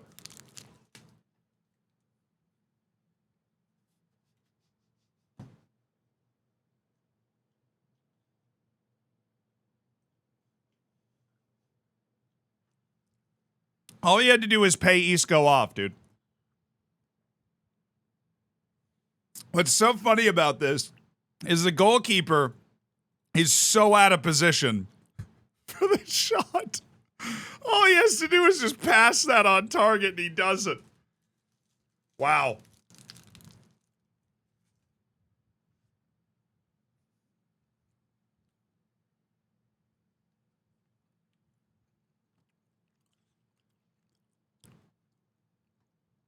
Oh my goodness, they lost 4-3 in the cup. That's the most goals they've scored in any match, and that you could tell they were up for it. They scored 2 goals in the FA Cup. They scored 3 goals in the Carabao Cup against Aston Villa. Almost an unbelievable comeback. Filippo Berardi amongst the goals there as well. But San Marino, dude, I think you could see it in my face when I looked at it for a second. I didn't believe it. I saw the one and I was like, oh, maybe a draw. No, that's a win. That's a 1 in the win column, a 22-hour stream yesterday and today. It's over 30 hours of streaming and the YouTube video. We're talking about nearly... We're talking about 45 hours of simulating San Marino. Somewhere between 40, 45 hours of simulating San Marino. Stream until 2 wins in 1 season? Absolutely not.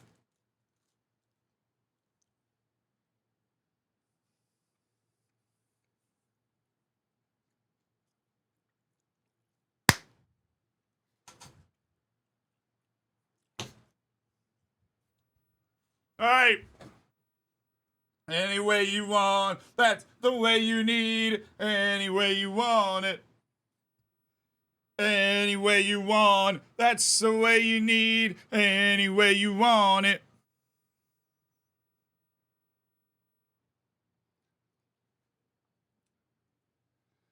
We're taking a picture together. You were here. We're taking a picture together. You were here. To memorialize the moment.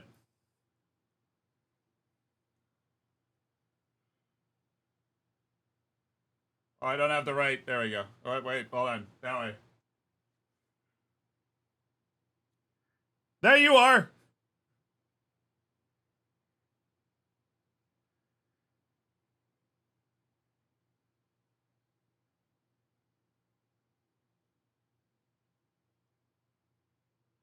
Oh, this is awkward. I switched to a video and you guys didn't notice.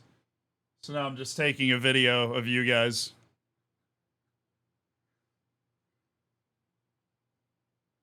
"139 seasons, baby!"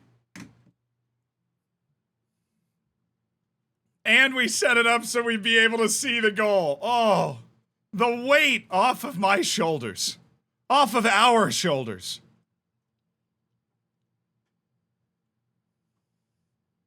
Oh my goodness. The way you want it, that's the way you need it. I gotta die. We gotta get it all documented. We gotta get it all documented, okay? It happened. It happened for realsies. All documented. All put away. Oh yeah. Unbelievable.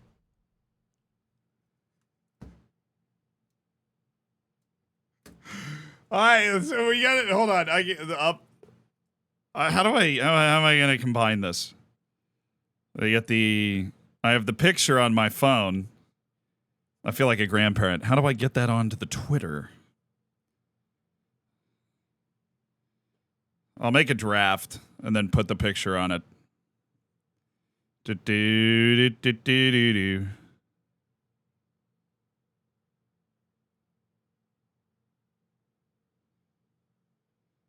How do I post it as a draft? What? Do. Attach it. Gee willikers, Batman, you think? No, I'm just trying to... Oh, there we go. And then save to draft. And I should be able to go here and then just open the draft with a picture on it, right? Theoretically, drafts...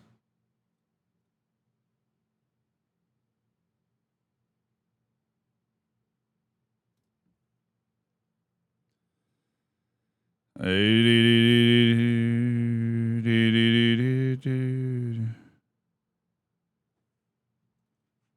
that didn't work for some reason. X is a brilliant website, you know, Twitter and such. Oh my goodness.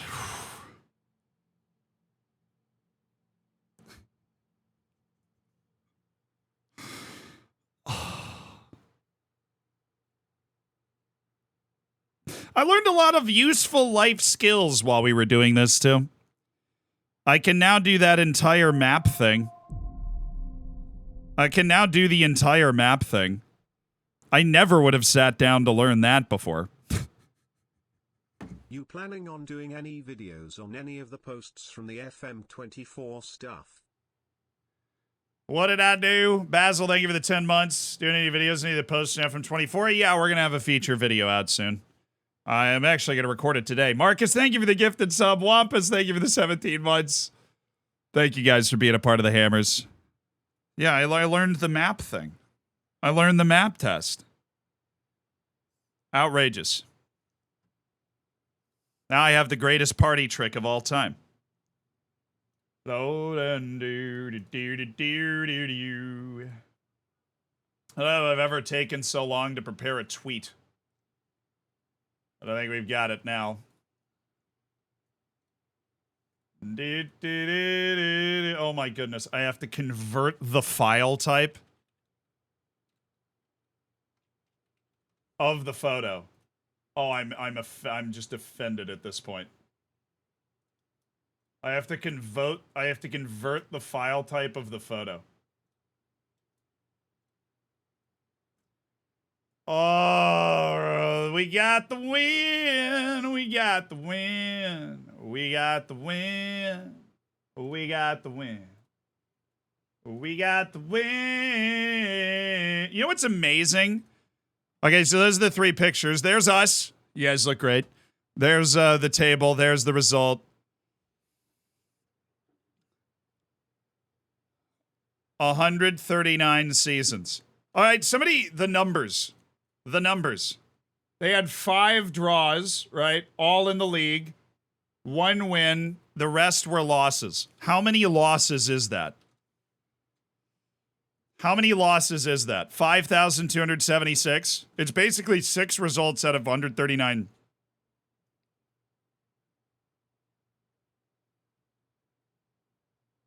139 times 38 is 5,282.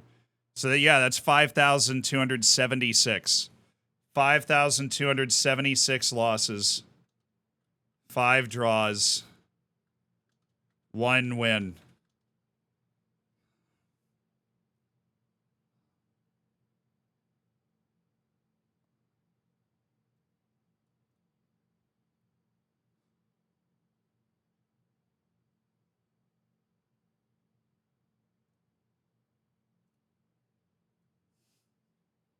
I did typo the number. Thank you. Thank you. I did typo the number.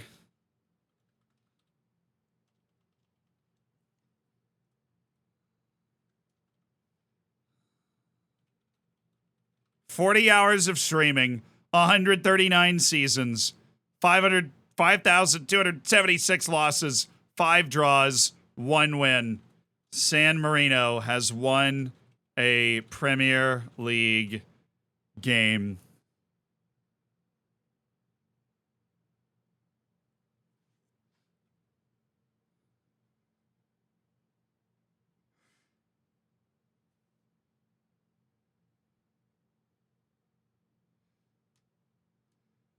Oh, yes.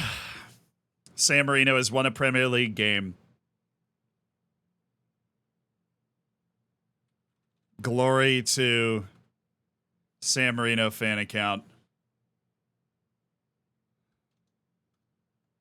Oh, dang it. Now we rest.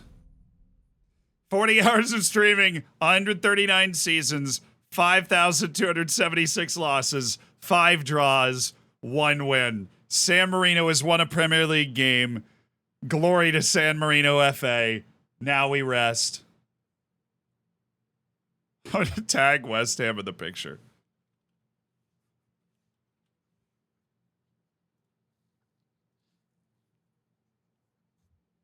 I'm just going to tag West Ham in the picture. Admin's just going to get a bunch of notification. No, this was the 139th season. I updated it. This was the 139th season, I promise. I updated the counter.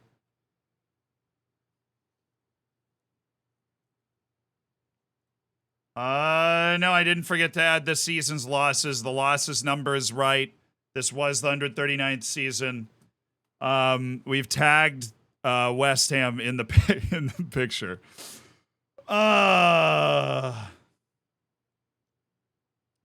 Screenshot from the match stats. Good call, good call, good call. This is why, we're a collaborative effort here.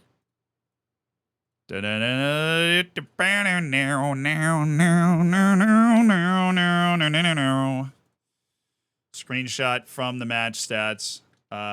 English Premier Division. Ooh, do do do do do do do do do.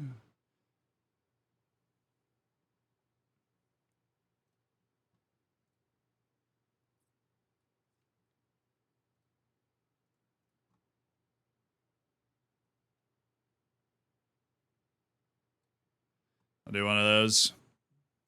One of these nights.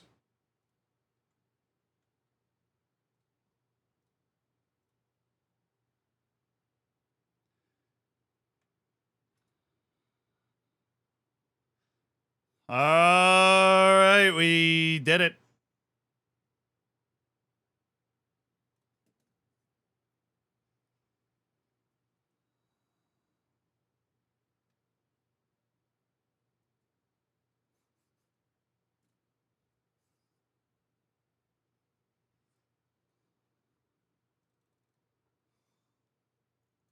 That's so absurd.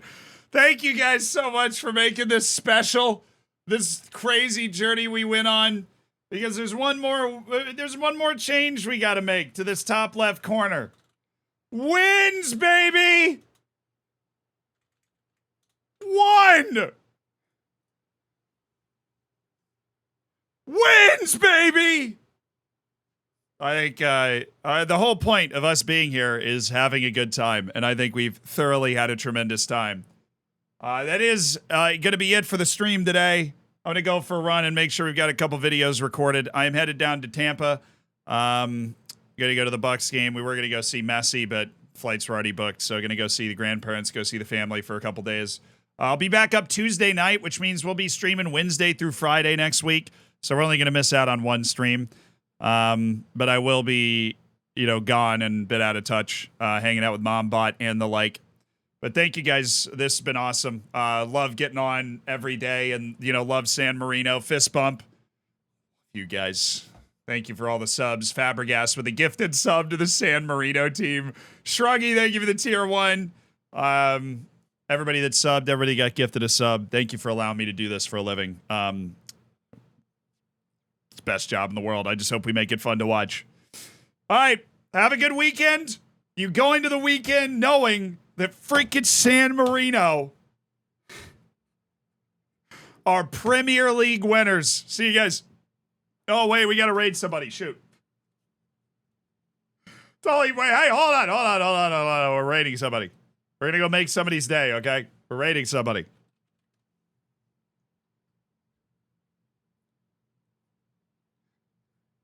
Who am I raiding?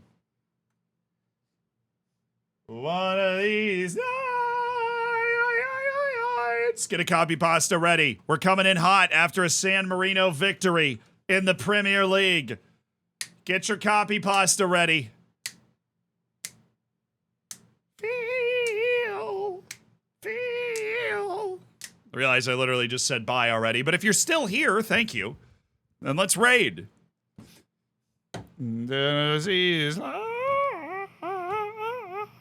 Next stream is Wednesday.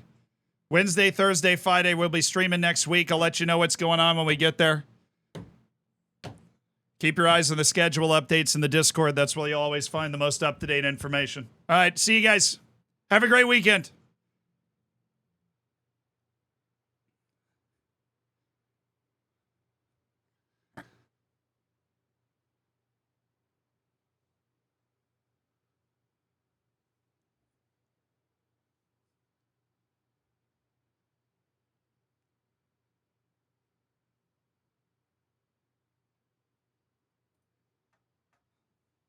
All righty, that's one way to do it. How about the word of the day,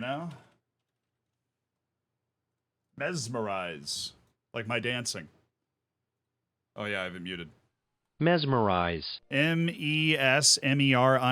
Mesmerize means to hold the attention of someone entirely, to interest or amaze someone so much that nothing else is seen or noticed. The word is often used in the phrase be mesmerized. The crowd was mesmerized by the flawlessly synchronous movements of the acrobats. Synchronous, not synchronous. Synchronous. Still a cool word. See you at the end of another stream for another word of the day. Have a good weekend.